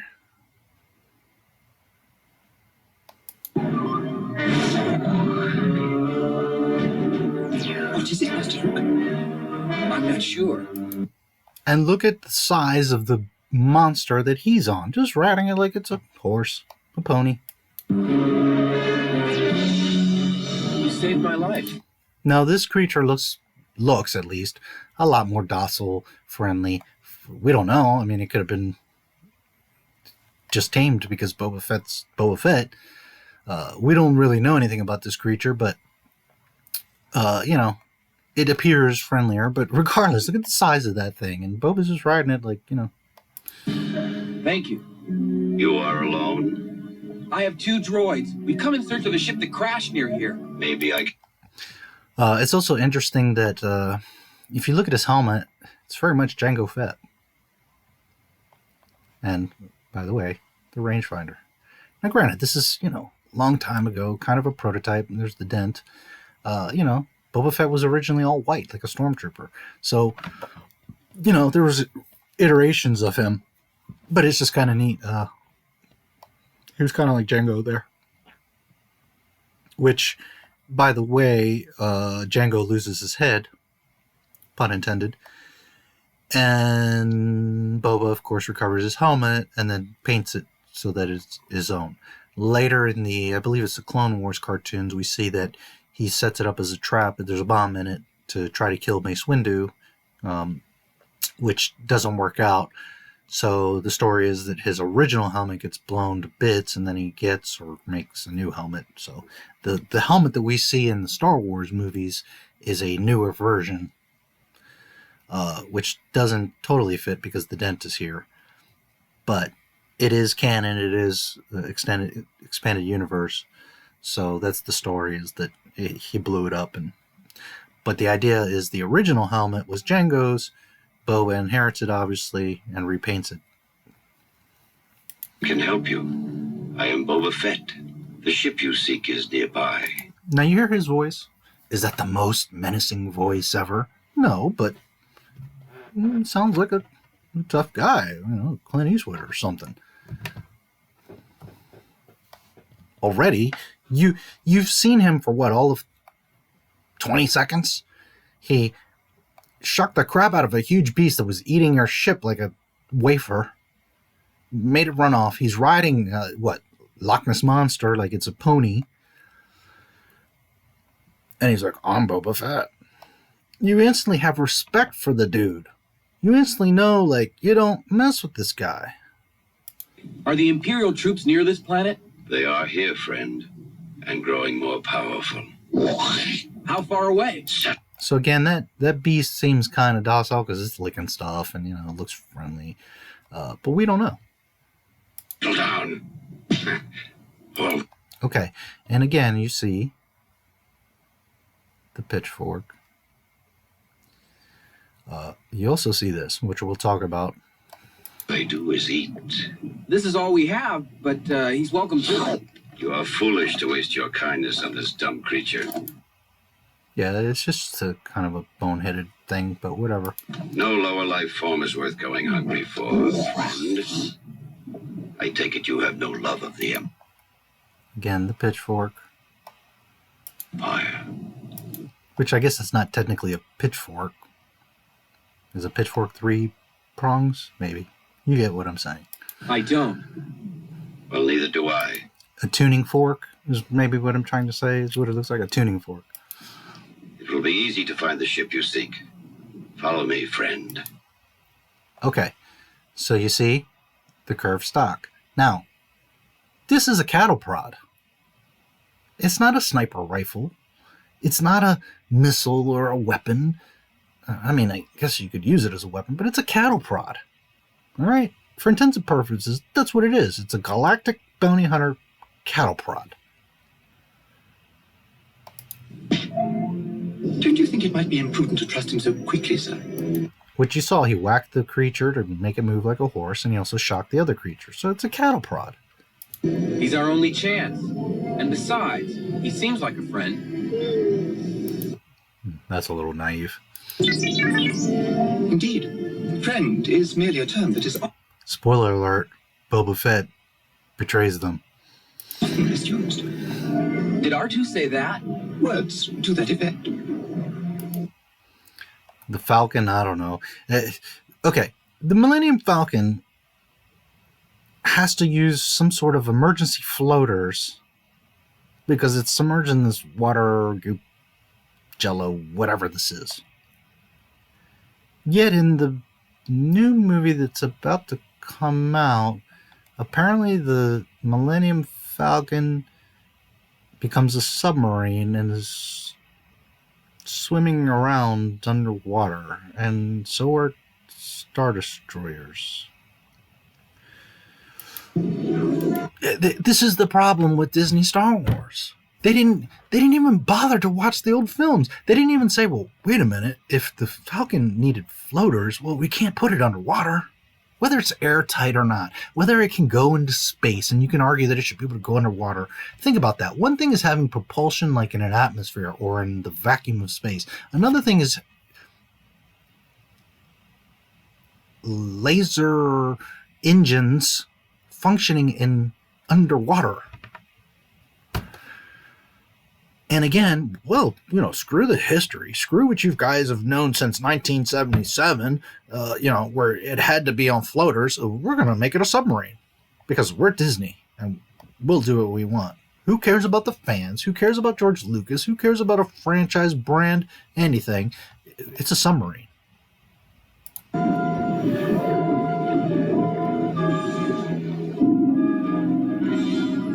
Chewie, you got the talisman. Okay, and Chewie's here. And I'm showing you this in a few more seconds because there's a point here. What's wrong? No! Don't destroy it. Talisman. The talisman, for whatever reason, was hurting Luke. You assume that Boba's concerned, which later you'll find out that he's not, but he plays it well, that, he's concerned about his new friend and thinks that Chewie's a bad guy, although he knows damn well what a Wookiee is, because he's Boba Fett, and he knows what a Wookiee is. And, oh no, Chewie's hurting Luke. Boba Fett, no, he's a friend. Don't do that. Okay. So this is one of Boba's most famous, well-known, important weapons, let's say. Piece of gear. Not only is iconic and known and very useful, you could use this in many instances, the point here is that he wrapped up a Wookiee. Okay, Wookiees are not only like over 7 feet tall, just huge, massive beasts, but they're insanely strong. They rip the arms out of beings. They'll break you in half. Kind of like a monkey or ape is to human beings. Like, they look small or whatever, but they'll rip you apart. Well, imagine a 7-foot beast with that kind of strength or more. I mean, Wookiees, I'm sure there's a couple Wookiee snipers and pilots and all that, but Wookiees are like, they're I'm not going to say primitive, but they're going to fight you. They're going to jump on you and rip you apart and punch you and grab you and toss you. And which, by the way, in Solo, when they have the whole thing where Chewie's tossing around Han, and Han is just like getting up and just wiping himself off, Han's entire body would have been broken, getting tossed around and thrown into the what's it called? The support beam that they make crash. Anyways, and by the way, on another note of that, it isn't, if you know Star Wars, the Imperials were enslaving all Wookiees. And on this planet, there's like 3 of them. There's Chewie and his 2 boys. There just should have been like hundreds, if not thousands, of Wookiees on that planet where Han releases them. Which is another, they could have gone, like, stayed on the actual story and done a whole thing with the Wookiees. But instead, let's make it all about Chewie. And, I love Chewie as much as the next guy, and I'm not mad, but it's like, you guys just ignore the story. That planet should have been full of Wookiees enslaved. They could have done something cool where Chewie's like, well, wait a minute, I'm not leaving without my homies. So then him and Solo team up. Solo gains Chewie's trust by helping him free 1,000 Wookiees. That would have been cool, and that would have been canon. Instead, Woody Harrelson. I love Woody. Don't get me wrong. Love the dude. His character was cool, but Emphies, Woody, they're cool and all, but they're not canon. They don't have anything to do with anything, and it's just like you're throwing things in there just to be cool, to make it look cool. And it didn't turn out so well, did it now, Disney? My point is Wookiees are not to be messed with. They are insanely big and strong. And if this was any other rope, cable, whatever, more than likely he would flex his muscles and that thing would snap like it was nothing. So what I'm trying to emphasize here is that Boba Fett, again, is no joke. Because one, his gear is strong enough to wrap up a Wookiee and hold him. And 2, he's got the balance and strength and cojones to even do this and hold him there. Because if this was anybody else, Chewie would just spin or flex and either break the ropes or toss Boba off to the side. I mean, they're showing you this for a reason. Because not only does Boba hunt down Wookiees for sport, but he's got Chewie, one of the most iconic and special Wookiees, wrapped up like a sack of potatoes. What did he do to Luke? He didn't do anything. And of course, he plays the role like, what did you do to Luke? Okay. So anyways, you saw that. Look familiar? Oh, arguably the greatest Jedi of all time. And guess what? Boba Fett's got him wrapped up like a sack of potatoes. Now granted, that's Luke Skywalker. He's really powerful. He's a Jedi Master at this point. He knows what he's doing, and he's got a freaking lightsaber. So he manages to cut himself out. But if it wasn't for the lightsaber, Luke might be screwed here. This whole scene could have gone differently if it wasn't for the fact that Luke had a lightsaber in his hand. Alright, now he's a Jedi, he's got the Force, he would have figured something out. But do you understand that Boba Fett wraps up Wookiees and Luke Skywalker like they're children? Just like, hey, I got you tied up. Gotcha. I hope you see the point that I'm making here. Boba Fett's no joke. And look at his helmet. Look at his gear. Is he experienced?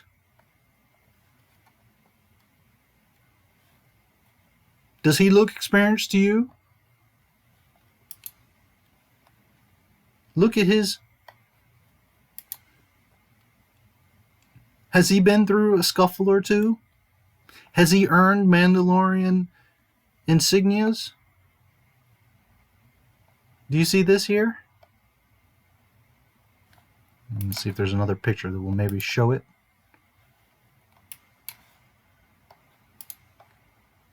Again, this dent was made by a shot from Cad Bane, another badass bounty hunter. Not only did he survive and win that battle, but he didn't go and paint it and get it all undented. And that's a battle scar. That's a trophy. That's Cad Bane can shoot me in the head and I'm still going to come get you. You see here? Rangefinder.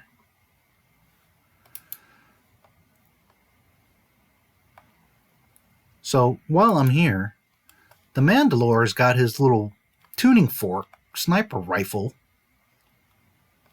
Boba Fett's got a freaking jetpack with a missile on the back.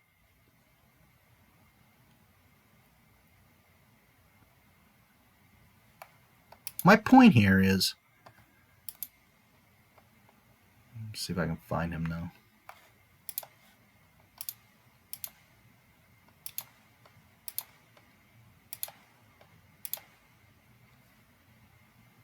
Does this look scary to you? With this little cattle prod?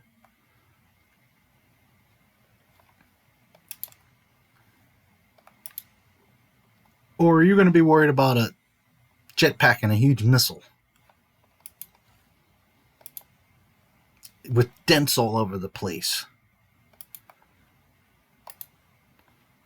tying up Luke Skywalker like he's a kid?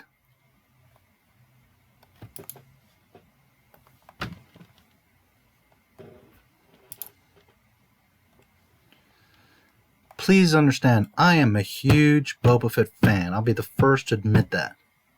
But that doesn't make me biased to say that there's no other cool characters, that no one else can challenge him, that nothing else exists. Not at all.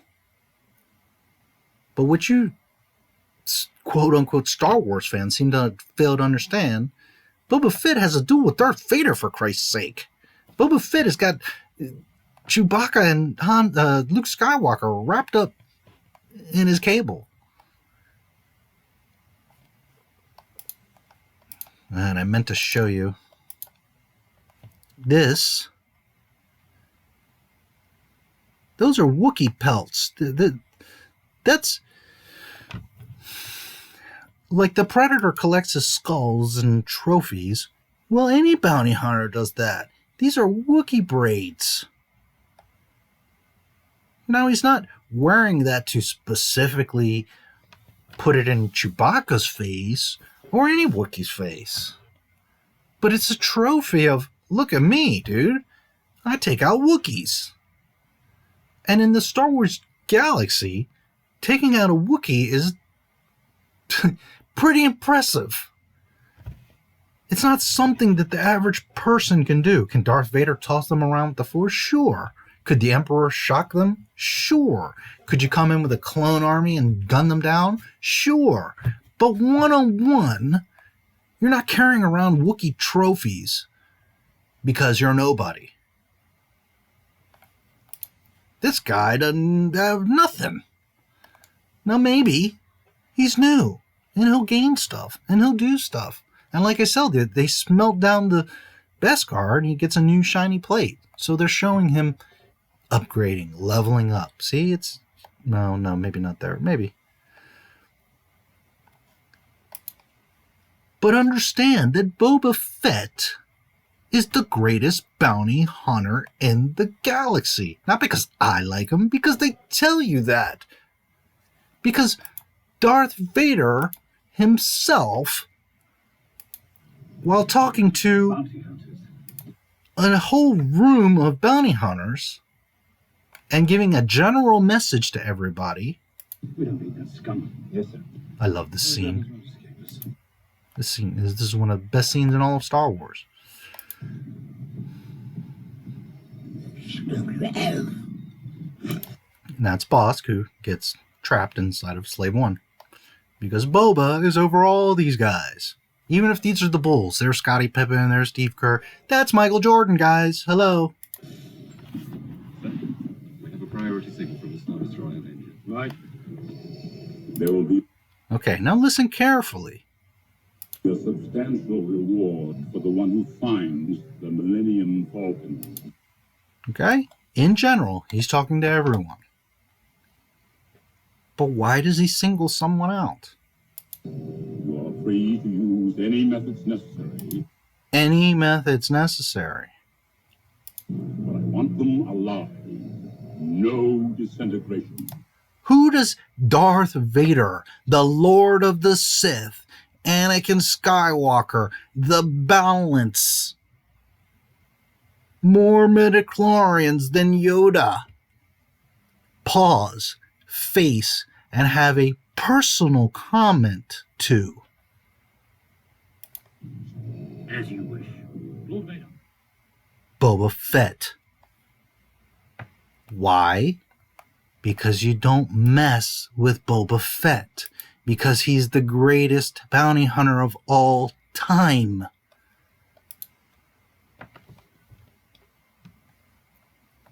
I love the Mandalorians. They have a rich, awesome history. Boba Fett's not the first bounty hunter. He's not the last. But he was the most important, most feared, most respected. And instead of exploiting, capitalizing on Boba Fett, you make this nobody with a shiny helmet.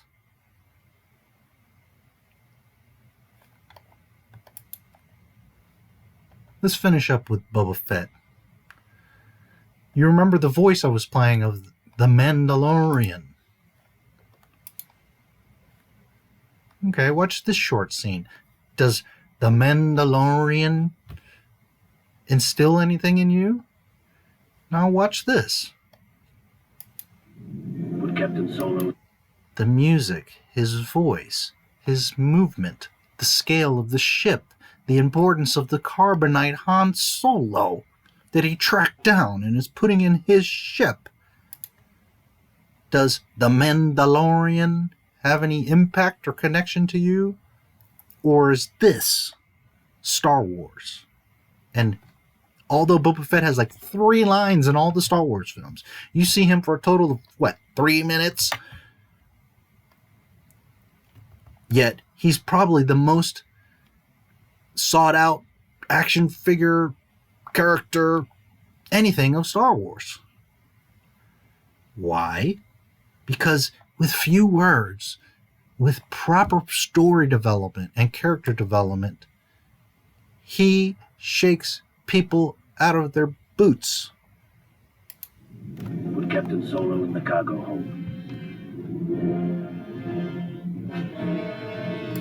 the sky, the artwork, the buildings, the scale of the ship. Look at that ship. That's a ship that's been in battle, that's done something. His voice.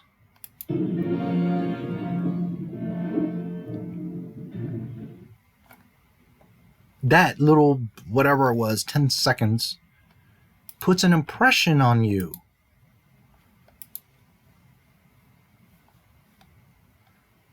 So, we've talked about his ship. We've talked about his armor. Let's look at his little pistol. I don't know, guys. I'm not trying to hate, but that's just the dorkiest blaster pistol I've ever seen. It's like this flat piece of metal. I'm so not impressed. And yes, the details matter. It's ugly. It looks stupid. It doesn't look menacing. It looks like he made it in his backyard or something.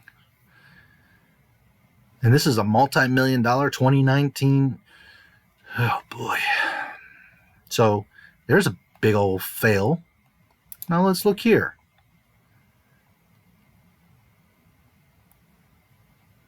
This is 1980. But be honest. Are you going to be more scared of this and this? Or this shiny boy with...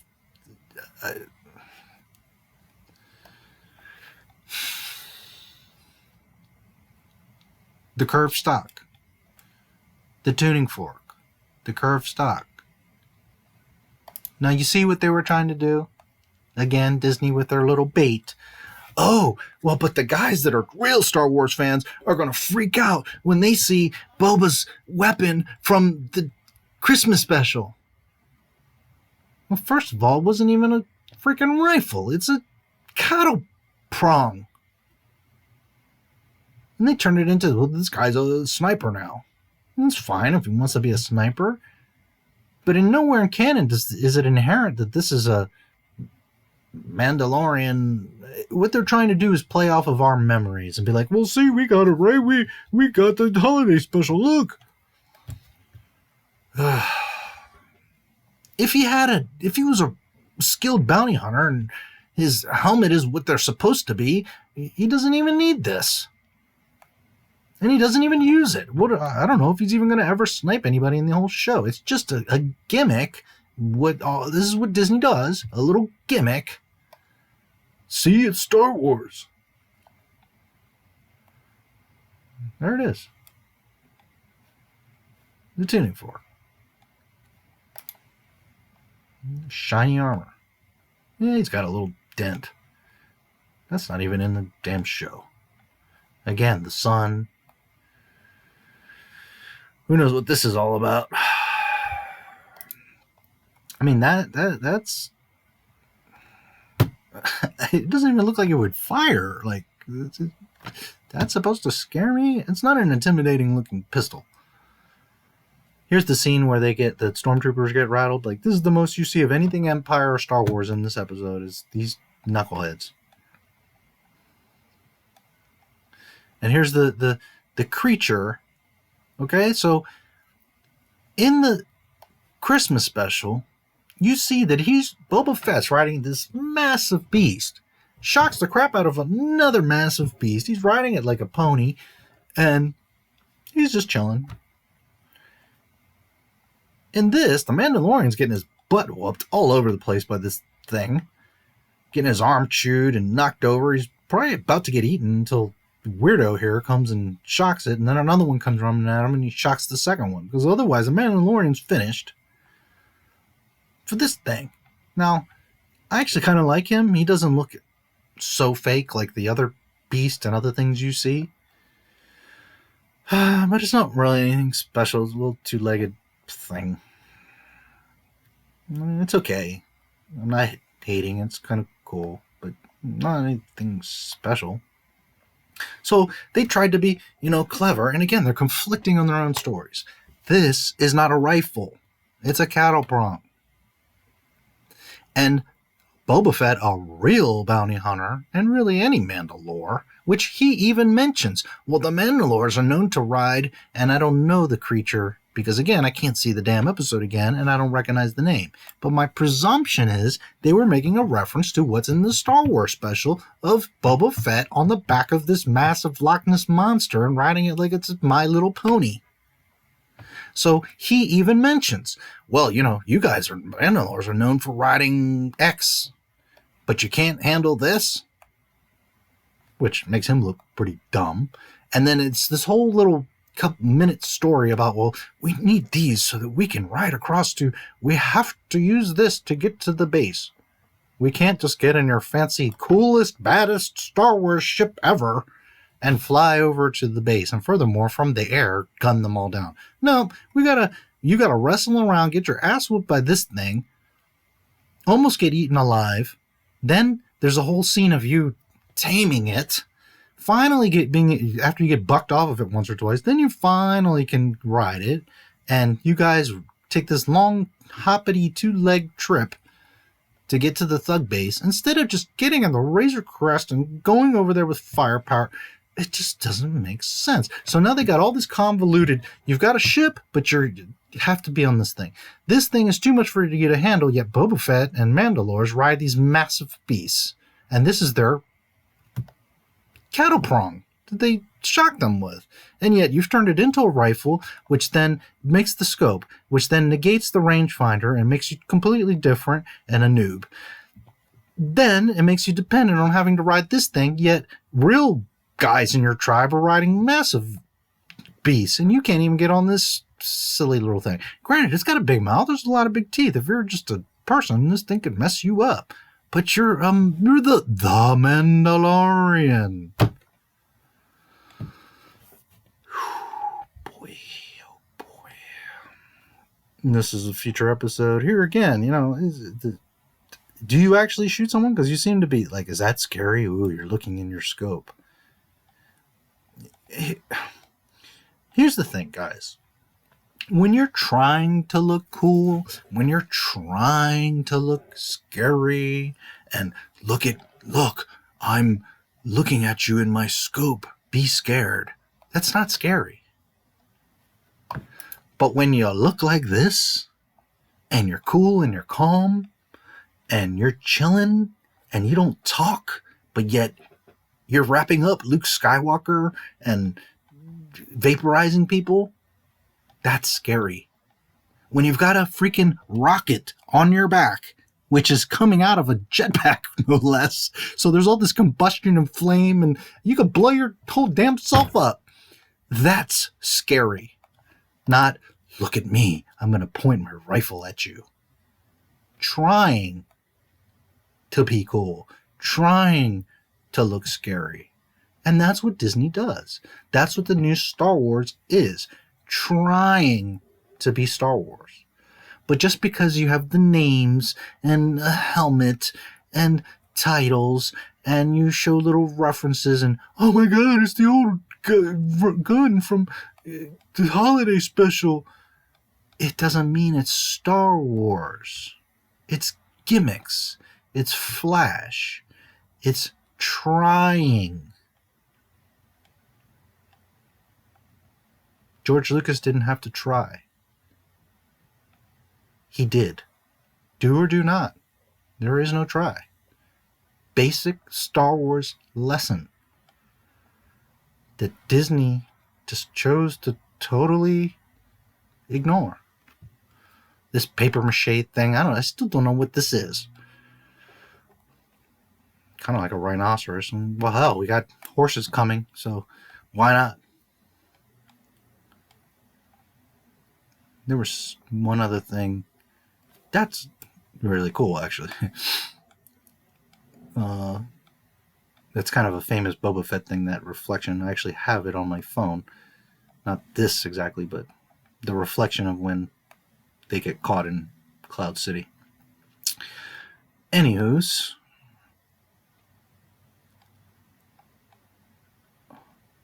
so, there's just all this convoluted, mixed up, you're not even staying within your own facts and timeline. You're getting yourself confused with what this character is and how he works. Never mind how Star Wars works.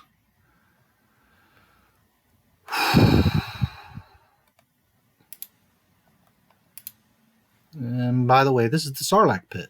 You know, Boba Fett gets hit in the back, his jetpack fails, and he flies into the pit. No one escapes this pit. You get digested over 1,000 years in this pit. I don't care who you are. Unless you're short of, I don't know, Darth Vader, you're not getting out of this pit.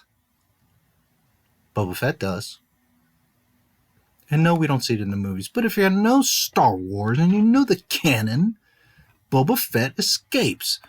And some speculate, well, because of his armor. Well, no, because the story is that when he gets out, his armor and uniform are complete shreds. It's because Boba Fett is so badass and so resilient and so not today. Well, he crawls out of this damn pit and survives. Is he messed up? Does he have to recover? Does someone have to find him and help him? Yeah. But he crawls himself out of the Sarlacc pit. I would love to see this dude do that with his shiny armor.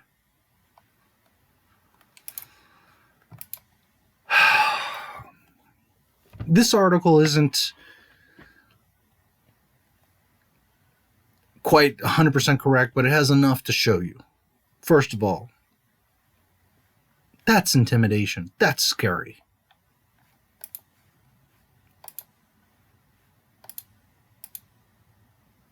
Okay? Not Jesus Christ here. This instills fear. Battle wounds, battle scars, experience.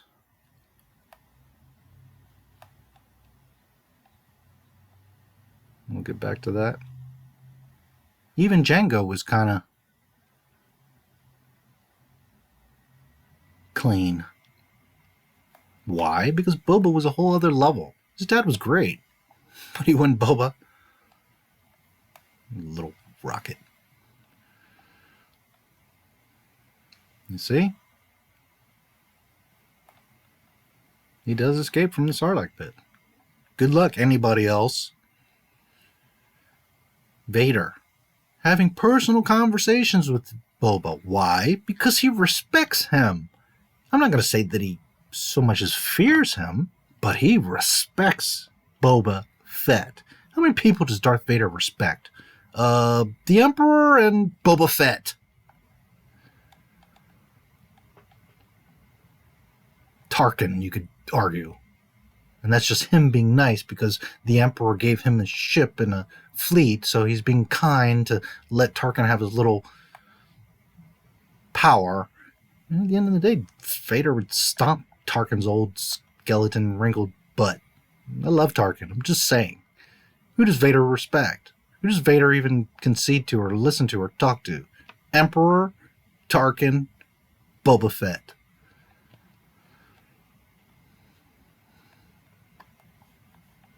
These are old renditions. Even this is cooler than the Mandalore. And they changed that. He looked like a stormtrooper, kind of, sort of.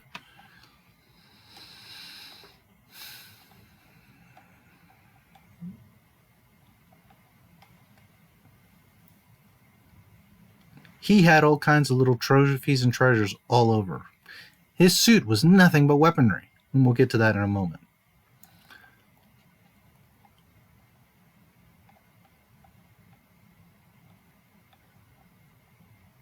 The dent, which some argue that it was from a duel with Darth Vader. Okay, well, is anyone dueling with Darth Vader? No, unless you're a Jedi. Well, Boba Fett did. Meanwhile, the Mandalore can't handle a little two-legged, mindless beast. Boy. I also want to mention, although this wasn't the specific toy, there was a toy that officially caused the problem of banning projectile toys for many years. this was an issue. The original Boba Fett prototype had a firing missile. And then they realized that, well, kids are going to be choking on this damn thing, and we better pull it. So this thing, $150,000. There's probably, a handful of these made. So it's kind of a side fact, but this impacted toy production.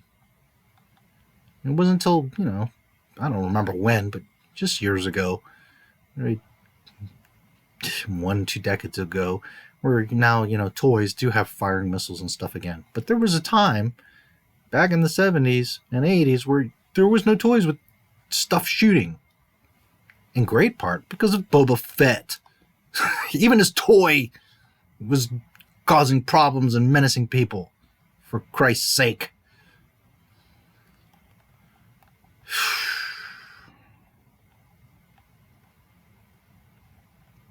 So let's look. And I know this is dragging on, but I'm really making a point here. Do you understand that his suit, just his armor, is like a freaking battle station? And I'm not going to go through here and read all this, and it's even hard to see. Unfortunately, I can't find a good picture of this on the internet, but it's in the books if somebody really wants to see. That rifle scares me. That pistol thing he's got does not scare me. Okay, Wookiee scalps, treasures, flamethrower, darts, the cable, jetpack, missile, all kinds of sensors and arrays, 360-degree view, armor, all kinds of goodies, bombs, potions, powders, who knows what the hell he's got in there. All kinds of functioning, deadly equipment. And you don't even get to see his whole... He has like knee pads that have little rockets that shoot out of them, little darts. And then he's got a spike that comes out of his boots, which most people don't know about. Like a blade that pops out of the toe of the boot. Most people don't know that, but he's got those.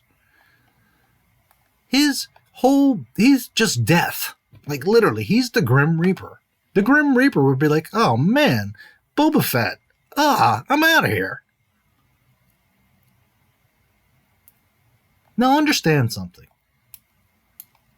I will claim I'm the biggest Boba Fett fan on this planet. I love Boba Fett. I told you in the beginning of this video, he's my favorite movie character. Am I biased? Well, that's arguable, sure. But the point that I'm driving here, you have a 40-year-old franchise. You have one of the baddest, awesomest, notorious, scariest, beloved characters in Boba Fett. Never mind Ahsoka Tano, Mara Jade, Luke Skywalker. Hello. You could just go on and on and on with the plethora of characters. Solid, beautiful, beloved characters.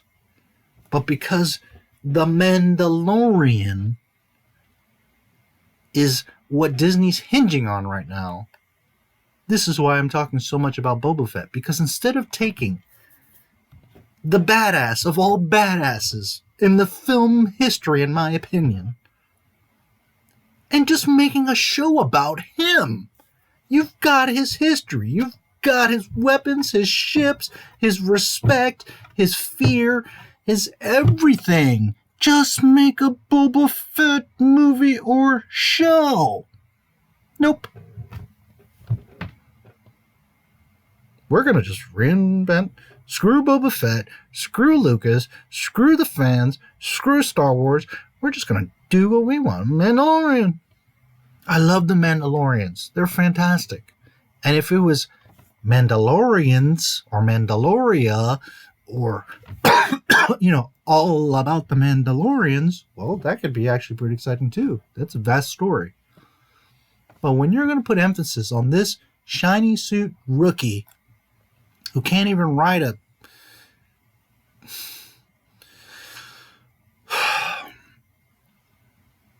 two-legged, boneheaded beast,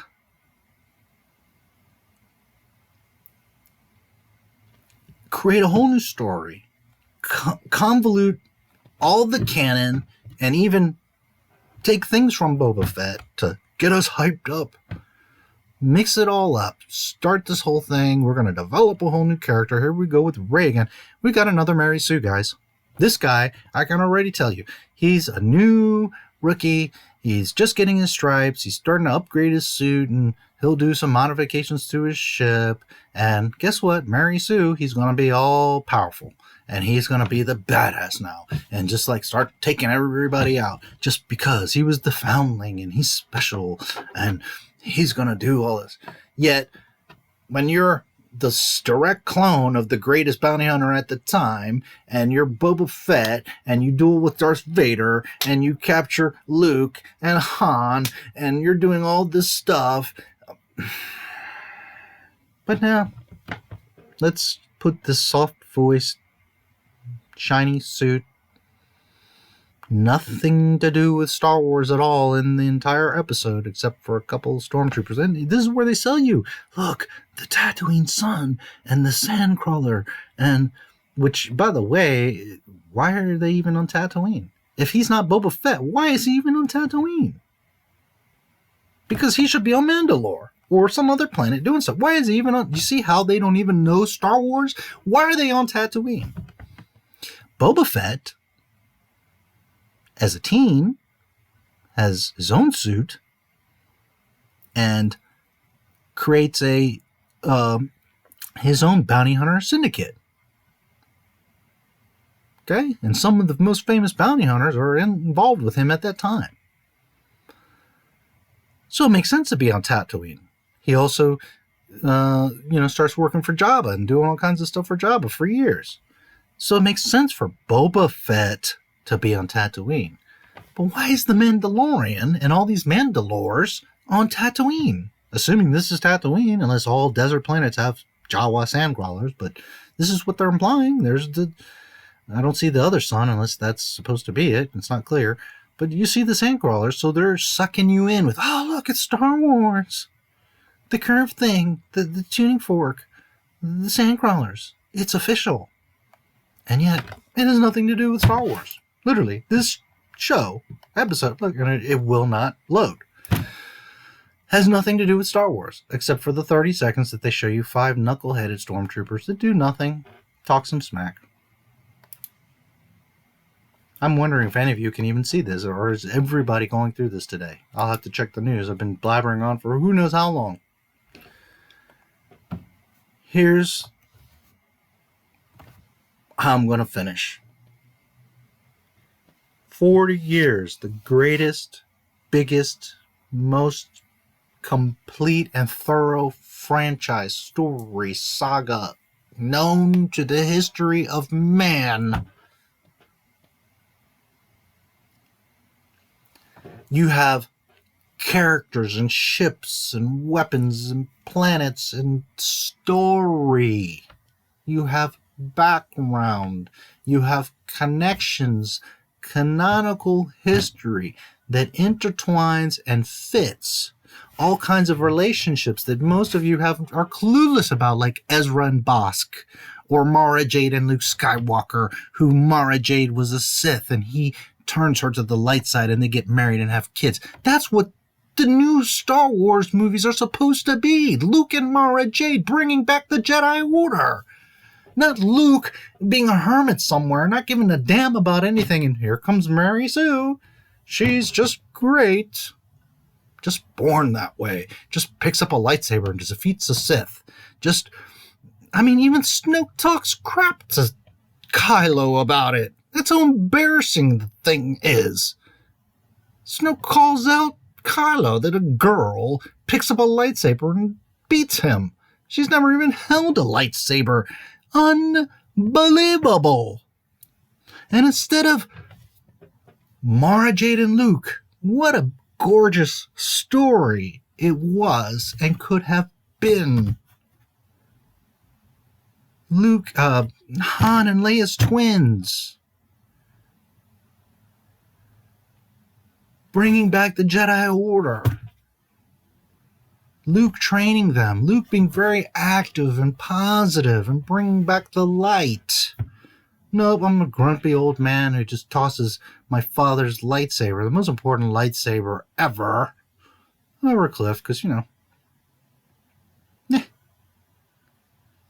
I don't want to fight. I don't want to be involved. I don't want to train Rey. I don't want to do nothing. I'm just grumpy old Luke who doesn't care.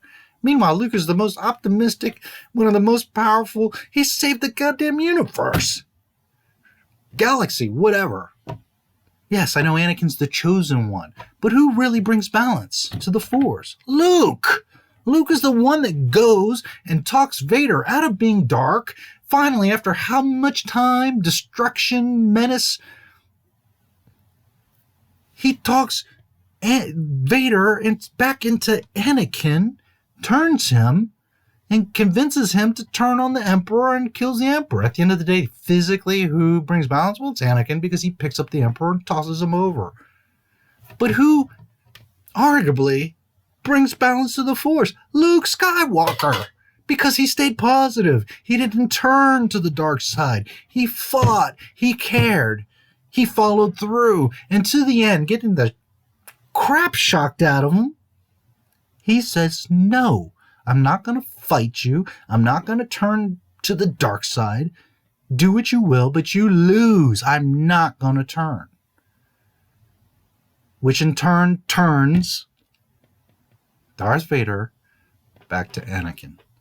So Luke, who very arguably is who brings balance to the Force, who you could kind of say is the chosen one at this point, because Anakin fails, as powerful as he was. On paper, he's the chosen one, but the one that really comes through for the team is Luke Skywalker. And yet Luke wants nothing to do with the Force, nothing to do with the Jedi, nothing to do with anything but pink or green or blue or whatever that milk he's drinking on a deserted island.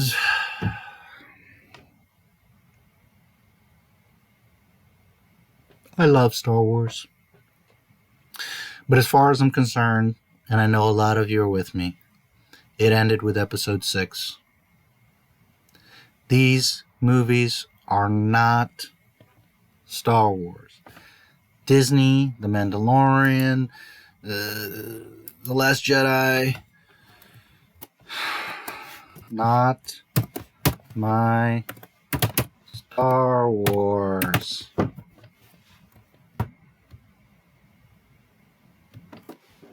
I don't care what you say. I don't care how much you want to cry. I don't care that Lucas sold it. It's not Star Wars. And The Mandalorian, again, if there was no Boba Fett, if there was no 40 years of Star Wars history, okay, a Western space dude, bounty hunter, cool, we get to see him develop and grow, but when you're going to bring in all these little references and try to pull on my heartstrings and sell me fantasies about, oh, look, it's a moisture evaporator and, sand crawlers and the Tatooine sun and, oh, look, the holiday special. Look, guys, we really are paying attention. We really do know Star Wars. No, because you're even using this out of context. This guy's all shiny and doesn't even do anything in his soft, gentle voice. I really have tried to give, and look, it still doesn't load. I don't know how long this video is. 5 hours? I don't know. But you can't even get your own show to play. Everything works, guys. It's not me. All right, it just refuses to load The Mandalorian, and I'm so curious. Please comment below if this is happening to you, because I want to make sure I'm not the only one. I used to love Star Wars anyways. They've destroyed my entire childhood. They have turned it into some political false equality, feminist, The first character we fall in love with is Princess Leia, for Christ's sake. One of the most beloved characters of all film history was Princess Leia. She didn't have to be the best or the strongest. Just like the boys came to save her, she saved the boys. She directed the Rebel Alliance. She was a huge part of forming the Rebel Alliance. She was loved, respected, feared. Leia was no joke. But you didn't have to sell us on that. You didn't have to prove it to us. You didn't have to make her this amazing Jedi. She didn't even know anything about the Jedi or Skywalker until Luke tells her in freaking Return of the Jedi in the third last movie. And yet, we all regarded her as our princess, as our girl, as being relevant. There is no Star Wars without Princess Leia. So I don't need you to cram Rey or Miss Purple Hair down my throat to show me how important women are. Let me tell you something, Disney, and all you crazy Disneyites out here with this whole feminist thing. Anyone that loves Star Wars, a real Star Wars fan, never looked at these characters as male, female, Rodian, Trandoshan, Mandalorian. They were our characters. We loved them all. We didn't care who was stronger, who was better, if it was him, her, what. We just loved good stories. And we fell in love with the characters because of who they were, their strengths and their weaknesses. Leia was plenty feminine and plenty strong, and she did it all naturally. She didn't have to be the best and outdo things. And now there's all this crazy talk that not only does Rey take out the Emperor, but apparently smacks him around like a rag doll. Yoda, Mace Windu, even Vader barely could not take out the Emperor. And 90-pound, non-trained, nobody Rey is going to smack around the Emperor? Who's dead, by the way, and somehow came back? I just don't know what else to say. This is, I guess, how I'm going to conclude this, is that it is very apparent that Disney, instead of using this amazing gift, and forget about even like your pride, like, well, we want to do it our way. Do you understand, Disney, the money that you have cheated yourselves for trying to go off and do your own thing? You think Rey and these little movies are doing well? Had you done Mara Jade, had you listened to Lucas, had you brought your production and resources and studio and backed up George Lucas and alleviated his stress of all this madness, but worked with him and made the last three of real Star Wars, do you understand the sales, the ticket sales, and the toy sales that you would be making right now? You have cheated yourselves, you fools. Never mind respect the story, just from a business standpoint. I mean, what is wrong with you, Disney? You have no clue of what Star Wars is. And I'm sorry, all these new fans that go on about, oh, the new Star Wars is great. If the first 6 films never existed, okay, they're okay movies. They're not fantastic, but they're okay. But when you have a 40-year history and you're just going off and doing whatever. So it's very apparent that what Disney is doing is, we tricked Lucas. We got his stuff. And now what we're going to do is take the name and the basis of all this credibility and just mishmash it however we want. And rather than make the Boba Fett TV show, which Lucas was talking about years ago, and Disney has better capacity with all their studios and TV experience, and just make a Boba Fett show. My God, that thing would be the highest rated show on freaking television, I promise you, if you did it right. Instead, Well, we're going to destroy Boba Fett. We're going to further bury Star Wars and make this guy who doesn't have a name, doesn't have a story, and apparently this show doesn't even have anything to do with Star Wars because all you see is but 5 stormtroopers in the whole episode. Maybe it'll get better. Maybe with more episodes, it'll get better. There is one other thing I really did want to show you guys. But it's apparent that Disney's just like, well, we've got these old properties. We're going to do whatever we want. And rather than stick to the story, rather than take advantage of this beautiful thing we have, we're going to put our ego in it. See, we know better than George Lucas of his own creation and just go on and create and conflict things and mix it all up in different times and, significance and weapons and characters. And instead of the Mandalorian culture or Boba Fett. I mean, can you imagine Star Wars, Boba Fett? And you see him there with his dented helmet. People would be peeing themselves. People would be falling over. Like, you see these young kids, like reactions like, oh my God, it's the Millennium Falcon. Do you understand that if this said Boba Fett and had Boba Fett here, people from generations would be falling over in their damn seats? And you could charge twice for this. Instead of, this really sums up the whole Disney Star Wars thing, huh? Sorry, something went wrong. How long is this video? I'm scared to even know. 4 hours I'm going on. And I still cannot watch The Mandalorian. I'm glad I watched it this morning because... So, they've clearly said, screw Star Wars. We don't care. We don't even know what Star Wars is. We're just taking icons, likenesses, and creating our own stories. History doesn't matter. Canon doesn't matter. Fans don't matter. Story doesn't matter. I mean, honestly, objectively, watch The Force Awakens and The Last Jedi. Forget about if it's Disney, if it's new, whatever. Just watch it and pay attention to the story.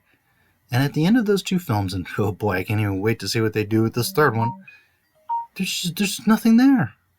You don't care about these characters. You don't know anything about them. The story's all over the place. Snoke was this big deal, and he just gets killed.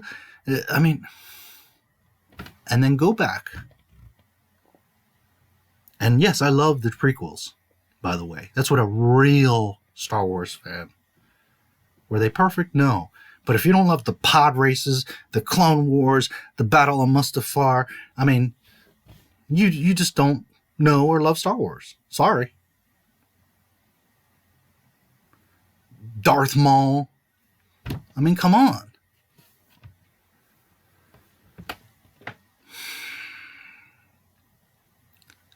So they just said, screw it. We're just going to do whatever we want. We own it. Screw everybody. It doesn't matter. We're Disney. It'll sell just because we're Disney. And we got the Star Wars name. Disney plus Star Wars. That's money. We can do whatever we want. And the thing is that's going to run out. And here's their last breath. A show that's nothing about Star Wars. Really lackluster. No grit, no story, no even references to Star Wars. Just little gimmicks. I mean, it's just total disregard, disrespect, So again, watch the new movies objectively. Then go back and, prequels or not, watch the original 3 movies objectively. Forget about the time, what the technology looks like. Just watch the story.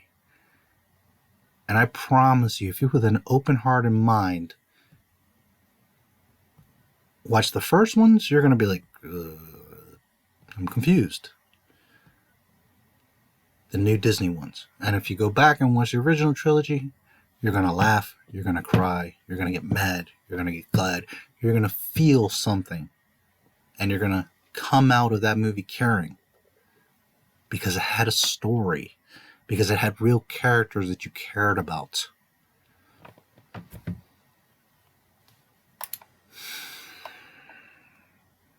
I'm going to make one last point here. I know this video is insanely long, and probably most of you aren't even going to get to this point. Did your pupils suck? See if I can even find it.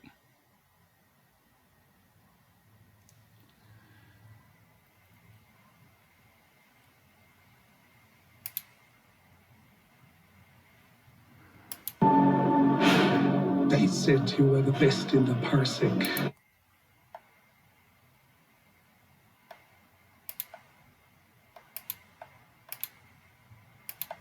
I don't know if he's in this trailer or if I'm going to be able to find it. But I really wanted to. You see that? My phone has R2 on it. Speaking of R2, what the hell happened to R2 and C-3PO? Total disregard for these guys. Like, those are just some, everyday droids. Who cares? C-3PO is barely anything, and R2 is like totally disappeared. Understand something. If you're a real Star Wars fan, the entire Star Wars saga is from the view piece of R2-D2. Lucas himself has expressed this, that the entire story of Star Wars is told through the eye of R2-D2. If you pay attention, he's in the most important events of the stories. Escaping Naboo and fixing the ship right from the beginning. Saving the princess. Or Queen Amidala. On the Death Star. In Luke's X-Wing. On the Jabba skiff, serving drinks. Every major event in Star Wars, R2-D2's there. Why? Because this saga, this 40-year part of our lives, is being told to you by R2-D2. He's there. He witnesses. He partakes in half of what's going on. So therefore, you're watching a big screen and don't necessarily get it. The point is that the entire story is told to you by R2-D2. It's as if you're hanging out having a beer and he's telling you Star Wars.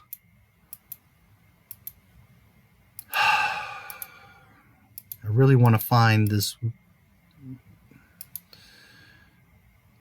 don't know if I'm going to find it now. Okay, and in these new movies, it's like R2-D2's totally disappeared. The little guy that delivers the message to Luke Skywalker. The little guy that's there at every twist and turn for Anakin, Obi-Wan, Luke, who never gets his memory erased and is in all the movies. You know, that little trash can that nobody cares about anymore, that Disney has just like spit on and stepped on and crumpled up like an old piece of paper and said, oh, well, screw him. I'm going to put a golf ball, a soccer ball with a head that swivels around. BB's cool. Don't get me wrong. I like BB-8, but not if you're going to just trash R2-D2. I don't mind new Jedi. I don't mind new characters, but not if you're going to destroy Luke Skywalker. He was kind of important. Just a little bit. A little bit. I really want to find this.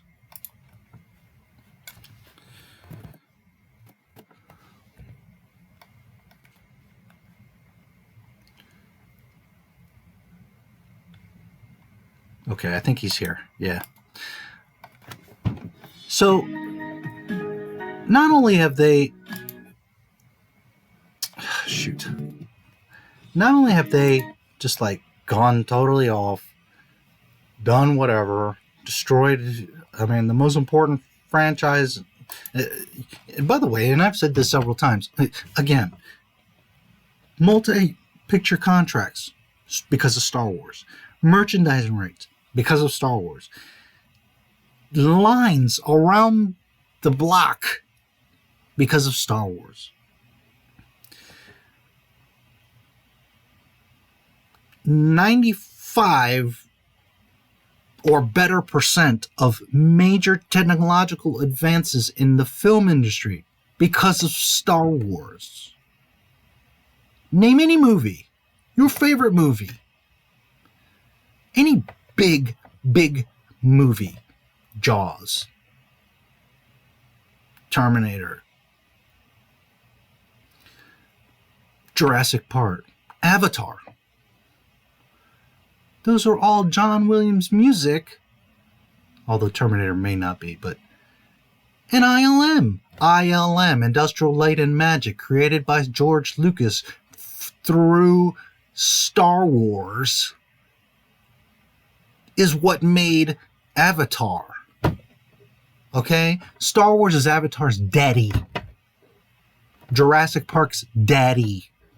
The Abyss.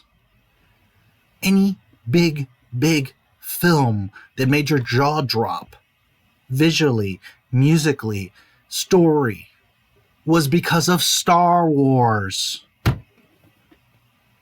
These films wouldn't exist if it wasn't for Star Wars. My final point. In particular, this guy. Although, when you get a chance, watch it. I hope you guys understand. I'm not telling you not to get the Disney Plus. I'm not telling you not to. I have it. I'm going to watch the entire season. And it's just, that's how much I love Star Wars, that I'm even going to put myself through the anguish of this mess. But, I'm in already. I might as well watch it. And I'm curious to see what they're going to do. But I'm not happy. But watch it. And enjoy it. Maybe you'll love it. Maybe you'll be like me and be like, oh, what the hell? But watch it. And then I want you to watch it again. And I want you to be very objective here. And I want you to look at the sets, the scenery, but in particular, the beasts and the characters like this guy.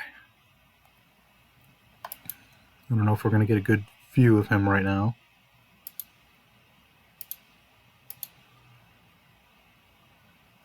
I'll be shocked if this video doesn't get banned, because Disney's going to flip their lid. This guy. I don't know his name. It doesn't matter. He gets frozen in carbonite and sold off. Who cares? He's nobody. He's an idiot. He's a decent segue to seeing the Razor Crest and a couple things, but he's nobody. The point is, I want you to look at the environment, the costumes, the vehicles. The vehicles are pretty good, but the beasts, and in particular him, but also like this guy, which is a known species in Star Wars. I can't remember right now his name, his species.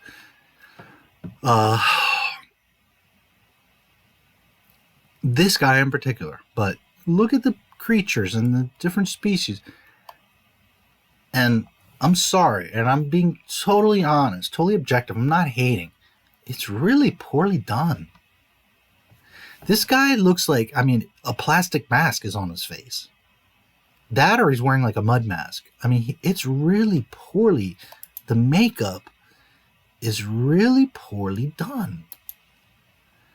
The aliens, it's like, rather than consult Lucas or use all these cool creatures that exist, Lucas probably handed over notebooks and notebooks and notebooks of concept art of possible creatures and characters. And instead, of course, Disney again wants to do their own thing. I don't know that you're going to get a good look at him.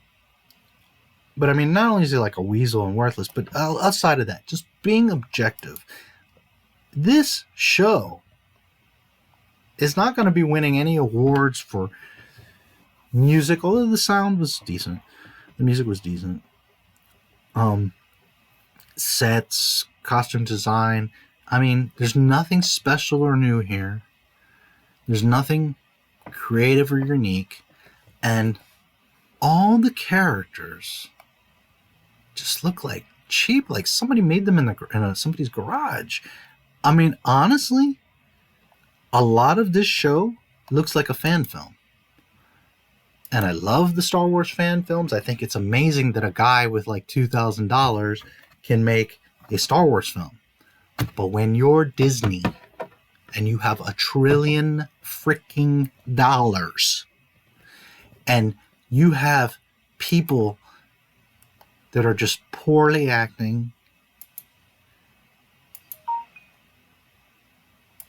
I mean, look at this guy. It's like a rubber mask. You can see it.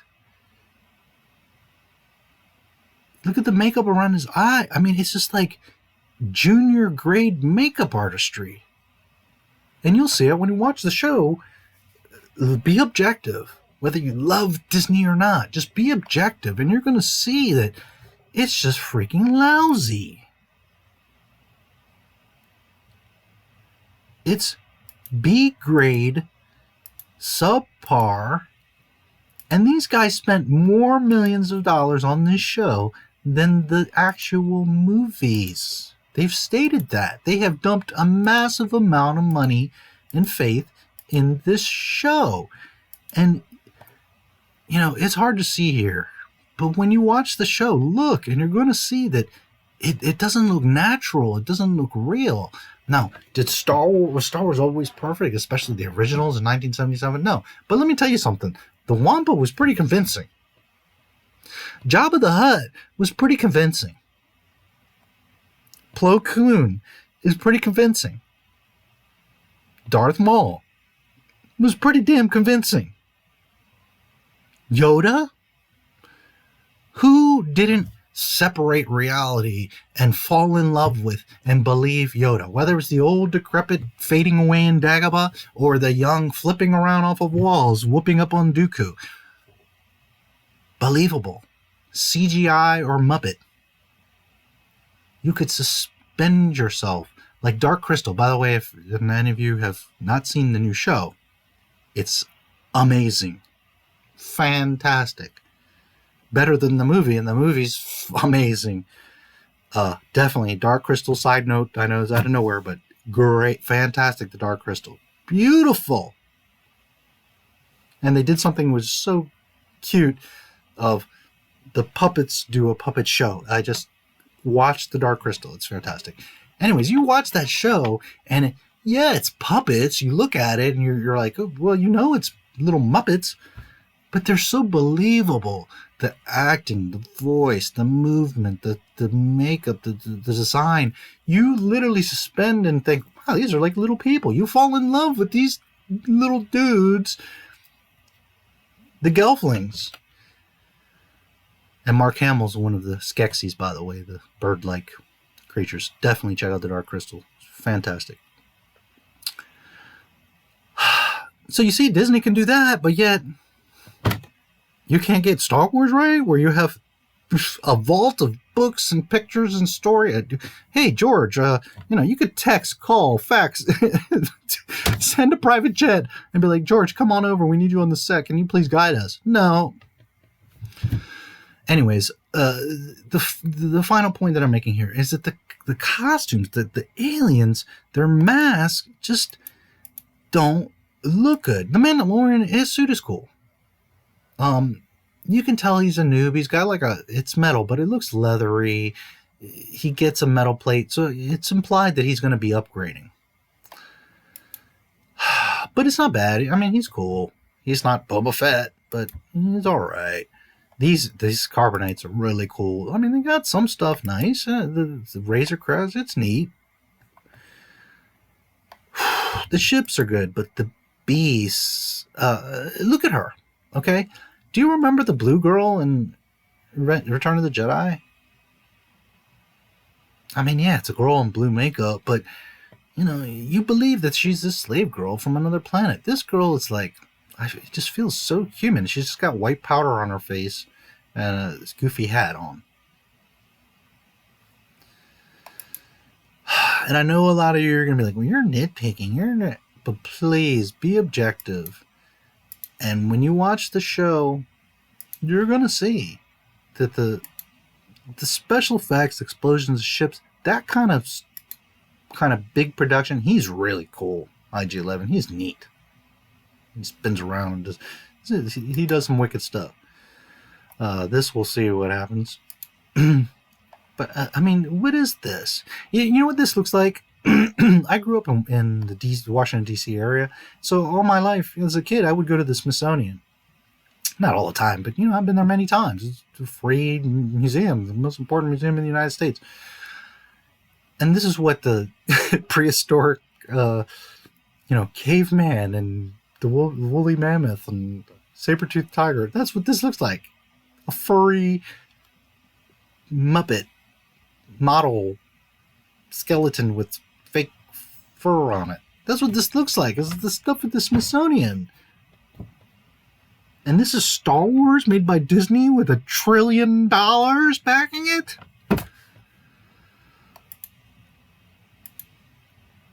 This is what you give us? This knucklehead is the only reference to Star Wars or the Empire in the entire episode? This trying to bait me with old childhood memories? Please look at it objectively, and you're going to see that the makeup, the masks, the costumes are not impressive. And furthermore, they look very plastic and painted on, and it looks like a mud mask. I mean, it's embarrassing. And I'm not saying that the old movies were totally lifelike. And I mean, yeah, you knew it was guys in suits. But it was pretty convincing. The makeup was top notch. And now it just looks like a cheap fan film.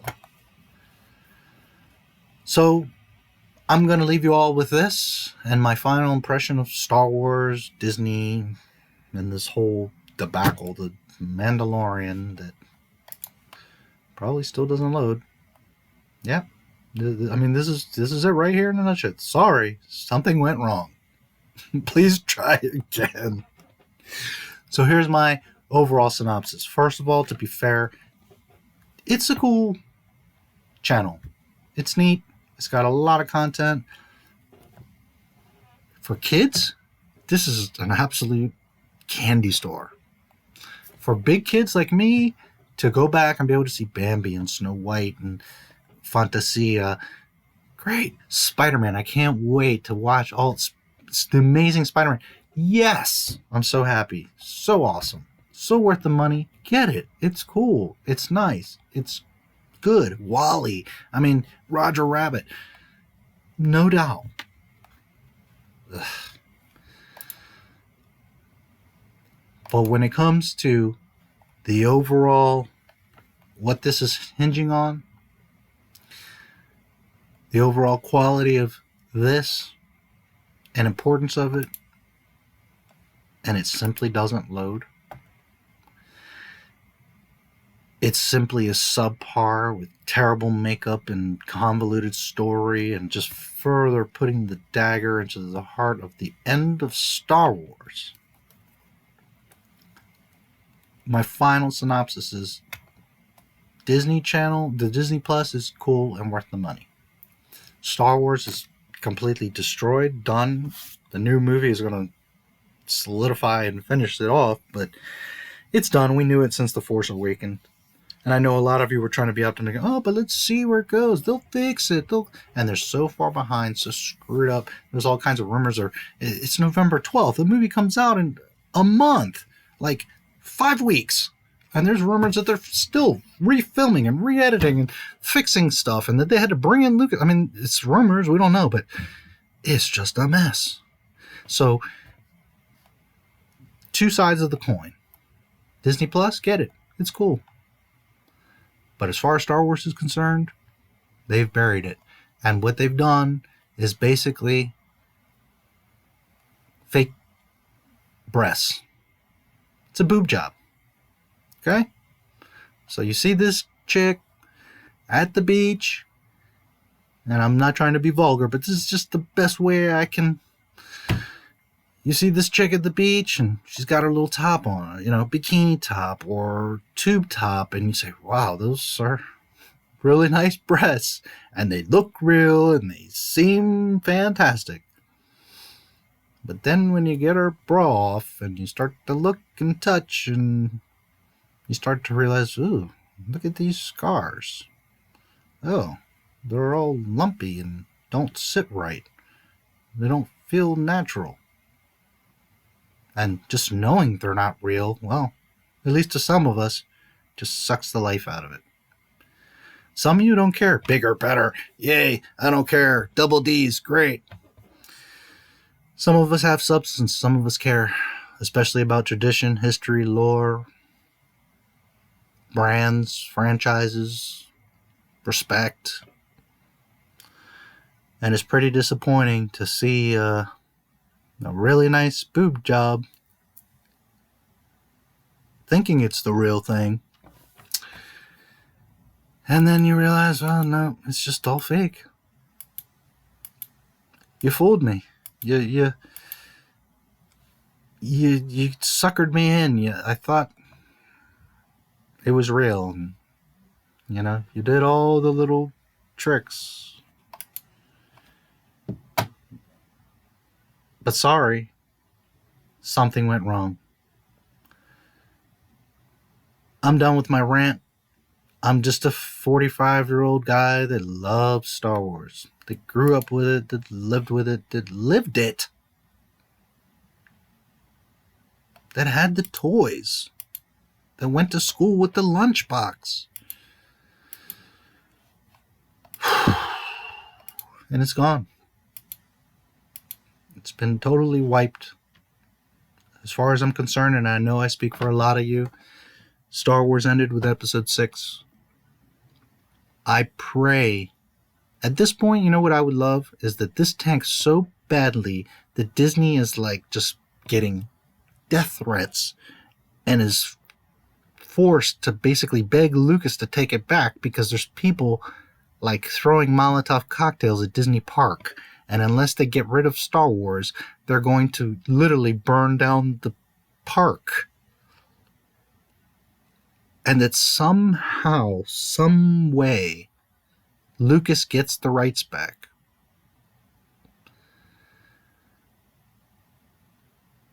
And that the real Star Wars movies get made.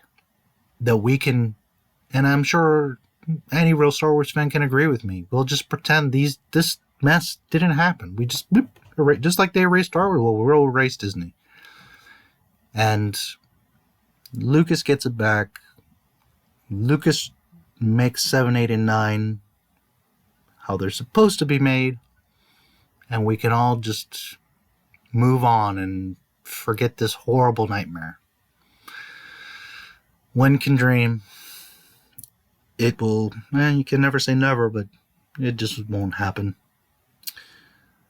So, R.I.P. Star Wars. I'm just the guy that, cares. That really lived, spent time and money.